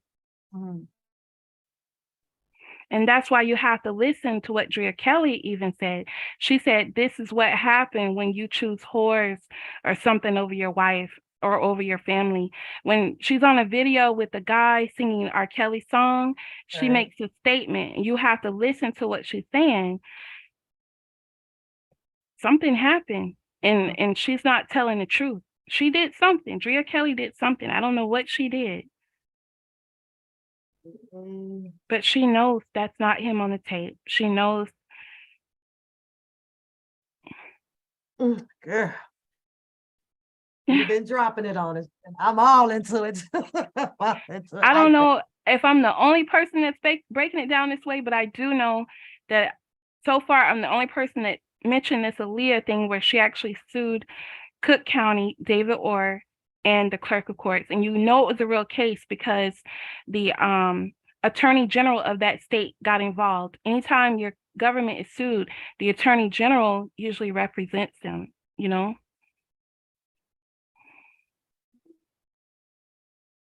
This was as good as this case. It's been weird. It's weird, it's strange, it's Yeah. too many characters, too She much wanted this. him. Do you remember? Okay, Mhm. I wanted to say this when we played the part 3, and Wendy talks about when she asks Carrie, is your brother illiterate? Okay. Later on down somewhere in the years, she visit Mr. Kelly's home. He invited her. Now, with her sitting there, and I believe he has the Christmas tree as usual, he never takes it down from what everyone speaks about. And you mean to tell me that she wasn't able to detect if he was illiterate? And if you're going to ask that, why and the brother has came out to say, well, yeah, he can't read, and yeah, he dyslexia with some of this and some of that. Then why would you take the time to go up in this man's place to speak with him? I think What that were when you looking for? What were you looking for?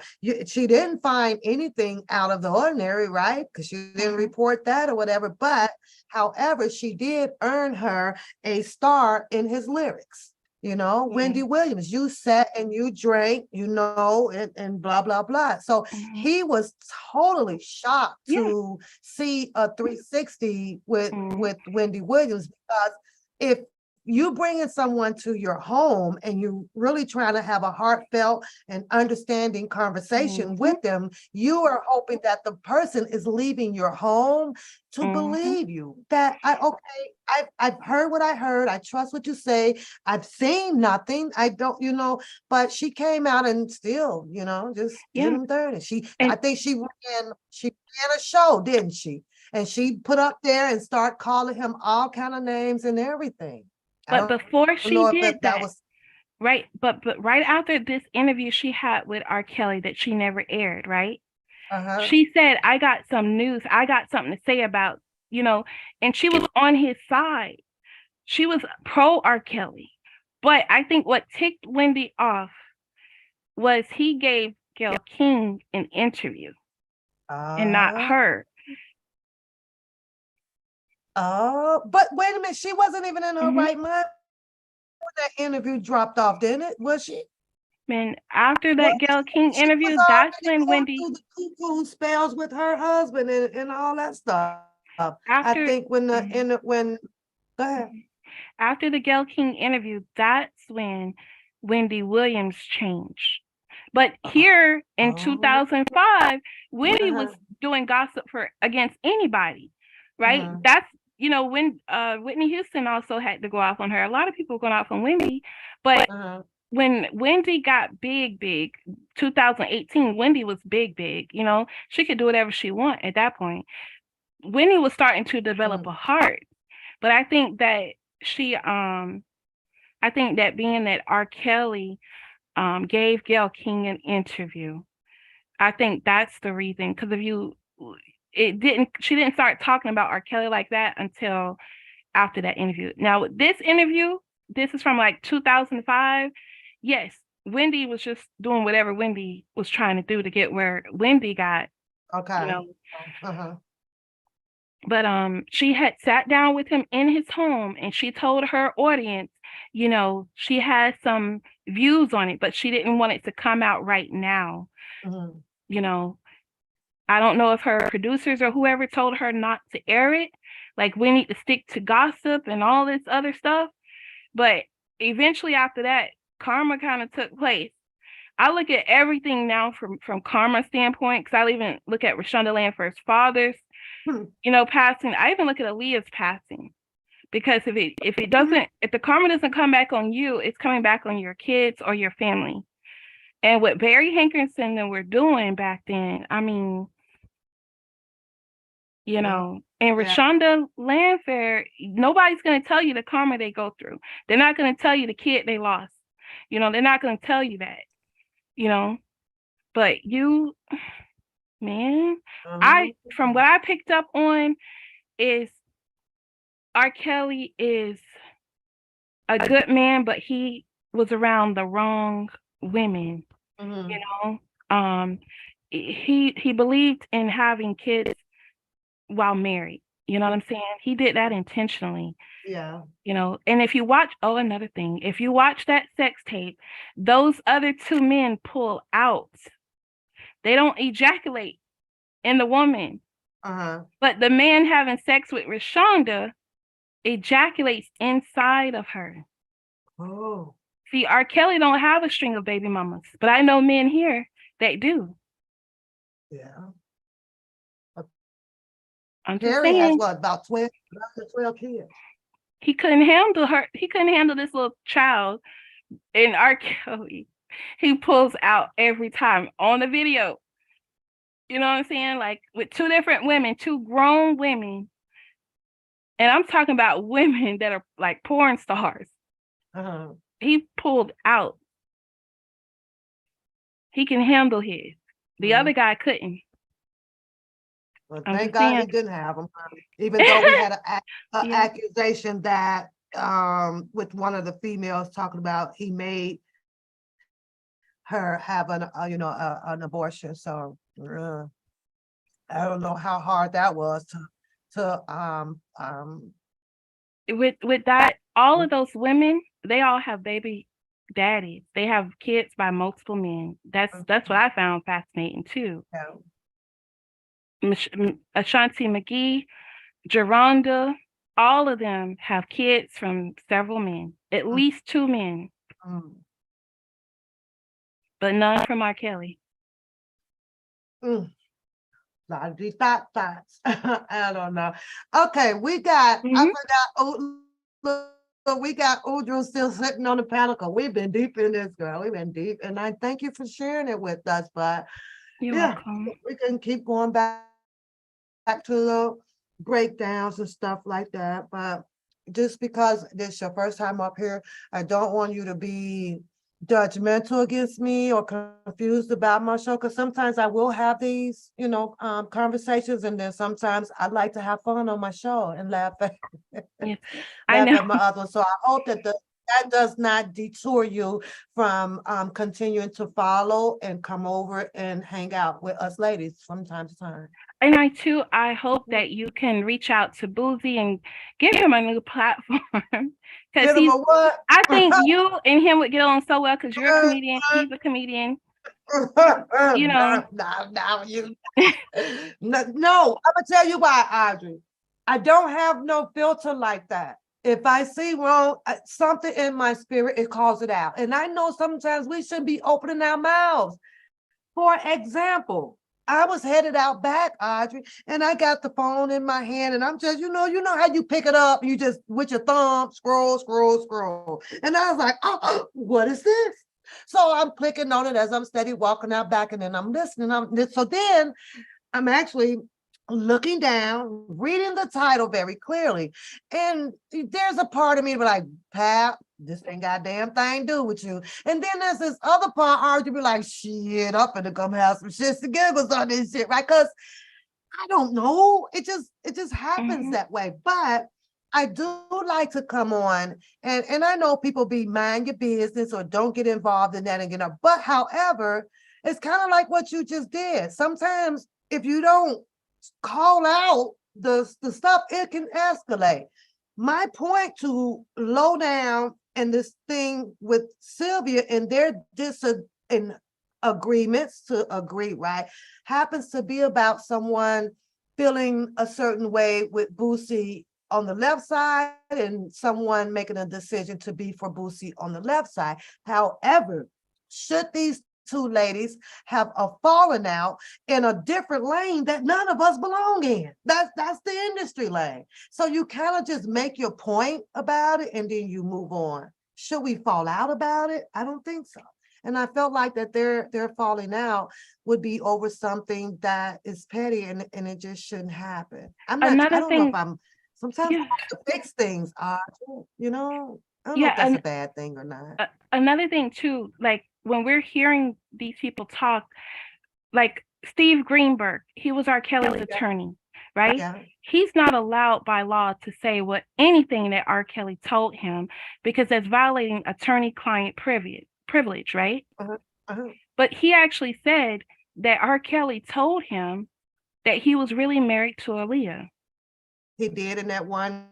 Mm-hmm. Who was But he on get this. with that other attorney, the other guy that hosts the show, right? Yeah. Yeah, I So, remember. so you have to ask yourself, why would Steve Greenberg do that? Is he a plant? You know? And he left R. Kelly in jail for 18 months. That's a year and a half before R. Kelly ever saw his discovery. So that means they didn't have a discovery for 18 months. So why didn't you, Steve Greenberg, file for speedy trial? If they didn't have a case, you know what I'm saying? Yeah. Like, we have to, you know, so even if they're supposed to be, because this other lady you speak of, that is having this thing with Miss Sylvia, she probably heard something that was a lie, but she can't break it down. Like, I know they're talking about this Marlo Mike, but Marlo Mike turned himself in, or he lied on himself, or told on himself, because number one, according to an interview that what's his name, Boosie had with Vlad, Boosie says that Marlo Mike had no witnesses. Yeah. So how did you get... talk to them for 1 second? I got to get this call. Go ahead. Yeah. So if Marlo Mike had no witnesses in his case, who could have taken the stand against Marlo Mike? But instead, Marlo Mike had Boosie indicted, and then he goes on the stand and says, "No, I lied." So why did you even have a case to begin with? Especially for 9 murders? What happened? I don't know. So they can bring that up and say that Marlo Mike, you know, Boosie is getting karma for Marlo Mike, but there's no proof that Boosie had anything to do with Marlo Mike. Marlo Mike is an example of poor upbringing, poor parenting that had nothing to do with Boosie, who was a kid himself, you know. A man that's not even 30 years old is like a kid to me.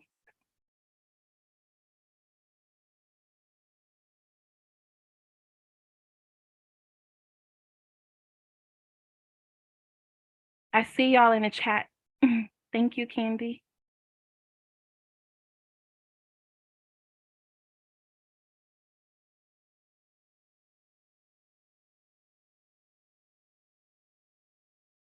You're welcome, Miss Brown.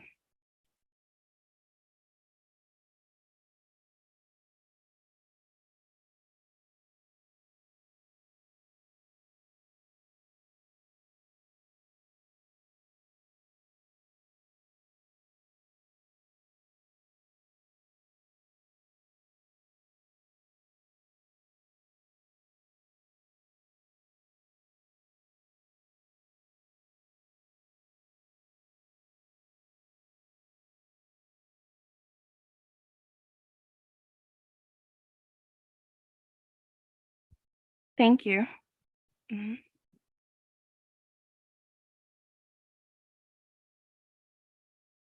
Oh, how's my day? Oh Lord.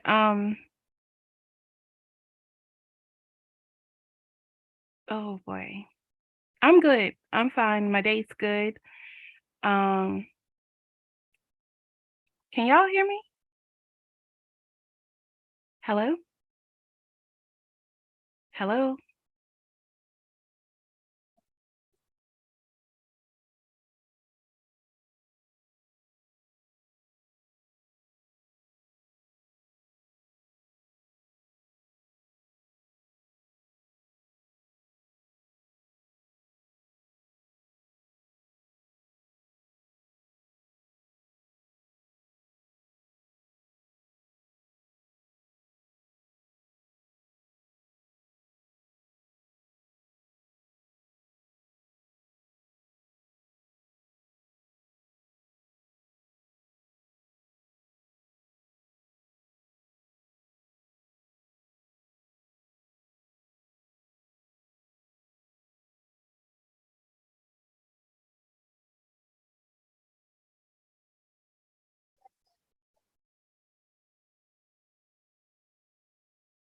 Supposed to take over. Sorry, girl. No problem. Can you hear me? Yeah, I can hear you now. I Oh, told you to go ahead and oh, entertain for me. But my mom called back the second time. I had to get that one. So sorry. Udra is on. Udra was supposed. She knows she does the hosting when I leave this channel. But when my mom called the second time, I better answer then. So I had told yes. her I was gonna call her back, but she just said I haven't heard from you. Since Saturday morning. So I got to check in, girl, at my age. Ain't that something? She still treat me Yeah. like I'm like 16 years Right. old. But that's my mom. So So change the man. Go ahead. Go ahead.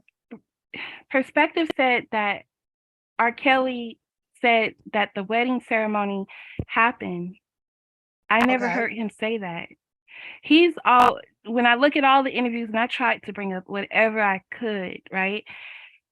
And he's said that he doesn't want to talk about, Aaliyah's dead. So I think that he thinks that Aaliyah probably did that marriage thing. I think he thinks she's Well, the you one. don't know that Mhm. Demetrius did state that he went back or, in between the flights and he told R. Kelly and it was the other guy, it was another guy that was with them that, hey, something is wrong. We got to fly black over blah, blah, blah.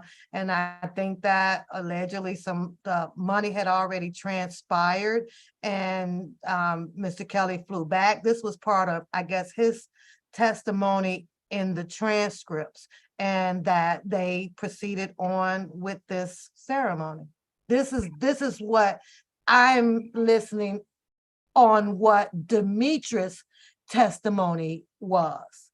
Right. So I don't think I actually heard Mr. Kelly testify and say that he flew in and he got married. I don't recall that. No. But see, Miss Pat, R. Kelly, he knows how to give an autograph. He was in Africa and he gave this big autograph. So I'm like, okay, so that's how he signs his name when he autographs. So with this marriage certificate marriage license, it would have his signature on it somewhere. Mhm. If you get married and there's no signature, your marriage is not real. Mhm. There has to be a signature by both the bride and the groom. But here's the thing, I'm agreeing with you because they changed the charge to a bribery charge, not an actual, you know what I mean? As if I hate to use the R word, right? Because had they found out technically if this was true and that marriage did pursue, right? Then there would have been an effort to actually push the charge to be what Jim Derrick Goddess calls it, a statutory rape. But they didn't. But couldn't, let's say Aaliyah even had a journal and she wrote down, I love R. Kelly or anything. That still has nothing to do with R. Kelly. I don't even see him giving her any special eyes. When I look at the interviews, nothing. So even if she was in love with him, unbeknownst to him, it's nothing to do with him. But when I noticed that in these interviews, he's thinking that Aaliyah put this together because he's like, I don't want to talk about her. She's dead. He don't want to talk bad about her. The way he worded it, it's like he doesn't want to talk bad about her. I mean, he never said he was married to Aaliyah because how could he say he was married to Aaliyah if he would need a divorce to get with Drea? You know what I'm saying? And then Drea would have known about it in 1994. You know what I'm saying? Yeah. I think like it's what people are saying. This was Barry Hankerson, Demetrius Smith, Craig Hodges doing, they had a bone to pick. Even Quincy Jones had a bone to pick with this girl Sparkle. There's no telling what she and Quincy Jones had going on, But at the end of the day, R. Kelly has been nothing but good to these people, and he hasn't snitched on none of them. He hasn't even said anything bad about Jay-Z, except for, I thought, someone was going to kill me. You know what I'm saying? I thought Jay-Z might have had something to do with it. And it was just a very brief interview he gave. He's not that type of person. He'd rather show you through his works. Like, he'll go up and he'll rap and say, see, I can rap better. You know what I'm saying? But he's not throwing shots. You know what I'm saying? He's not putting you under the bus and saying your name specifically. But if you look at what Jay-Z said about him, you know what I'm saying? R. Kelly's, he's not the type to hold grudges. He's not the type to, it's like you don't even cross his mind. I'm the same way. I'm prissy like that. I don't, you know what I'm saying? Right. I don't pay people mind that much. And R. Kelly, he don't pay people mind like that. Yeah. He could have sued. When he had the phone interview with a DJ, it was a female, and they were questioning him about the best of both worlds and the lawsuit that came about, the 70-something million or something like that. And R. Kelly just stated, like, yeah, this is such and such happened, and yeah, I got pepper sprayed, and this would happen, and he kind of moved on from it. The lady asked him, about how he felt about it. Basically sum it up. He's like, shit happens, He's just glad to be alive, and they don't plan on, I guess, working together any further, and that was that, So you're right. There's nothing heard about of him in a form of retaliating to the level of how we know the industry can retaliate. And it's like he just moved on from. Well, and also too, anytime he says anything today, he only mentions Tasha K and his BOP officer, which I'm so thankful, because that was witness tampering. Even what Grey Ghost Vodka was doing with Rashonda Landfair, offering her a deal to testify, that's witness tampering. But no one is outraged about that. You know what I'm saying? This girl, Azriel Clary. See, I live in Polk County. My sheriff is Sheriff Grady Judd. Had her parents, just her parents, he would not have needed R. Kelly to file charges. Had her parents filed charges against R. Kelly back in 2015, right? R. Kelly would have been in jail. But the parents never came forward because R. Kelly did not have sex with Azriel when she was 17, like the parents claimed. So, and plus the text message says, he's giving you over $20,000 and you still haven't had sex with him. And, and then you have to wonder, okay, why would the parents go to the federal government and not the state government? And the husband was supposedly a drug dealer, right? The mother wanted to go and work for R. Kelly, and she wanted to be his driver. Why do you want to be his driver? So you can go from state to state and do this interstate commerce and this human trafficking, build a case against R. Kelly? So I look at all of that. I listen to all of that. You couldn't get your daughter to have sex with him in this hotel room. The police came, locked on the door. Polk County Sheriff came, knocked on the door. Sorry, I have a list. She showed them and I have Bugsy. She showed them a tape of, she showed them an ID that she was 18 years old. 18. And this was in 2015, April of 2015.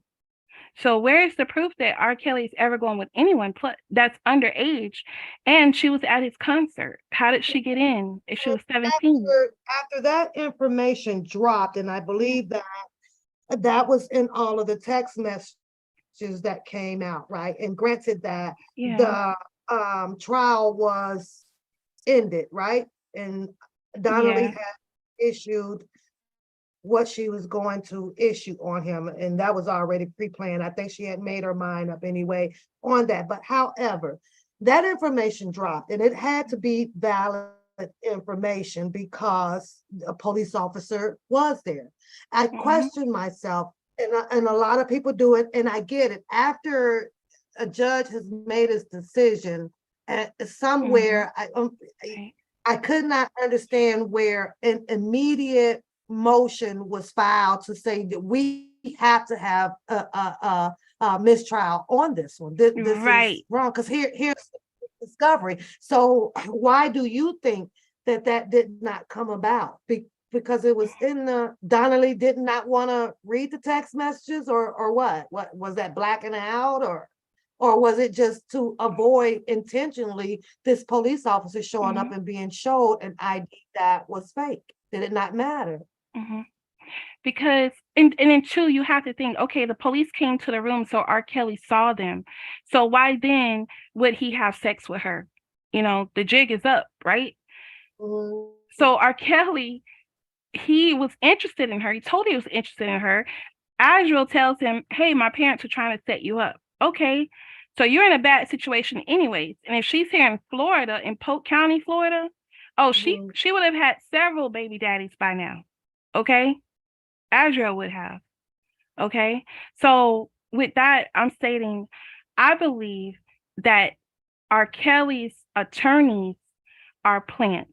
I'm not saying Jennifer Bunjean is, but with the Bill Cosby case, why then are these so-called, you know, survivors or whoever are now coming out again to sue Bill Cosby? You know what I'm saying? If he so-called won everything, he's out free and clear, right? So I'm not saying that Bunjean is a plant, but she also stood in front of that photo with the man raising his fist for Black Power, and she said all this stuff about miscarriage of justice, right? But then after he loses the trial, she goes before the press and states, R. Kelly has been punished enough. What do you mean by that, Bunjean? What? You know what I'm saying? Like the Steve Greenberg, I made that point for that very special reason, because the discovery does not change. The discovery was that way when they first arrest him. The discovery is the evidence they have against you. That's why everybody should get their discovery ASAP, within a week of your arrest. And then you ask for speedy trial. If you see, okay, they're saying so-and-so said this about you, but I have proof. I have my laptop, which is proof, right? R. Kelly had his laptop, right? But they left him in jail for 18 months. They wouldn't give him his laptop or his tablet or whatever. He said he had proof. These are some letters that Choke No Joke has on his page.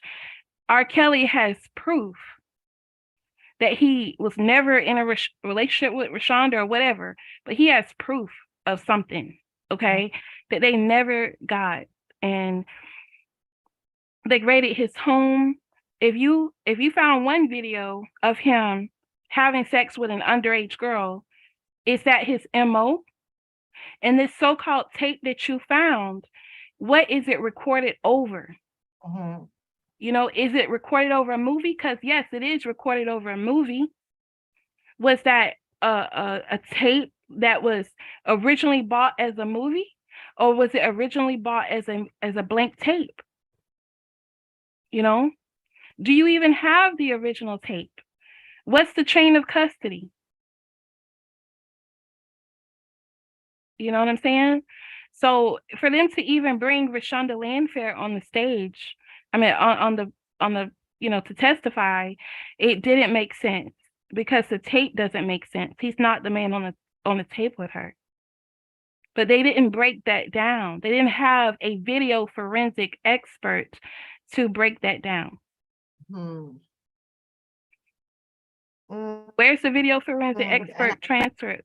Yeah, he was devastated though. So he was really devastated to know that this girl, wow, I was devastated. I was like, what? Yeah, You go Parnell. what was it, Mhm. 5 years in this man's life, Mhm. and wasn't with him 5 years alone. Yep. There was always with joy, and so somewhere, in her mind, Bear or whatever told allegedly to her that it was going to be this type of way, but still, this was unbelievable. What I want to, and you're right, Parnell. Polk County is not like what Boosie was saying. If you ride through San Diego, you come on vacation, leave on probation. That's what it is like here in Polk County. That's what it is. It's called Imperial Polk County. They even think that our judges own the jail. Like a year and a day is prison, but they keep you in jail for years, 4 years, 7 years, not getting a trial. Whereas county time, misdemeanor time, it only carries up to a year. You know what I'm saying? So with this, that's what I'm stating. We have to know our rights. We have to study the speedy trial laws, the due process laws. We have to study that. In R. Kelly's case, we have to look at him as try to find the person. I know we don't know him personally, but we can look back at MTV Cribs and look at how, he introduces his kids or something. We got to look, how is he at the award shows when he's giving his speeches that are unscripted? You know what I'm saying? Like, to me, it just seems like he's a good person and he got mixed up with the wrong women. He was looking for love in all the wrong places. And I think that's why I thought maybe he was in love with Azrael, but then, as we look at the text messages, maybe she was never in love with him. Maybe she's another Kimora Lee Simmons, Yeah. Anyways, my father is 21 years older than my mother, and they were in love. So age is not, and plus my father was 91 when he passed. My mother was just 69. He passed like less than a year later, right? But they were in love, so age doesn't matter. Plus my father, he didn't have any health problems. Like, he just died of old age. He could still bathe and take care of himself, walk. He never had a cane his whole life. He could walk faster than me. Okay. And so just because he's older, I don't care if he's 30 years, 40 years older, it doesn't mean that Azrael would have outlived him, so age is not, that don't mean nothing. Okay, I want to go back and play what Tasha Case says about, and shout out to Malicious Conspiracy, just for a minute, with the the witness tampering of this BOP stuff. Okay. I got some powerful information for y'all. Tell me what you think about this one. I got people up there in Cook County. Shout out to my Cook County. What you know the shit. Because we spoke about this earlier. R. Kelly's jail records. Ask him how he got R. Kelly's jail records. Ask him how I got the emails between Hold on, let me rewind it, because we talked about this earlier, right? And you said that she had someone at the MCC, right? Some powerful information for y'all tonight regarding this, okay? I got people up there in Cook County. Shout out to my Cook County winos and shit, okay? They work for government. that I gave him right there. R. Kelly's jail. You were absolutely right. She said that she had some people up in Cook County, but yet then we're talking about a BOP officer that is initially from Minnesota, or was it Milwaukee? It's Milwaukee or Minnesota? I thought it was Minneapolis, Minnesota. Okay. but you were correct. So how are we here with her having, according to her, these allegations that she has people in the MCC? So is it someone in the MCC, the BOP officer possibly have reached out to someone at the MCC, and this is how she got information? Well, that's MCC Chicago. She says it on one of her interviews. She says MCC Chicago. That's when she first gets all of the documents. She said, I got here, y'all gonna get some good news. That's the one where she says MCC Chicago, and then she later says Cook County, but MCC Chicago is in Cook County. That's the federal building he was held at with Ronnie Bowe, MCC Chicago. But the federal agent, when he gave that press conference, the Caucasian man, he said that it was an employee out of Minneapolis, Minnesota. And then I think I read in one of the comments that whoever this person was, they transferred their employment. I have no idea. But she said it was out of Chicago. So, you know what I'm saying? I don't know, but this doesn't make any sense. I think Tasha K didn't know that she was being set up because she's not really a journalist. So she doesn't know the rules that journalists are bound by, which is what that lady was trying to tell her. You know, the one lady with the curly hair, she was trying to tell her that, you know, I'm a journalist, so I'm bound by certain rules, right? Things I can and cannot say. I have to know the chain of custody, right? So with Tasha K, I don't think she knew that, but according to the law, ignorance is no excuse. So Tasha K can be charged and convicted. She can be. She feels what she has done was just not illegal. Like you say, she's a journalist, so information just dropped in her lap. Well, she said it came from MCC Chicago, right? Yeah. The feds are saying something else. The feds are protecting her because she even told the lady, I can't be arrested or something. And she boastfully stated not only she got his text messages, you know, his emails, but that she had his phone calls and his medical record. That's a HIPAA violation. You can't have nobody's medical record. Well, then how in the heck is FR is putting a motion or something out here demanding that his health record be released when we all know that is against the HIPAA law? Who's going to grant that? Who will grant that? I see a big major lawsuit coming with that. Didn't she already run through the trial with her testimony saying that this is what she got and they tested him? Didn't she get rewarded some money? Then why would you want the world or people to press a judge or sort to put R. Kelly's medical record out here? Like, who does that? I couldn't understand that. You got what you want, you came for what you wanted, and you got your TV moments and platforms and things like that. But I'm like, what? I don't think that is real. I don't want to believe that was real. We want his medical records. Right. What? But then you have to wonder if they're letting her get away with this. Why? What do they have on Tasha K? What do they have on her? You know what I'm saying? Because they have something on the rest of them to give them immunity, right? They have something on even Rashonda Landfield, the girl that was on the tape, and they have something on her mother because they forced her to testify. They, even Azrael, I think that her own father was facing federal indictment or something back in 2015.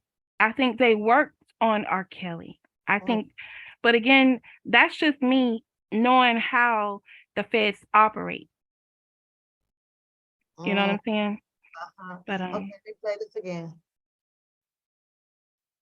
Powerful information for y'all tonight regarding this, okay? You know, I got people up there in Cook County. Shout out to my Cook County winos and shit, okay? They work for government. Now, I gave him R. Kelly's jail records. Ask him how he got R. Kelly's jail records. Ask him how I got the emails between Azrael and R. Kelly. So you mean to tell me I don't know what the fuck I'm talking about? And so Azrael doesn't know. Well, now she does. Okay, her dad kind of gave her the information that I gave her to let her see for herself, but she's still having a hard time believing. In November, she left. I told you the money had dried up. Hot water was off in the Trump Tower and shit. And she decided to leave. And I was the first to let y'all know. Look, I know she left. I didn't get that from her parents. I got that from the emails that were leaked to me. So I saw. Now. After she leaves, she's still in love with R. Kelly. Like I said, she left conveniently. I know that. Her man was in jail. It was Joycelyn's time to go see him. She was like, I need money. I'm not used to this lifestyle. My daddy made great money. And, she went, to her daddy. So she could pick up where she left off. I'm not saying, listen, R. Kelly deserves to be in fucking jail.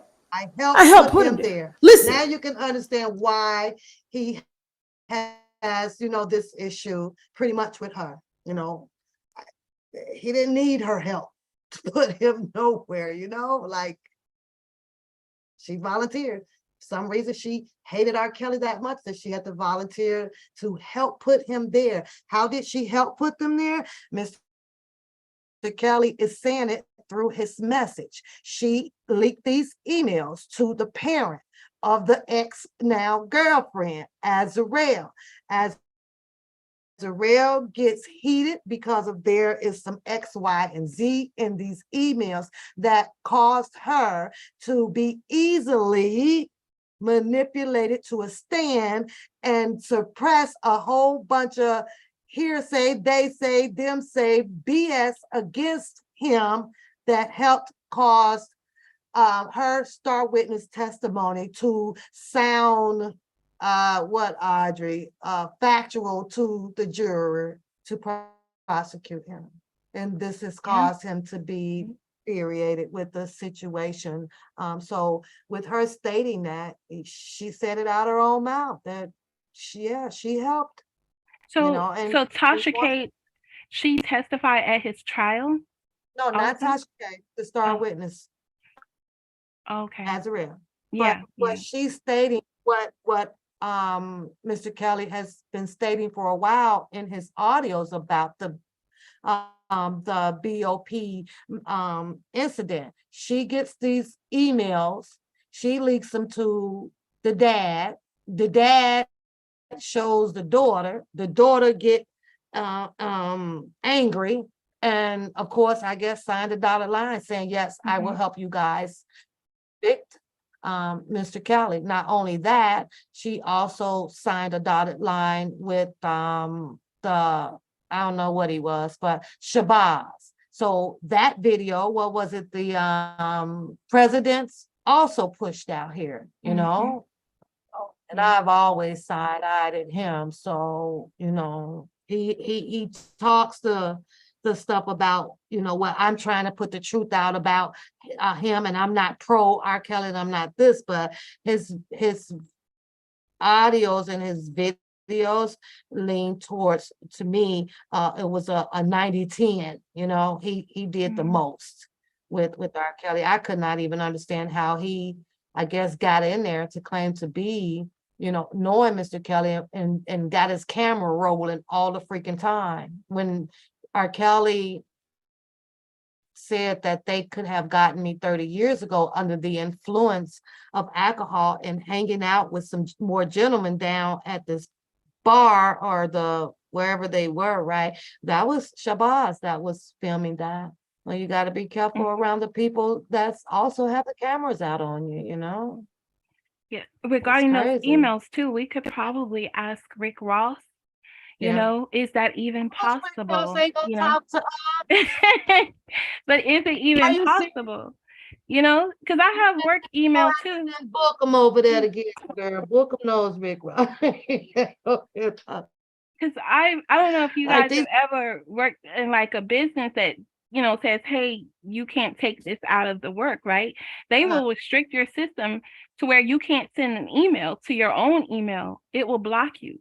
So I would think that's the same thing in the government. If it's not going to bop.gov, where are you sending it? You know what I'm saying? Like, so how did that even happen? I don't even understand that. Oh, Harlem says that it wasn't even just the emails, it was his commissary too, Yep. who put money, Rashonda, and the feds set that all in motion too. It was like they had him Feds gave entrapped in her.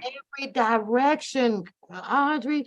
They were just coming at him left and right, left and right, left. I was like, oh my God, he can't get any air right now. It was But just hard. And let alone he did not have the amount of people that he should have had by his side that was also allegedly, you know, Right. around spending money, doing this and doing that. Why aren't you people helping to make noise that needs to be Right. made? Oh my And God. and that gets to what you were saying about the attorneys, right?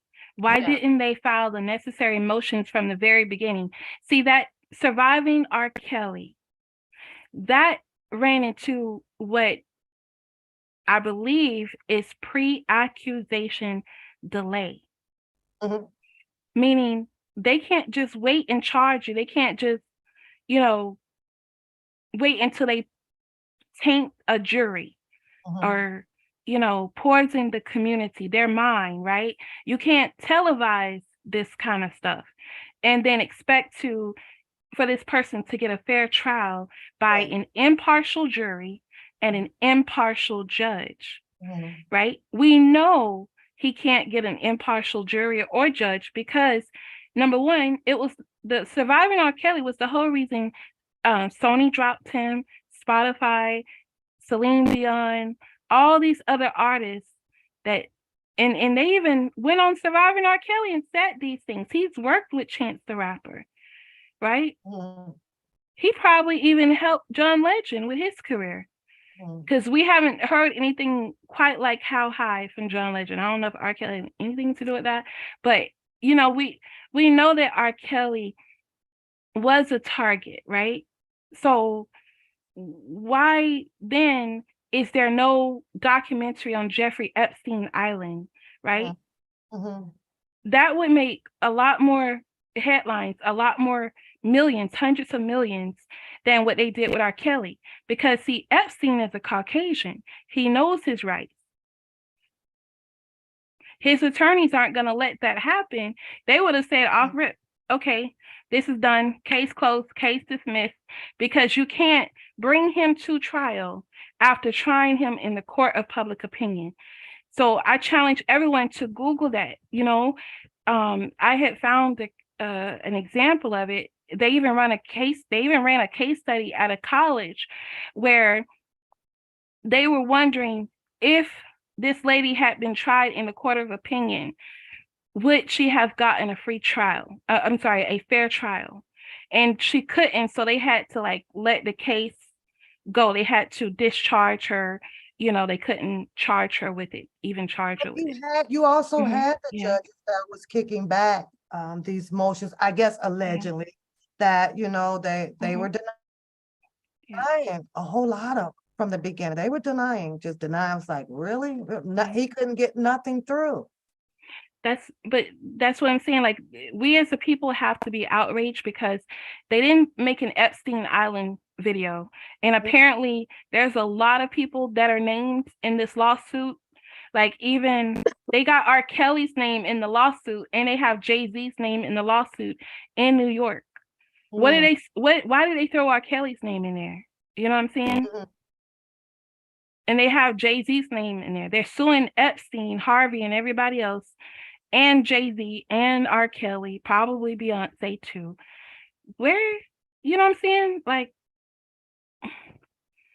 this is the victims in the Epstein case. They're suing these people. And then this judge, Ann Donnelly, is in Brooklyn. Jay-Z is from Brooklyn. Right. Now this judge was appointed by President Obama. Right. President Obama and Jay-Z are pretty close. I have no idea. You know what I'm saying? I don't know what's going on in that regards.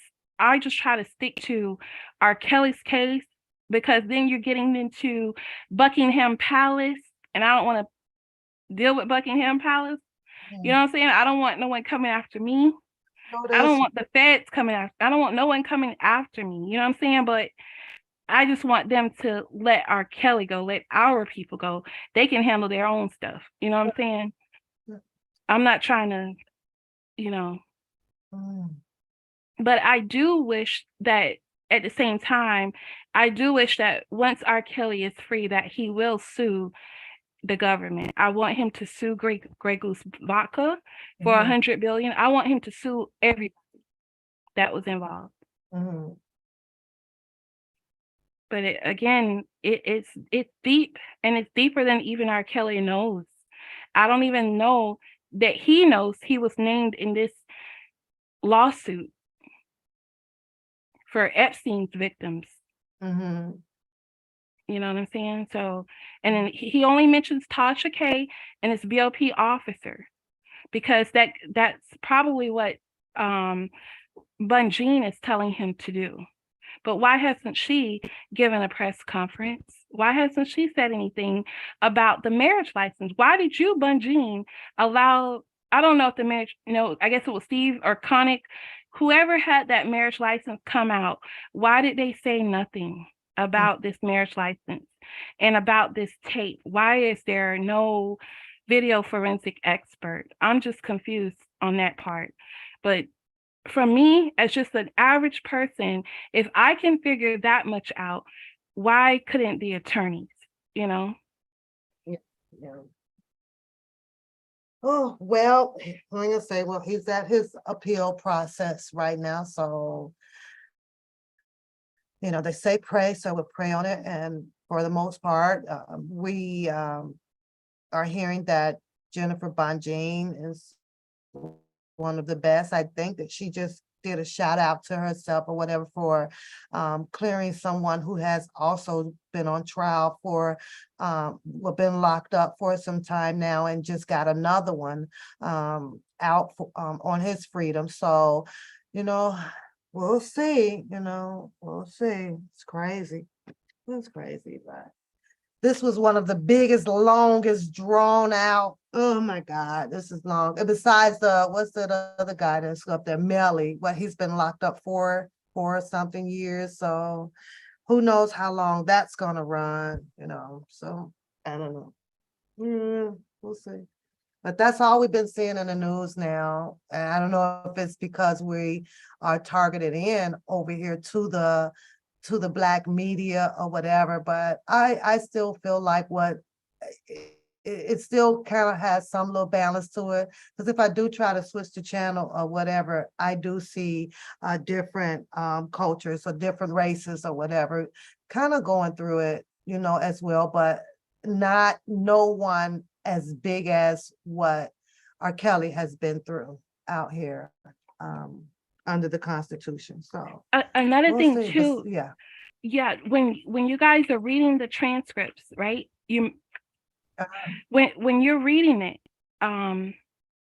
look at how they word the questions.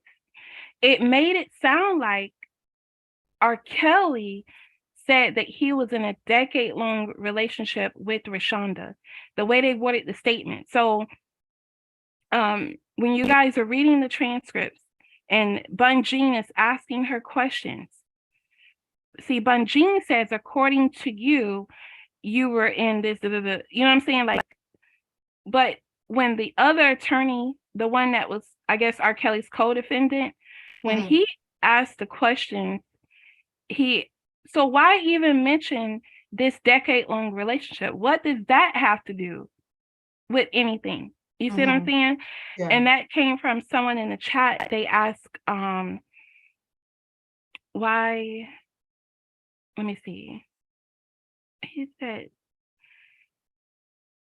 I don't know, but they said something that made me think of that. And I was like, yeah, why would they even word it that way? Why even mention this decade-long relationship? Now everyone thinks that R. Kelly was the guy on the tape, that R. Kelly was in this 10-year relationship with her. And it's because how they worded the statement. So that too is what makes me think that Bunjin could be a plant as well. She popped up in the Oh, you know, yeah. I'm just saying. But you, oh, girl. I mean, she asked the exact same questions that the other attorney asked about this You're right. decade. I'm agreeing with you. I am. I saw Right. that. And then two, the government keeps text messages for at least 7 years. The cell phone companies have to keep cellular records for at least 7 years. So and what's her name? Rashonda tells them, I text messaged him too. So why don't you pull these text messages? You're supposed to have all evidence, right? So where are the text messages from 2011 to 2019? Where are the text messages from 1998 until 2002? From 2002 to 2008. Where are the text messages? Where's the evidence? Where even pictures of her and R. Kelly at all? You know what I'm saying? Like, if they were in a decade-long relationship, right? So Ms. Brown says that all of her questions were from the witnesses' testimony, statements. I'm sorry. yeah, from the discovery, but you didn't have to word them like that. You could ask her, so tell me, how did you meet R. Kelly? You know, you can ask a question where you can let them answer it. You don't have to answer it for them, and then they just giving you a yes or no. Correct. That's suspect to me, you know. Correct. Well, I'm not gonna say that I never side eye that situation that you're talking about. What made me side eye from the very beginning is when I heard Greenberg, and mind you that there was a lot of people with their differences and opposings on Greenberg. He shouldn't be this, he shouldn't do that. Oh, he's behind, all of that, right? But then after hearing that there was another attorney, and I think that Sylvia was the first one that was kind of, tipping it off that, oh, well, he's got somebody, I'm not going to say right now. And then it kind of came out, then it spread it out here. Okay. But I heard Greenberg out of his own mouth mentioning that how, that they're good friends, they know each other, and then she's doing some work. And I know that all attorneys kind of hear their bump heads together, right? And I understand that, but it was some things that he was saying, because I was like, no, R. Kelly needed somebody to come in that didn't know none of y'all. That's what I would be over here saying, right? And then when they went to, I guess it was a pretrial or something, right? And Bonjean was saying that she needed more time based on some of the discovery or whatever. Then I hear Greenberg tell her, well, no, you're gonna have to get your own. So until I had to understand that, okay, I get it. He may have something missing, or it was too much to get, and he wanted her to make sure that she got everything that she needed. But at the same time, I was hoping to hear him say, yep, I have it all ready and it's all aligned, ready to go for you. But I didn't hear that. He was like, well, you got to get your own. I was like, what? Wow. You got all, you can save her some time, from all of the work that she had to do. But once I heard him mention about, him really knowing him, and I guess maybe they talk from time to time and they work together. I did side eye a little bit, because I'm thinking, no, you get somebody that don't know these people. Like, start fresh. But it is what it is. But now, all I can say is you want to walk up by faith, right? You want to walk by faith. She's doing her TikTok dances now, kind of like how, what's her name? What's her name? What's the other attorney who got up there and said, you will find them guilty? Start with an M. Can't think of the damn woman name. I'm bad with names sometimes, but so I don't know. And it was something you said earlier about attorneys, right? And I did a show very early on before his trial started, and it was based off of an attorney show. And one of the attorneys on this show, it was way over in another section, right?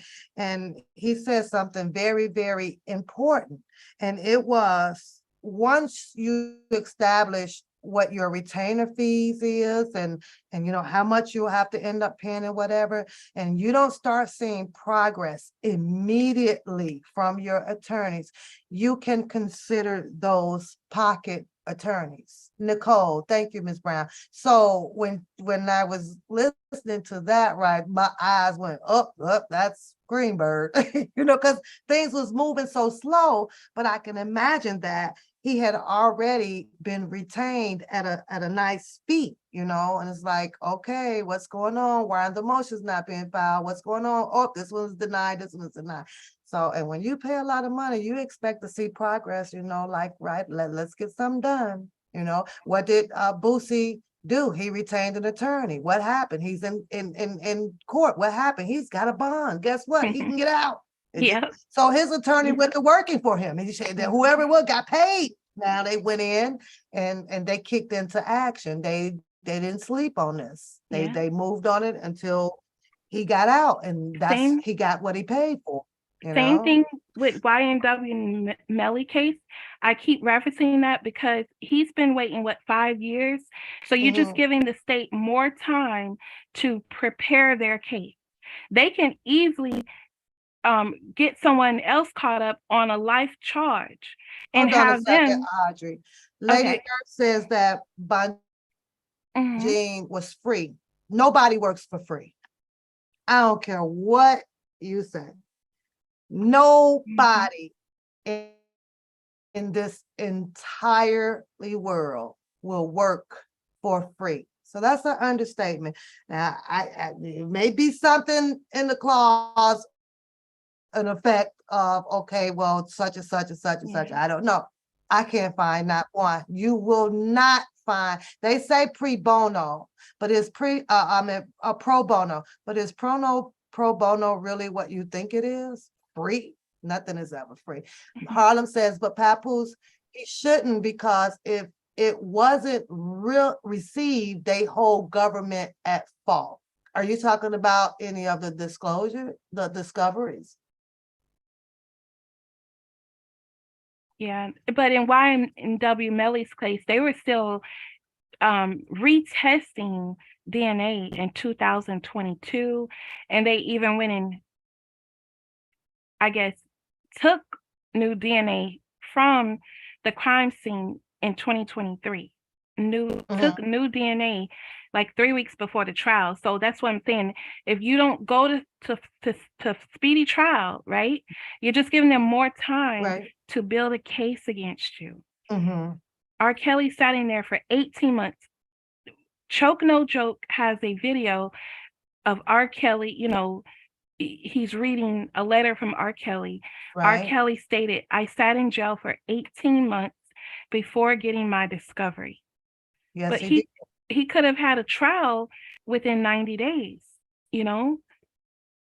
Okay, so is that ineffective assistance of counsel? That's right, but he has to state why was it ineffective. So one thing I point out is pre-accusation delay. That means they're building a case against you, right? But he had charging. So why would they allow something like this to happen? They knew better than he knew, right?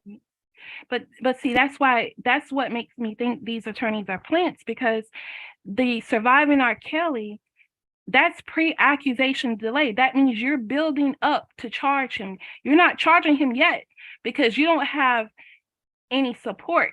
You know what I'm saying? You don't have a scarlet letter on him yet, right? So this surviving R. Kelly was their pre-accusation delay. They were going to charge him. They just needed something time to do so. Yeah. So by them even doing the surviving R. Kelly, that's what convicted him. You know what I'm saying? Mhm, Because mhm. and if you look at it too, his own attorneys helped convict him because number one, the text messages were out. Yeah, but All of these videos and that's interviews. also one of Mhm. that's I'm sorry, honey. That's also though one of Bonjean's arguments though. Mhm. It's Yeah. part of our argument. Yeah. It's a little late, but it's Yeah. part of our argument. So with that being said, during the appeal process, that can also, be stated, Mhm. it'll be written in the transcripts, right? And she can argue something in the transcripts of Yeah. about how long he sat in there, with not knowing that he should have had this speedy trial, and they did this XYZ, dropped this presidency, they dropped the Lifetime docuseries, right? So that can favor Well, him though, right? with an appeal, she can't like retry the case, right? Right, right. So like even with this pre-accusation delay, because I just got that from reading the speedy trial rule, the federal speedy trial rule, just reading that. Uh-huh. So even with that, ignorance is no excuse. So he can say, she could say, he didn't get his discovery for 18 months. But by law, he has access to it. His attorney just didn't release it to him. So he would have had to fire his attorney and go pro se, meaning he represents himself. Okay. So that's, the ineffective assistance of counsel, that's where that would fall in, but it won't with the time that he received the discovery, how the ineffective assistance of counsel would fall in is if R. Kelly is telling them, I have evidence, you're not bringing the evidence, right? But with the appeal, I don't know if she can say that in the appeal. I think she can say everything that went wrong in the trial. Like if I filed the motion that this was pre-accusation delay, that you guys, shouldn't, And it wasn't granted, that yeah, gives it a right to argue.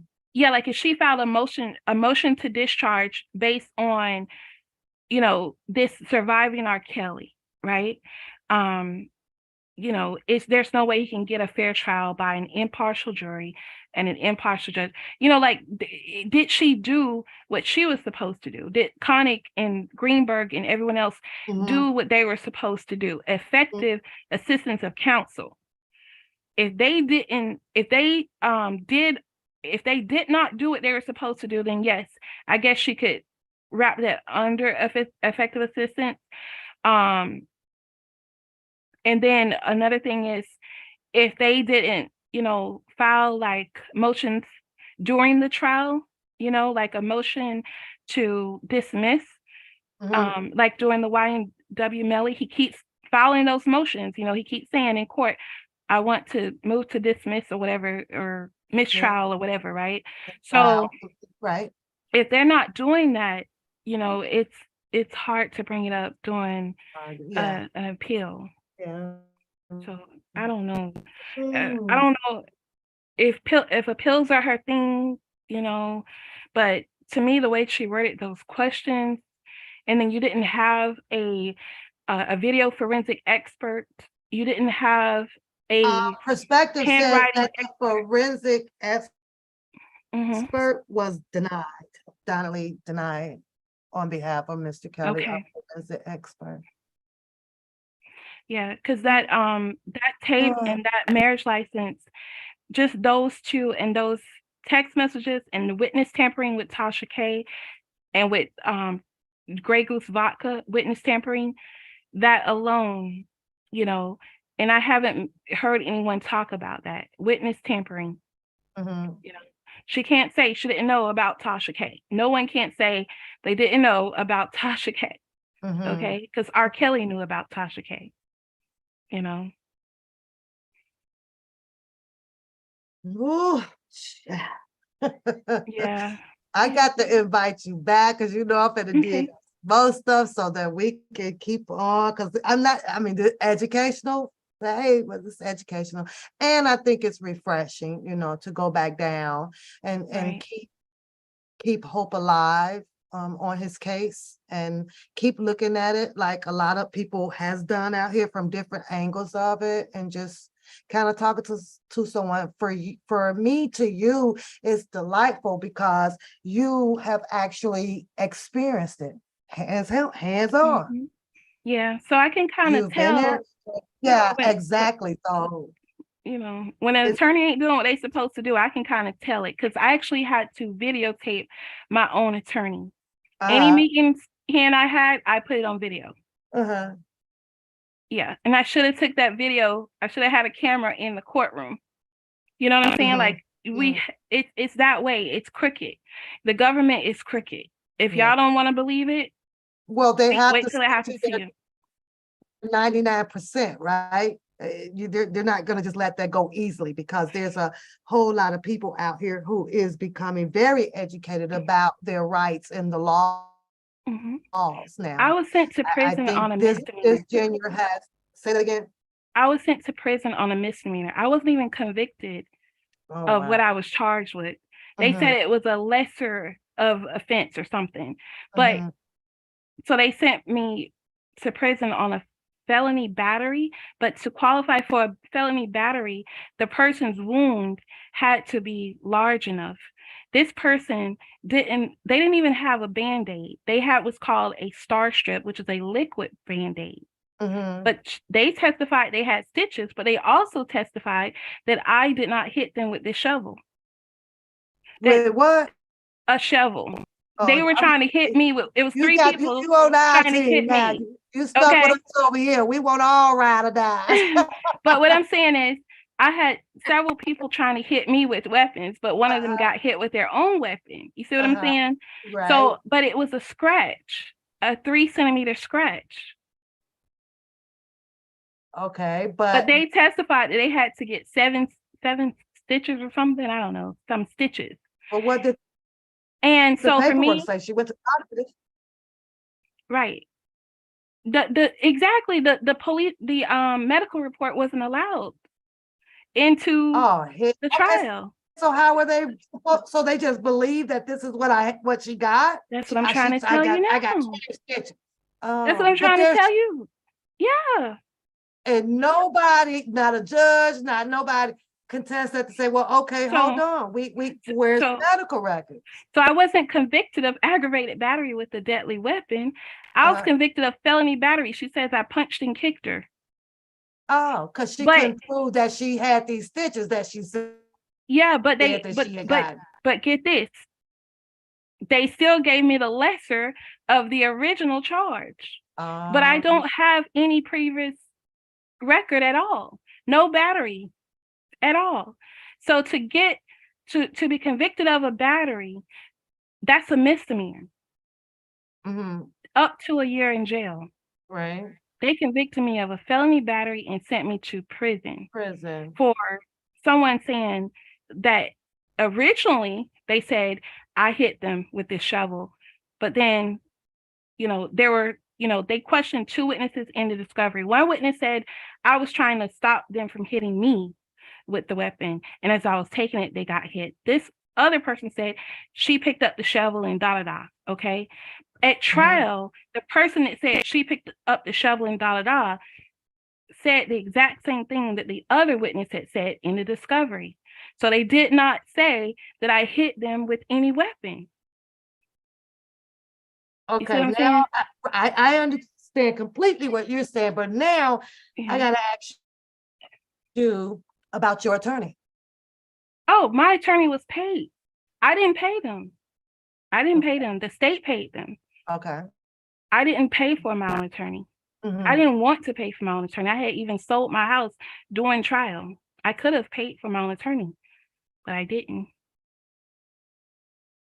So you went in with your public defender.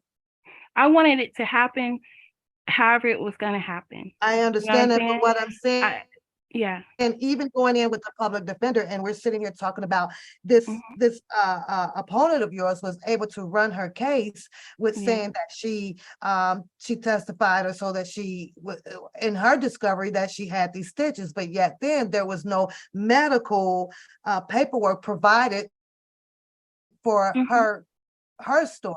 her testimony. So, but at the same time, you are still with an attorney, a public defender or paid one. What happened in your public defender failed you? Right. Well, that's because you have to understand the public defenders, when you're in a small town, right? Yeah. A small county, it's imperial, this is racism, okay? So they all work together. It is Absolutely. exactly what Ply says in his song. If you don't have a paid attorney, don't go to trial. They owe each other favors. They will swap you out. And the feds in some of their not the feds, I guess people that speaks about how the feds get their 99% conviction, they tell you, what is it? I think it's like 64. They win those because most people do what? Either come to trial with a public defender or and they lose. But it's not that though. It's they have more money to spend. The federal government has more money to spend on informants, on jurors. You see what I'm saying? And the money comes from where? The money comes our from tax dollars. Exactly. So that's what I'm stating. If these guys, Boosie, YNW, if these guys do not fight, just imagine what they're doing to the people that are not rich. So this is not just going on with the the celebrities. They're charging other people with RICOs too. Right. So we have to be mindful that it's bigger than them. Yeah. It's just So that it's on. Did you plead out or they just found you guilty? No, I took mine to went trial. through the whole trial. I purposely took mine to trial. I took mine to trial for more reasons than one.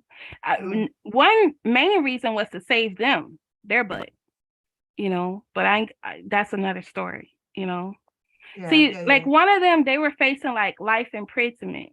So I decided, you know what I'm saying? Like, cause they offered me time served.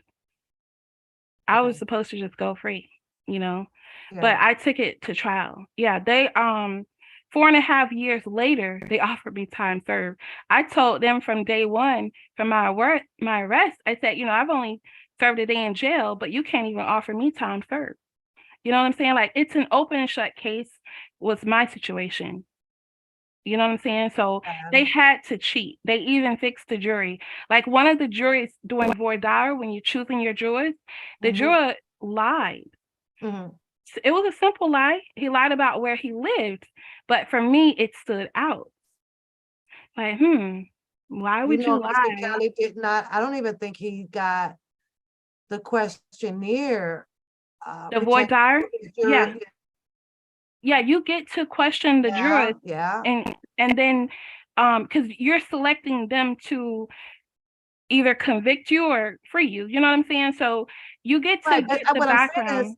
Right, but what I'm saying is there was a whole kind of like a back and forth with Mr.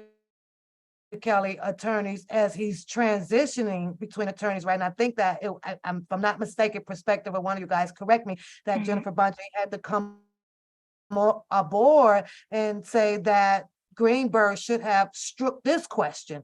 He should have struck this one. He should have there was a lot that just went wrong in his case, Yeah. She did challenge that. She challenged the questions that was there and what she felt that should have been striking, and Greenberg didn't strike quite a few of them. But however, Mr. Kelly did not, I don't believe, participated in picking his juror. Did you have that opportunity to do so? Yeah. I'm sitting there. I don't think he did. Yeah, I'm sitting there taking notes because, like I said, I pick up on things that people can't sometimes. It's called pay close attention to detail, right? And so when these people from your community are up there stating, answering the questions of the judge or whoever's asking them questions, you compare that to a sheet that already has information on it. And on that sheet, it said he was from another place. And the man looked racist anyways. You know what I'm saying? And the judge allowed him to go. The judge, I told them to strike that juror Well, my attorney did, because I told my attorney to have them strike that juror. And instead of striking the juror, the judge brought the juror back into the courtroom and asked him, did you really mean that you were from such and such, or did you make a mistake? You know what I'm saying? So it was just something that he lied about. You know what I'm saying? Like, it could say on the paperwork, no, I've never been in a fight before. But then they could say, I've been in a fight before. And when you question it, you know what I'm saying? Like, so they can forget what they put on that paperwork. And then you can strike them because they're lying. So or you can just strike them just because, like, I even had people actually say, why are you here to serve on a jury? Because I want to. Why do you want to serve on a jury in this case? Because I want to. And they looked me dead in my eye. At least two people, it was a Caucasian woman and an African American man. And they both wanted to serve on my jury, but I struck them both. You did? Yeah. I wanted this whole thing to roll out, because I knew, based on the sentencing guidelines, that they couldn't give me more than 2.5 years. Okay. And I had an open and shut case, meaning I had evidence that proved my innocence, like the medical reports, the 911 recording, everything, so. You was not comfortable with their response of saying, because I want to. That wasn't good enough? No, I just wanted it to play out. I knew they were going to fight for me. Something told me those two jurors would have fought for me. Okay. Yeah. But I was just, me, I'm not a scary person. You know what I'm saying? Obviously not, girl. You on my team. You swing shovels. And I wanted them to just hear everything that happened and just let it go, because, like I said, one other person was they were facing a life sentence, 30 plus years, just on one charge. Yeah. And when my trial was over, like an hour later, they signed their plea deal. That's public record. I went on there and I saw they signed a plea deal like an hour after my verdict. Yeah. Whoa. Can I ask you how long ago this has happened? 2011 was my arrest, and 2016 was my trial. Can I ask you how or if this has affected you mentally or physically? Do you still have like major thoughts about it? Like let's say you're at work, right? And you're really into it, and then all of a sudden you stop because it flashbacks at you, or you may see some things or you hear some things and it kind of flashes back in your mind about it. Do you go through that? Yep. And that's why I mentioned karma a lot, right? Yeah. Like, I can't tell you, like, I've even had friends that I thought were my friends that have tried to backstab me, people that were jealous of me, and I didn't even know this. I'm the type of person, I might have 3 friends, 2 friends, 1 friend that I deal with at a time, and I even invited one of my friends and her husband and their kids to live at my house. They wouldn't pay me anything. They're supposed to pay me just $500 a month. I was going to rent out just 2 rooms, $500 each room, but I rented them to them for $500 a month, even though I had told her not to move in the apartments they were in with the high rent, right? They had already lived in the projects for 10 years. Why can you guys save your money? You know what I'm saying? But I helped them out, and I didn't know this girl hated me. She was like my best friend. Yeah. I had like 3 best friends. We were best friends. Oh, that hurts. Well, what's your told me prognosis now about helping? How do you feel about that now? Man, I don't. Because I run a tight family, everybody turned their back. When I tell you, I had even an auntie tell me she was going to call the police on me. This is while I'm on pretrial release. I was on pretrial release for 4.5 years before they brought me to trial. Holy shit. Okay. I've had people drain my bank account. I've had everything happen to me that can possibly happen to me. People I looked up to and loved, turn their back on me. It's things that has affected me it still affects me till today. I just don't boohoo cry about it anymore. I don't break down anymore. You know what I'm saying? But that's why I can empathize with R. Kelly, because he got that scarlet letter P on him. He's got this, he's been dealing with this. And I can look at him on stage when he's performing, you know, in the videos that I watch, and he's looking out into the audience and he's carrying that scar like, dang, are you guys pedophiles yourselves? You're coming to still see me, you know, or do you guys, you guys still believe that about me? You know, I'm giving you guys great music. I'm giving you the best of me. Do you believe that, you know? Do you think I'm this crazy, you know, person? So it's like, you know, I can empathize with him and what he's been through, right? So that's, you know, we have to look at a person's character. Like, I've had people tell me, you know, like I said, even the officers have said, you know, I know you didn't do what they said you did. Or the people at the prisons, I know it doesn't like you should be here. You don't, you know what I'm saying? Like, it, you know, so everyone, you know, things happen, you know, it's life, but has it affected me? I mean, it has affected me to a point where there's nothing you can do to fix it.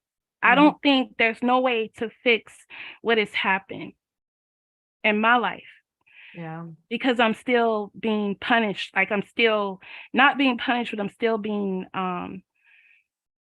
affected by it. Like, for example, this happened when I bought my first home. I was supposed to, you know, get married and start having kids within the next 2 years, you know. And I was also going to my second year, you know, I was going to go 1 year with just that house. And in my second year, I was going to have 4 apartments, right? 4 rentals. And then, you know, but within that first 2 years, I was going to get married and have kids. Well, this happened a few months after I bought my, you know, like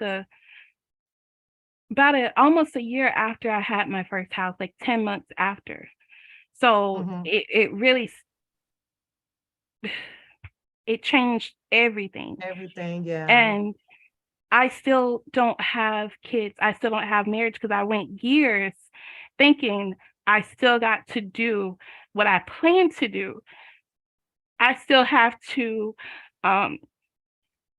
be ready for marriage, you know? Sound like you got it, girl. You got this. But I'm saying it stopped all of that. Now I'm just like, forget it. I'm just working on But let me thing. say this. I was taught that there were 2 set of flowing tears. Yeah. Okay. One of them is your releasing of everything that has happened to you. Yeah. Your other set of tears, which you have to learn to decipher when they flow, are those the tears now for you to aim even higher? And all of your goals ain't going nowhere. You just have to put them back into play and go get them. That's it. You pretty much done washed out all of the bad stuff that you know that has happened and torn you to a point where you thought that you would never be. But as long as you can still stand and put your head up, you got this. Now flow the tears to reach to the top and make them the joyful ones. Now I have joyful tears now. If you see a tear flow or whatever now, other than, you know, when you had your, you know, little spits and spats or whatever. But other than that, I have more joyful tears than I do that happen throughout something in the past. So, and you take those and you just rebound. And from what I'm hearing from you, feels like you got this. You all right. You got us over here now. It's giving me a different purpose, you know? Like before, I was just working on goals, you know what I'm saying? But now it's opened up something totally different. Whereas as I reach each step, it's like I'm reaching towards something bigger. Like I have these bigger goals you know, because of this. If I didn't know what I know now, you know what I'm saying? Like, so it's not just R. Kelly and them that, you know, I'm speaking up for, you know, I want to be able to help people. That's just my, you know, it's, let me see. I don't know. I don't know how to put it, but it's given me a purpose that I didn't have before, you know? And guess And I what? don't even know if I can achieve it, but it's given me, you know.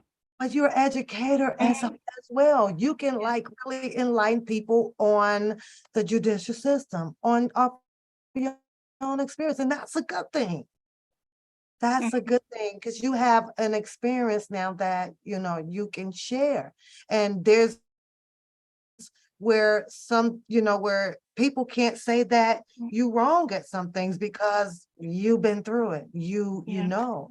So there's a plus in there. Out of everything that they did throughout your experience, you now can talk about how it goes down, you know, how they act, how you can do all of that. Yeah.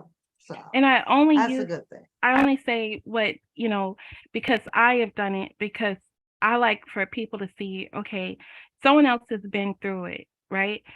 But I really want to stop saying that, but it's like in the chat, people don't believe you know, or they'll come on the platforms and they'll say things and they've never been arrested, or they might say they're from the streets or something, and they don't even know what happens, you know.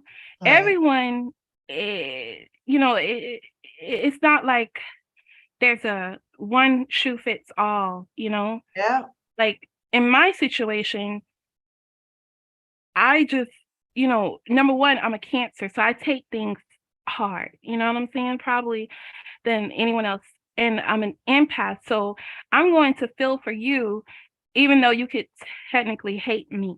You could probably want me dead, but I'm going to feel sorry for you, you know? And that's probably you know, a weakness that I might have. So I may not, you know, R. Kelly may not take it the way I take things. You know what I'm saying? But Ronnie Bolts said he barely wants to take a shower. You know what I'm saying? When I was in prison, I took good care of myself. I actually, what do you call it?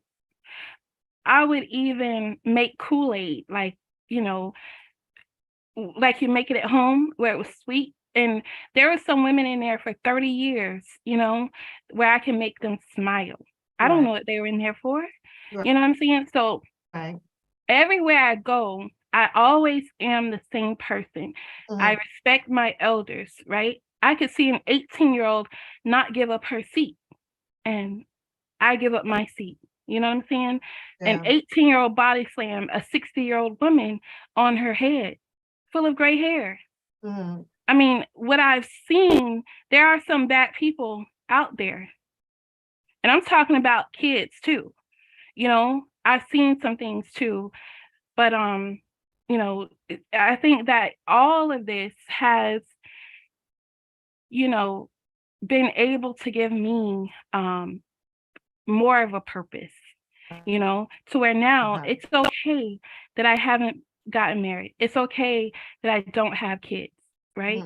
Because purposely I don't have kids. Yeah, I can have kids out of wedlock, you know, but purposely I'm where I am for a reason. You know what I'm saying? So I think that me being a Cancer, I'm just soft like that. You But got a at the birthday same coming time, up, right? When's your birthday? oh, 5 days. 5 days. Oh, you gotta come back so we can celebrate. No, I celebrate just, you know, because we have a mod birthday coming up here on the 30th. So, but come on, But like, I'm enjoying your story. Go. yeah, no, I just wanted to add that I probably take things harder, you know, like a lot harder. Boosie, I see he got out. He was in good spirits. See me? Yeah. I'm not that way, you know, because I'm like, Audra doesn't do anything to hurt anybody. I lost my religion. You know what I'm saying? I'm not a Christian anymore because of this. So it affects sometimes. Wait, you gotta explain that a little bit more. What you mean to tell me because of your dilemma, which I'm guessing that ended up being a fight, a brawl, where you had to go and face, or you chose to face a trial with this, and then went through the whole deception of the way that the trial ran with the higher authorities, manipulating the the judicial system, your constitutional rights, and that caused you to, is this what caused you to not want to be in the Christianity world anymore? Why are you doubting that now? Well, I was like, I was a smart kid, right?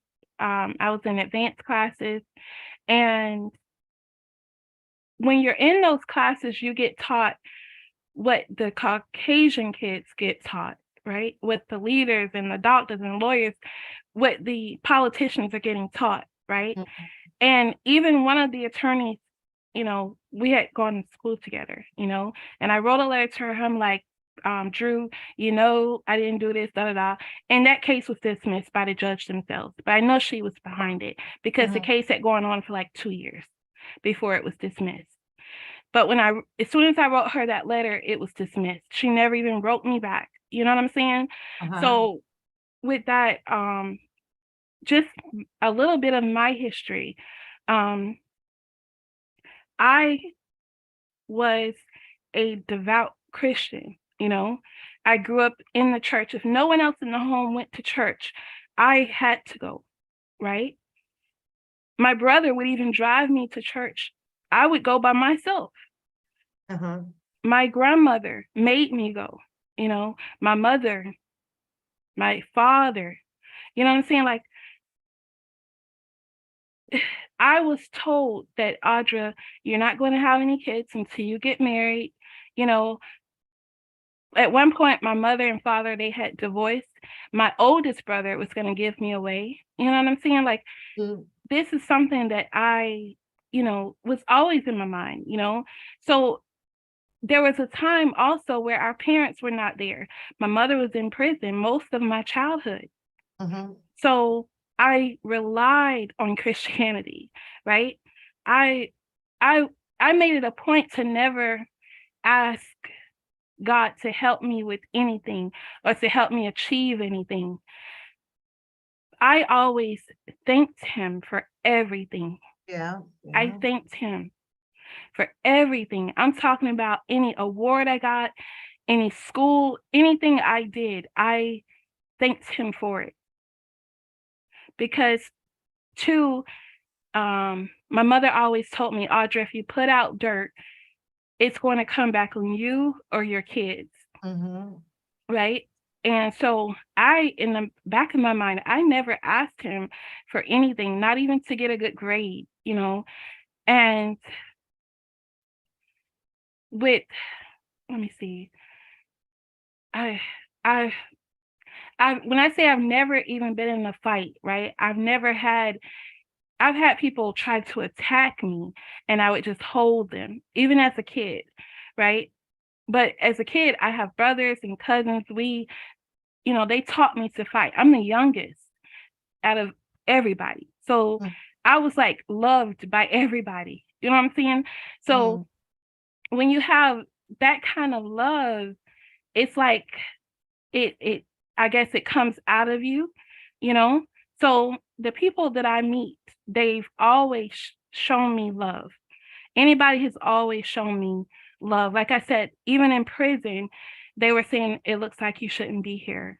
But then if you fast forward, you have a story now where you feel like everybody had turned on you, it wasn't people that were ever really good to me. In the back of my mind, I always knew that those people had a problem with me. Okay, gotcha. Yeah, it wasn't like people actually believed what happened. No, they just used it as an opportunity. Yeah. So, as a person, that I had to pray, I had to rely on him because I didn't have my parents or my mother. And, when you're not with your parents or you're bounced from place to place, right? You get mistreated. You know what I'm saying? Yeah. And you need something, you need an outlet. So because I was raised in a church, it just, I had I just can't really explain it, but I just can't really explain it. Like, but as far as how I lost it, it's because of what I had learned in school and then what I was learning on the internet. So I didn't lose my religion in 2011. I really lost it like in 2012. Okay. Like it took like a year, almost 2 years of this, then myself researching Caucasians. So that's what got me to lose my religion, is researching Caucasians and the history, like in different countries around the world. So that's what, Now studying your Australia. incident, you said you kind of swayed away from your religion in 2000 and what 12. year? 12. 2012. Yeah. And your incident occurred in what year? 2011. 2011. I'm Now, gonna say normally when you go through a situation like that, and let's just say, and you have to be in a prison system, to me, I would think that that's the first thing that people kind of bring you back to. You know what I'm saying? Because everybody's in there now, prayer warriors, right? Because they don't want to be in there, right? So I'm just wondering, when you started your time, did you not come across these faith of people to help you, keep your religion and your faith in Christ? Well, I wasn't in prison that long. I was only in prison 6 months. I did 9 months in Girl, the don't county take but jail. a minute. Okay. Once you go in there, they be like, girl, God got you. Because you know how they do. God, come on, God got you. But get Go this, ahead. when you're in prison, you can only go where they tell you to go. True. And they escort you almost everywhere. Okay. So I wanted to be out of the dorms all the time. So I went to church. Okay. Yeah. Even though I had lost my religion years before, but I still went to learn and to listen and to watch. It was intriguing for me, like I even asked, because they would bring different religions, like Catholic or whoever, right? Yeah. Baptist, whatever. So they had a Catholic lady come there. She was Caucasian. So I asked her, I said, okay, what year was Jesus born? I didn't say okay, but I said, what year was Jesus born? What year was Jesus born? Just being inquisitive, like I don't know, right? But I want to get the answer from her. So she said year 1. She held up her finger, year 1. We're in 2023 now. I already knew it was year 1, right? Because I'm already researching my own religion. I'm already researching it, but I wanted her to say it. I wanted to look in her eyes when she said it. But what I only said that because when I say it has done some things that I can't reverse, right? That's not a problem with me, because I've always talked to people from different religions, like Islam. It's like half of us Islam or half of us Christian, So I've always been the type of person to get along with everybody. So whether you're extreme, Muslim or whatever, I can still rock with you. You know what I'm saying? So I even have Muslim friends, and I'm talking about people in my community, right, where they're devout. I'm saying they go and sell on the corner, they make their pies and things. I'm talking about devout people. I have a question. I have a question. Why is it that the human population developed so many different religions to worship under, but there's only one God? And so that goes back to what you learn in school, right? European history. Yeah. Learning about Greek and Roman mythology, right? Right. So when you read these books, let's say Homer's Iliad or something, right? BC, before Christ existed, he wrote this book, right? Yeah. And you read it, and you have characters in this book praying to their gods, Aphrodite, Zeus, all of these people, right? And then they tell you today, well, that was Greek mythology. But back then, BC, that was their god for real.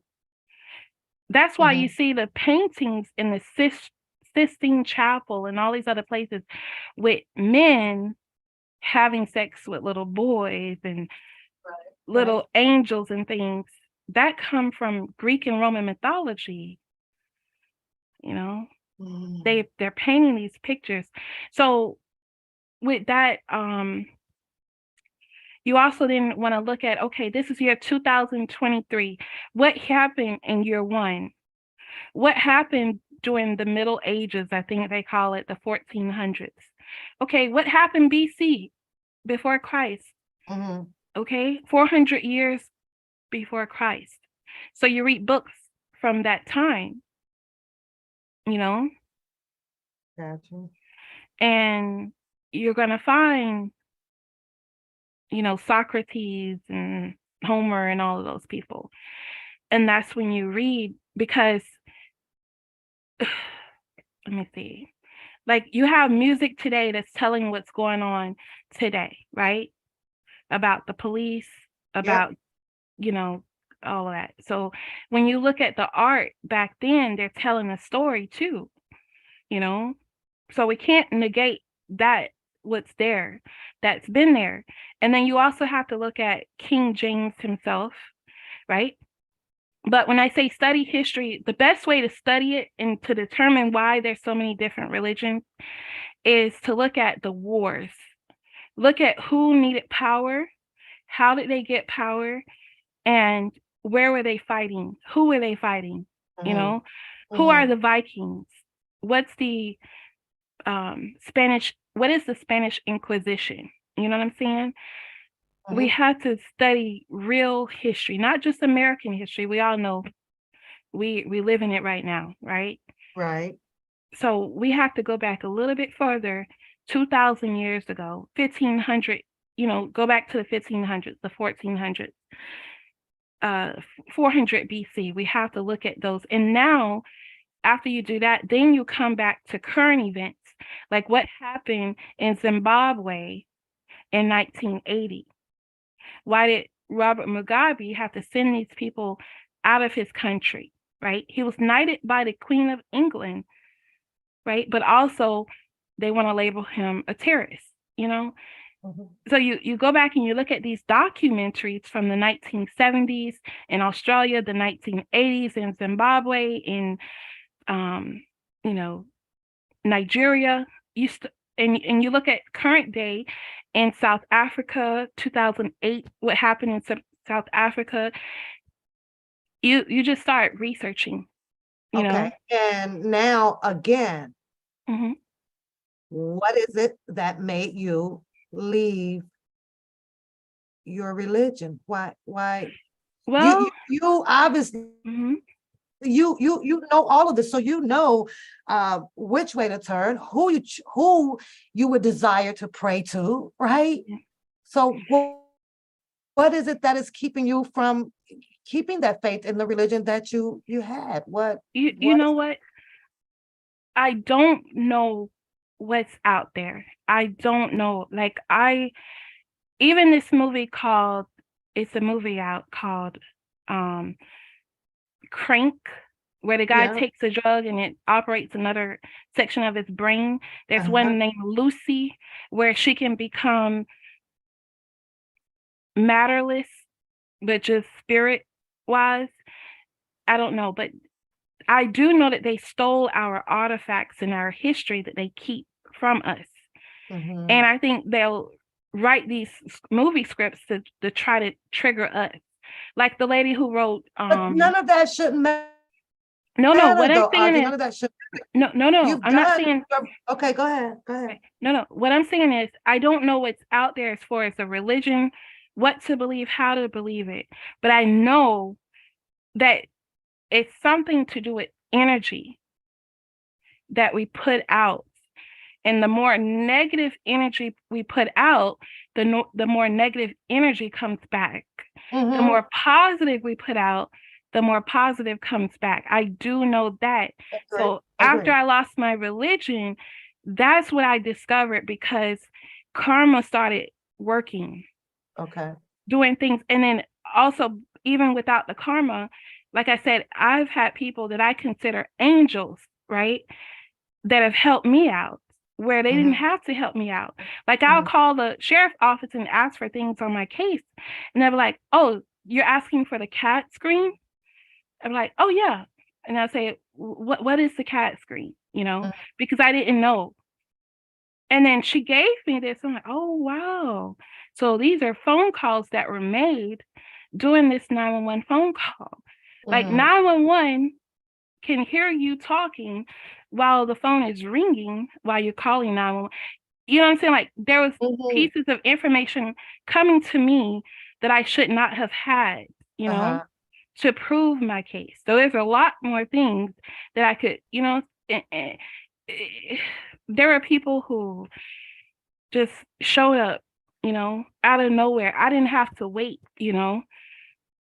Based on your religion for anything. It just It's happened. just someone But to an or extent where something. you can't understand Yeah. why it was happening, it's just happening. And you're being doubtful or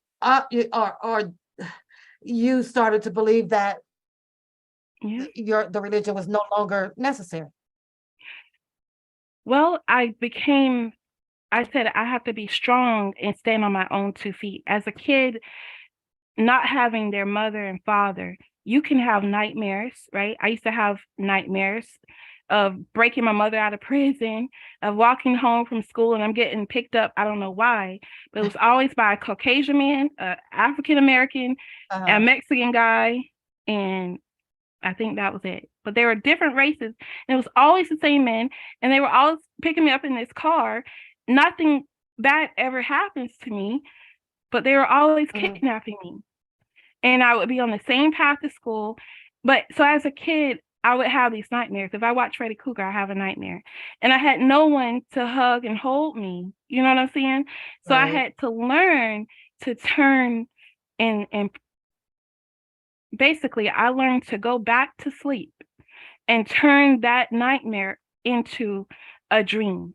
If in my dream a store was getting robbed, and I'm talking about by gunmen, a lot of gunmen, and I sneak around the corner, you know, I would go back to sleep and come back around that corner and look them in their eyes.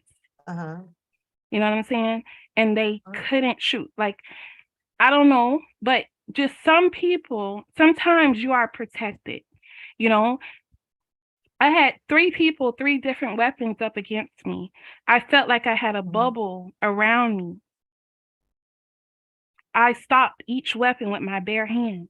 I caught them, you know. So, and I've always said, if someone, even if you shoot me with a gun, I don't think, you know, I don't know. It could happen. I could get shot. I don't know. But I've had guns pointed at me. I've been stabbed on the top of my head through my brain. Jesus. As a kid, I kid you not, my own brother stabbed me on the top of my head. It was an accident. We were kids. I went to my mother took me to the hospital with the knife still sticking out, a butcher's knife, a big wing, sticking out the top of my head. they didn't take it out until I got back there in surgery. And guess what? Uh-huh. I don't even think they put me to sleep or anything because they were afraid, but I don't even think blood gushed out. Nothing. They gave me some stitches, they had a little stuffed doll they put on top of my head and had me leave. And you don't think that was but God? You don't think that was but God? I didn't feel not one single pain. Slowed the blood, slowed your No pain. blood, nothing.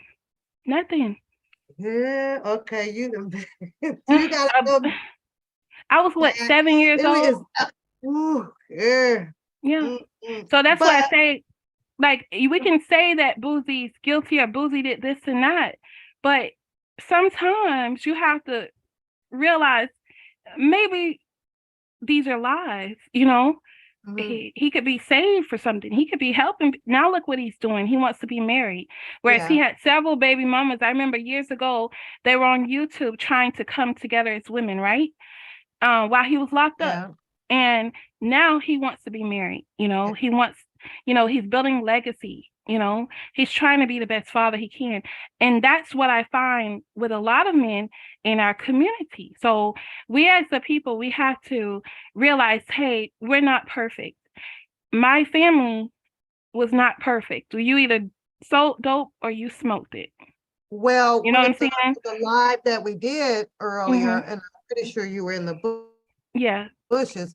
At some point, that's just not lowdown angle. She in her message, if you did it, you did it, and this makes you a bad person. Seems like with her words that you're just a bad person forever, and there's no room for growth or change.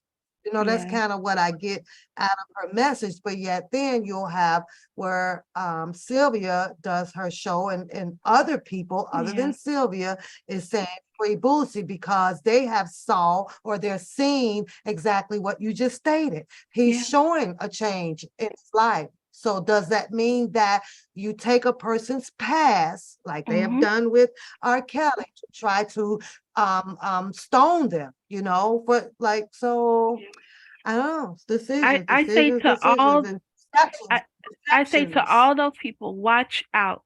When they say covered in the blood of Jesus, right? It may not necessarily be that, they but also it's something say, that you're covered. Not my anointment, right? Yeah, it's something. Something. Know what that means to me?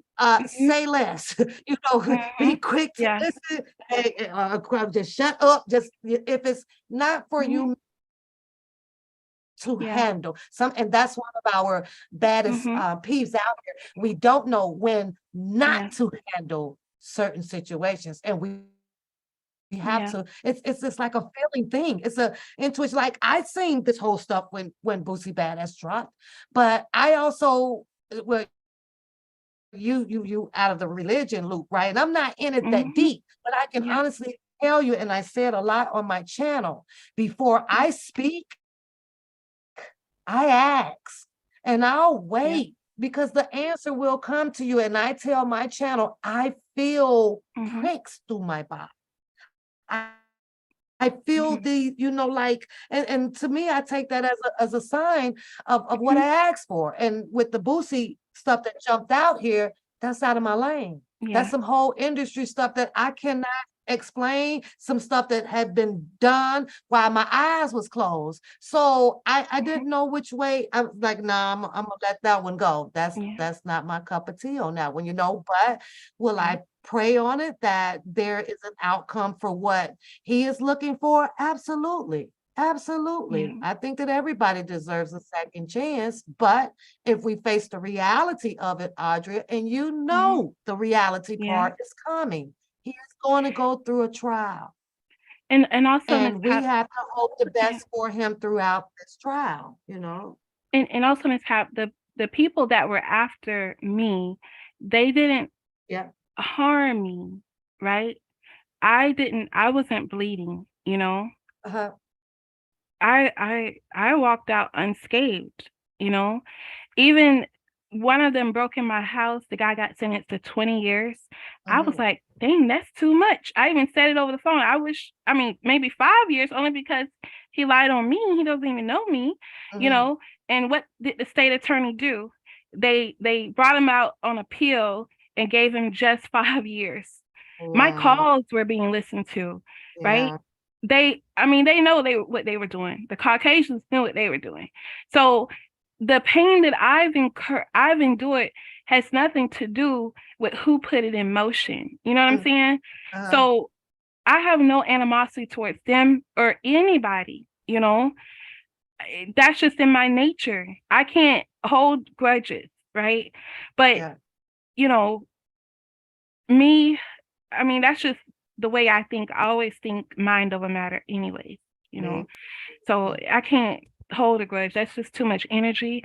I even almost lost my eyesight when I was 19. I don't try to cry, you know, even though when this came, before this had happened, I hadn't cried since I had almost lost my eyesight. Like no tears would even come out of my eyes, right? Like something came over me where it's like, Audra, you don't stress out about anything, you know, because I could have gone blind. I had actually was going blind. They brought my eyesight back, you know. So, and I was having a lot of sign dreams, you know, and I had to learn to decipher sign dreams, you know, and this is just me as a Christian, you know, and I would go and talk to my sister who's a missionary, you know, and tell her my dreams, you know, and she'll say, so when I say I have Christianity in my family, you know, most everybody was a devout Christian in my family, you know. So, and we, you know, we believe in marriage in my family, you know, so that's just who I am, you know. So, but I say to all these people who want to jump on that bandwagon, they need to look at these people and see, are they really bad people, or just could it be that they're being lied on, you know? Because if they are protected, and like I said, in my case, I walked out unscathed, but just by people talking about me, some of their kids lost their lives. Okay. So I'm just saying, you know, I don't know. And it was more deaths. People actually died, okay, in my situation. And I knew something was telling me it was about me, because there's no way, some of them I shouldn't even have known about the deaths, right? So where they say the wages of sin is death, right? We have to realize too that Christianity is also taken, it's plagiarized, it's stolen, right? From years and years and centuries from us. So a lot of it is true. All of the Aesop fables are true, you know? Like the story of the tortoise and the hare. Everyone knows that story because it's true, right? But Aesop stole that from, had to be the original people, African people. So, you know, I when I was locked up, yes, I went to everything to get out of the dorms, even church. So, you know, I don't hold, you know, anything over anyone's head, because just before I lost my religion, everything I posted on my Facebook was about my religion, about Jesus. Everything. Or I would post some music, you know. Yeah. Well, I'm glad you're feeling a whole lot better. You fast forward your life, you're rebuilding, and time has passed, and you minimize your friends and stuff, right? You kind of got to, and your anger, because obviously you went through something where anger. Well, that's the thing. I was never angry. They had a fight, Audra. No, seriously. Like if you listen to the 911 recording, you don't hear me calling anyone any names or arguing. You gotta play it for us. We want to hear. No, honestly, honestly, I don't get angry now. Like if it's a family member, like I might get into it with my brother or something like that. But as far as like anger is a choice, you know. So okay. No, I've never been in a fight. You can ask people I've grown up with, like, and I even tell people like I was raised in like a smaller town, like you know how you can label one end of the town another name, right? But the whole city is one name. So the little area that I grew up in, we all played together. I can go inside of my neighbors' houses without knocking, you know. And we were all played together, all of the kids, and none of us fought. But on the other side of town, when I would go visit my auntie or something, the kids on that side like to fight, right? Not you, Audrey. Never. You know, I'm just saying, like, it's just the way I grew up, right? Where we all got along, but you knew how to fight because we all taught each other how to fight. You know what I'm saying? So that's the reason, number one, no one has ever been able to get a lick off of me. No. But you know, that's just me growing up a country kid, you know. It's family, you know. I like it's supposed to grow into more maturity, you know. It's like over that, you know, over that. So hey, we enjoyed you. You gotta come back. Look like you might be stuck with us because you got some tea, girl. And you held my attention through it all. It was so interesting. What do y'all think, chat? She gotta come back, right? Or we gonna come and find you. I wish you could help me write. I need to write something down. I need to write. Well, you know, my number is posted, my email is posted. Should be in the about things. So you can hit me up, you know, hit me up. But guess what? I gotta get up early in the morning. And I still ain't, I was supposed to have Oda Bear, make some chicken fettuccine. I ain't done that. I enjoyed my time with you. Sincerely, I did. And your story was worth the share. Y'all show her some hearts in my chat, y'all. Normally I'll have this, you know, the company that I would like to have, but when I say I'm greatly appreciated with your story, I'm so happy that you shared that. You gave us some understanding to your experience, aligned with the experience of what Mr. Kelly's going through, and then your opinions based on the fact about the BOP officers and his outcry for that, and then as well how you felt about the whole Boosie and the YNW Melly and what's his name, Young Thug, and so on and so forth. You can relate. I've never been there. So there's a certain extent where it's kind of hard when you have not endured that experience to relate on it. You only have paperwork or books to rely on it, but to actually hear a real story about it, you know, in relations to it is always interesting to me. And then too, like in R. Kelly's case where Ronnie Bo is basically taking up for him, right? People have done that to me, like even in the county jail, they would put people in my cell to attack me. Like the girl told me I just beat up 5 officers in Booker. They put me in here to whip you. You know what I'm saying?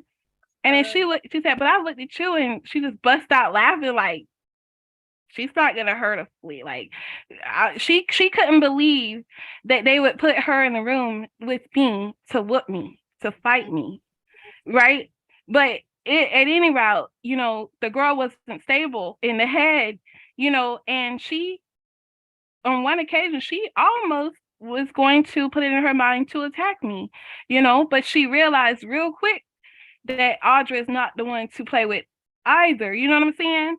I'm just quiet, right? I don't bother people. Always and the quiet ones, girl. Well, what I'm trying to say is about R. Kelly, right? In his situation, right? In my case, the girl from that point, she was like my sister, you know? She wouldn't let nobody bother me. You know what I'm saying? And with R. Kelly in his situation, where he has people defending him, right? Because he is labeled a pedophile. That he's supposed to be in protective custody, right? Yeah. So if he can be in general population, that right there should tell you the man is not guilty, period. Because they're going to pick up on it in jail. Those people are going to stab him. They're going to do something to him. Okay.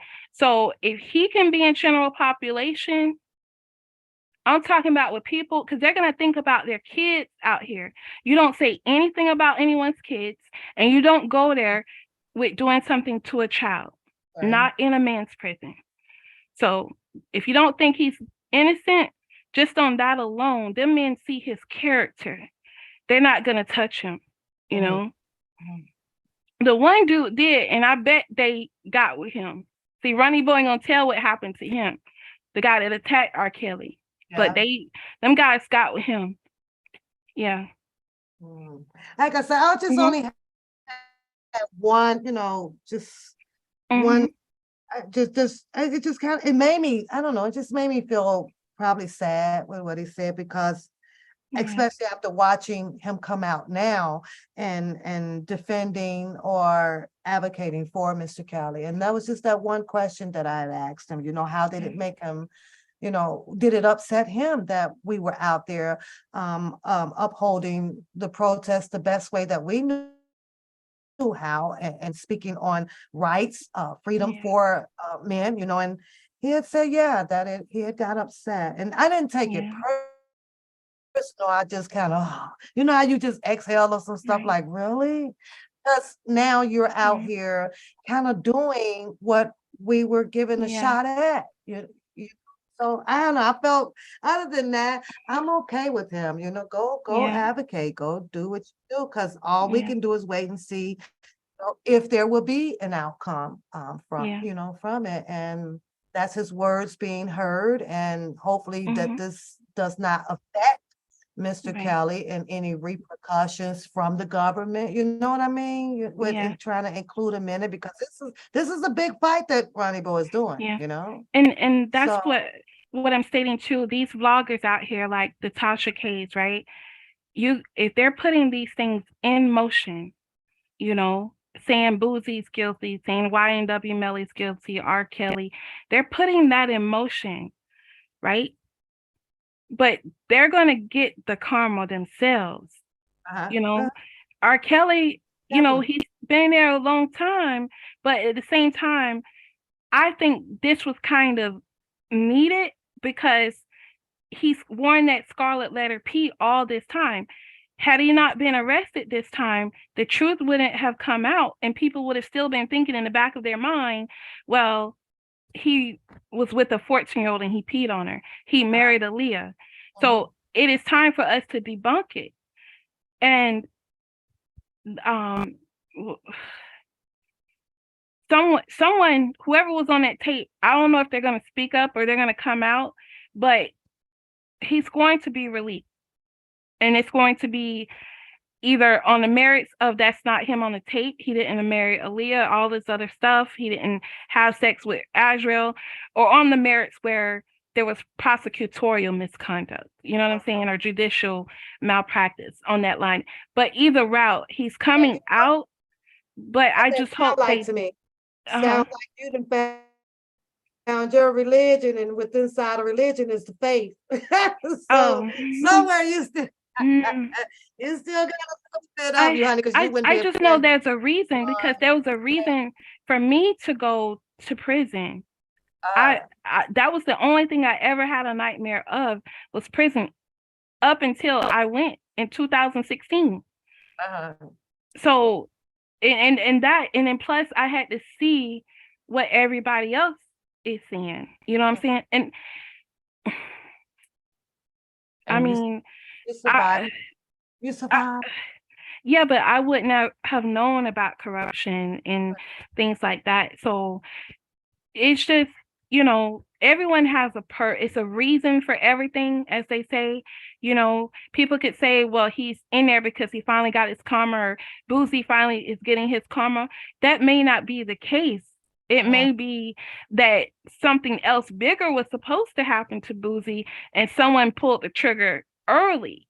They were probably trying to build a Rico, but someone, you know what I'm saying? Like, so we have to, Absolutely. Yeah, I get it.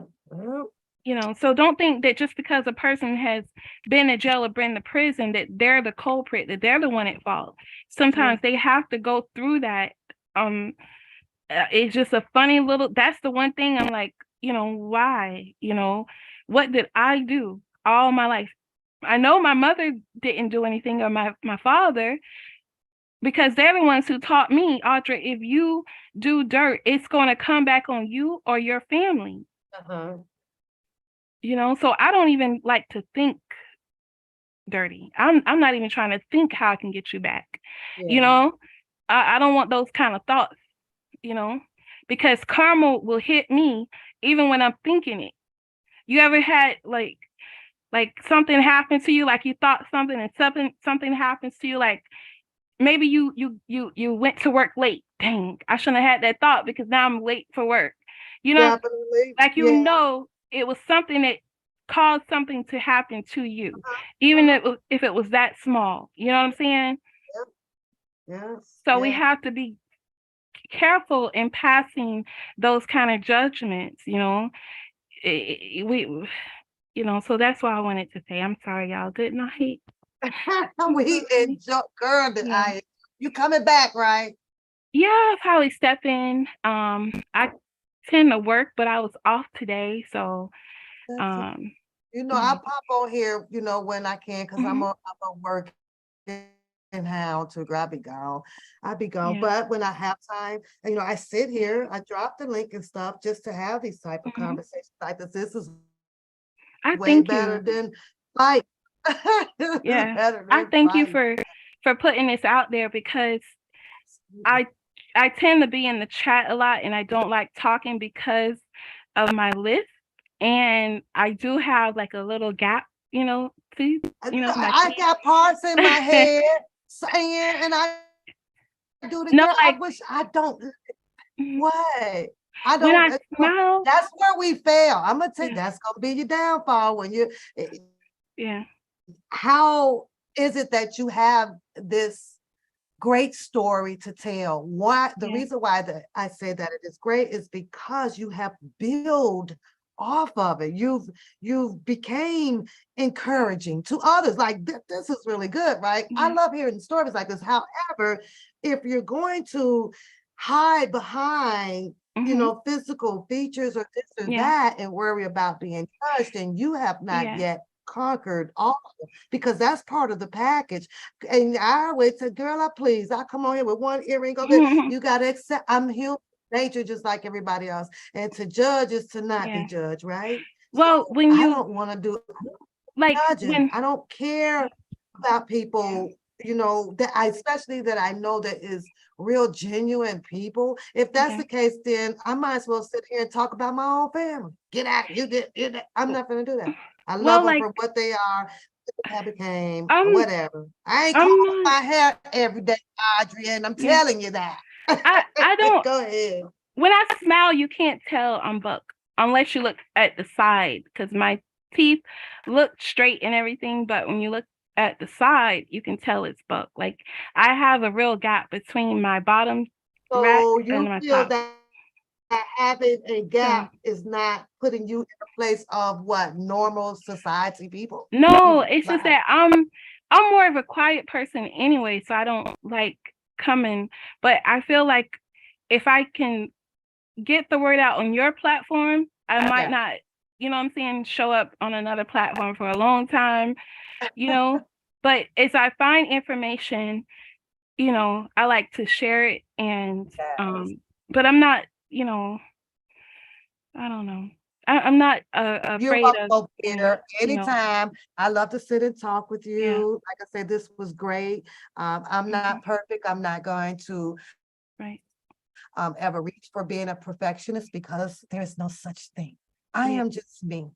I am perfect as to what I'm comfortable doing in my life and how I look in my life. And with that, I'm happy.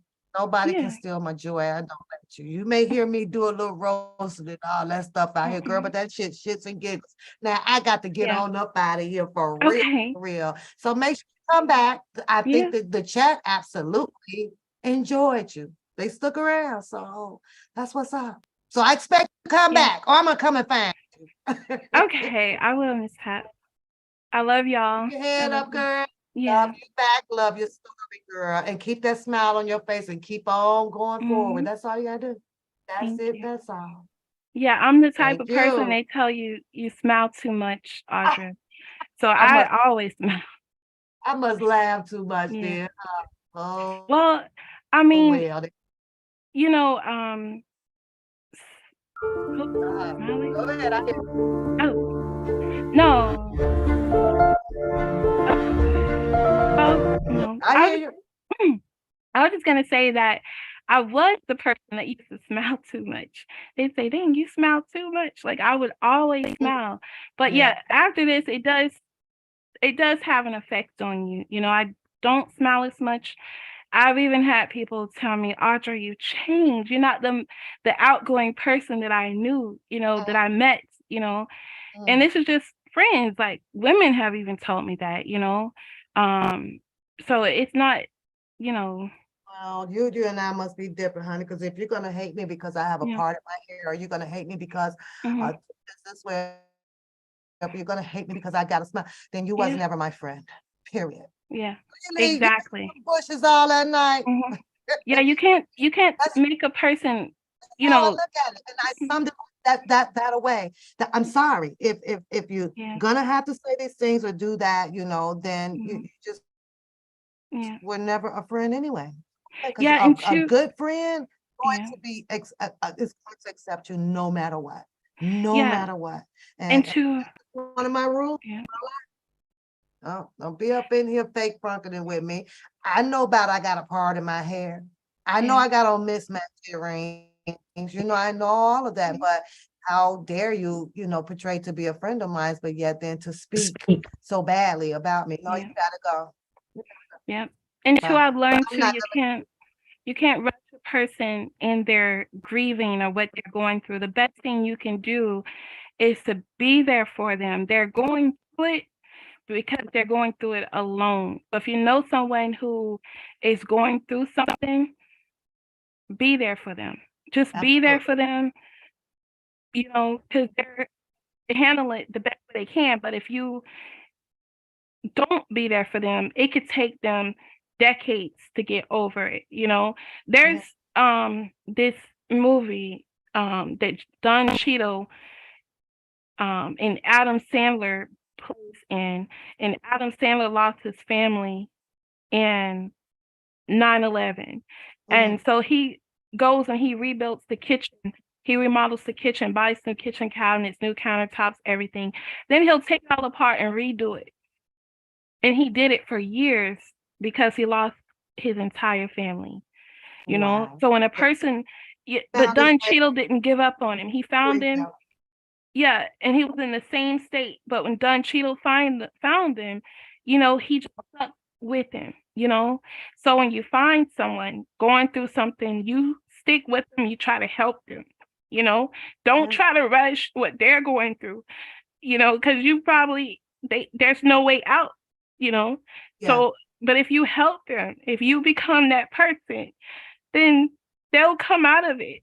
Yes. So that's the reason I can understand what R. Kelly is going through. YNW, Melly, I don't know what he's going through. I don't know what these guys are going through, but I can tell something comes over me and tell me things. And that's why I say you guys be careful because they may be innocent.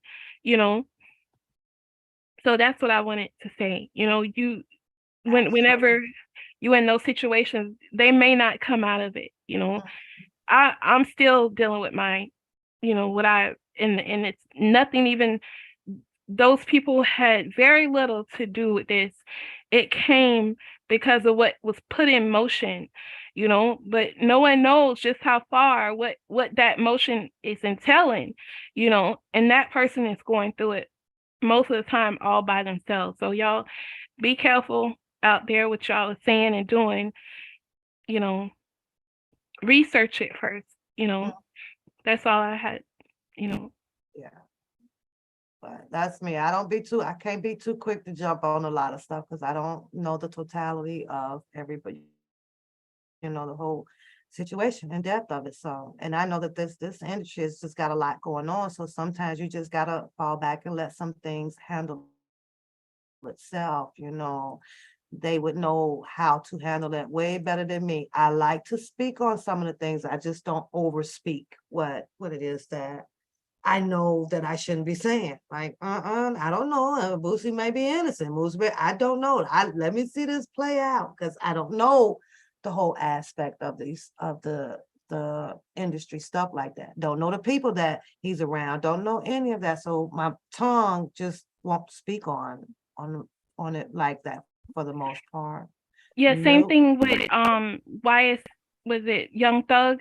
Somebody Yeah. released that interrogation, and I personally think it was the police, like the African American officer. I think it was him because the what do you call it? The defense, it was released within a week of the defense getting it, and the interrogation, no one has broken it down, but to me that was a help in their case, I don't know, but just my intuitions tell me a lot. And so even what you think is the situation, sometimes it could be the opposite side, your offense, the offense, the people that are against you, their team could be trying to help you out. So, and they just probably can't come forward and say what they got to say, So what, even in the Rashonda Lane for, she said she was forced to come forward. Well, she might be forced to come forward and tell the truth. You never know. So I just say, everyone, be careful on what you guys do, because that karma comes back. And like I said, in my case, there were at least 3 kids that died because of things that their parents did, not what they did. And the reason I believe that is because something showed me this, it had nothing to do with me, but it did. It comes back on you. Karma comes back. So y'all, be careful, man. That's all. I saw where people were just reckless in what they were saying. And then I started learning about it. I just researched, search R. Kelly today. And that's how I found you guys' pages. So, I only learned of this in January. I thought, okay, maybe I'll get an update on him. And then it led into me learning about Boosie. And I can't name 2 Boosie songs, So, yeah. I mean, he had what is the one song that I actually like? I like Doubtful. Independent. Yeah, I used to like that. That would make it shake though, not a girl. Like what? But there's a lot of them. There's a lot of them that I actually like. Okay, so tomorrow I need to watch this other live and see what's going on. A girl name is Nene, something about her sister and nephew that is being held for murder. Check that out, see if we can probably come back and, give our little opinionated spiel on that. To me, I think it's a little bit too early because it seems like that this is something fresh. So I'm gonna see if I can pick this up and follow that. Hopefully you'll come back and join us on that, because you can now help us when you're speaking on this whole judicial system and your opinions and thoughts on something like this. But not tonight. I can't do it tonight. I got to get up out of here. Keep your head up, girl. We hope to see you back over here on the channel. Okay. Good night, y'all. Good night. Gotta go.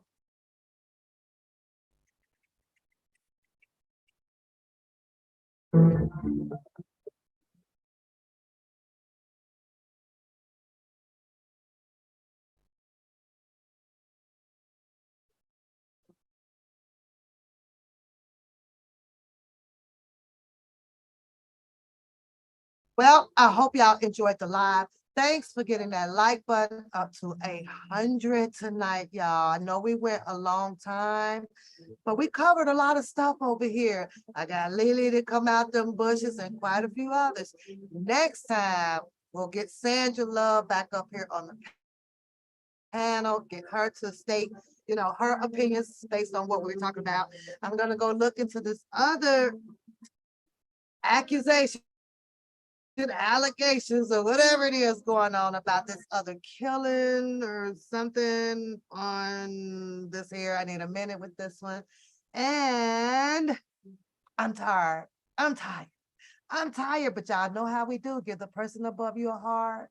Give the person below you a heart. Don't forget to give some hearts out to Audria, who held it down over here on the panel. Some of her stories and some of her opinions and thoughts based on different topics that we indulged in tonight.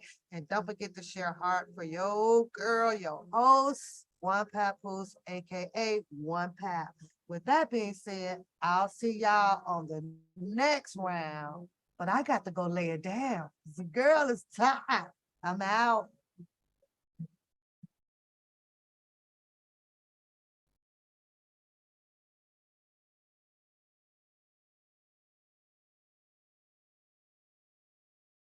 Ooh, shout out Trent. Shout out 9 months. Thanks for the support.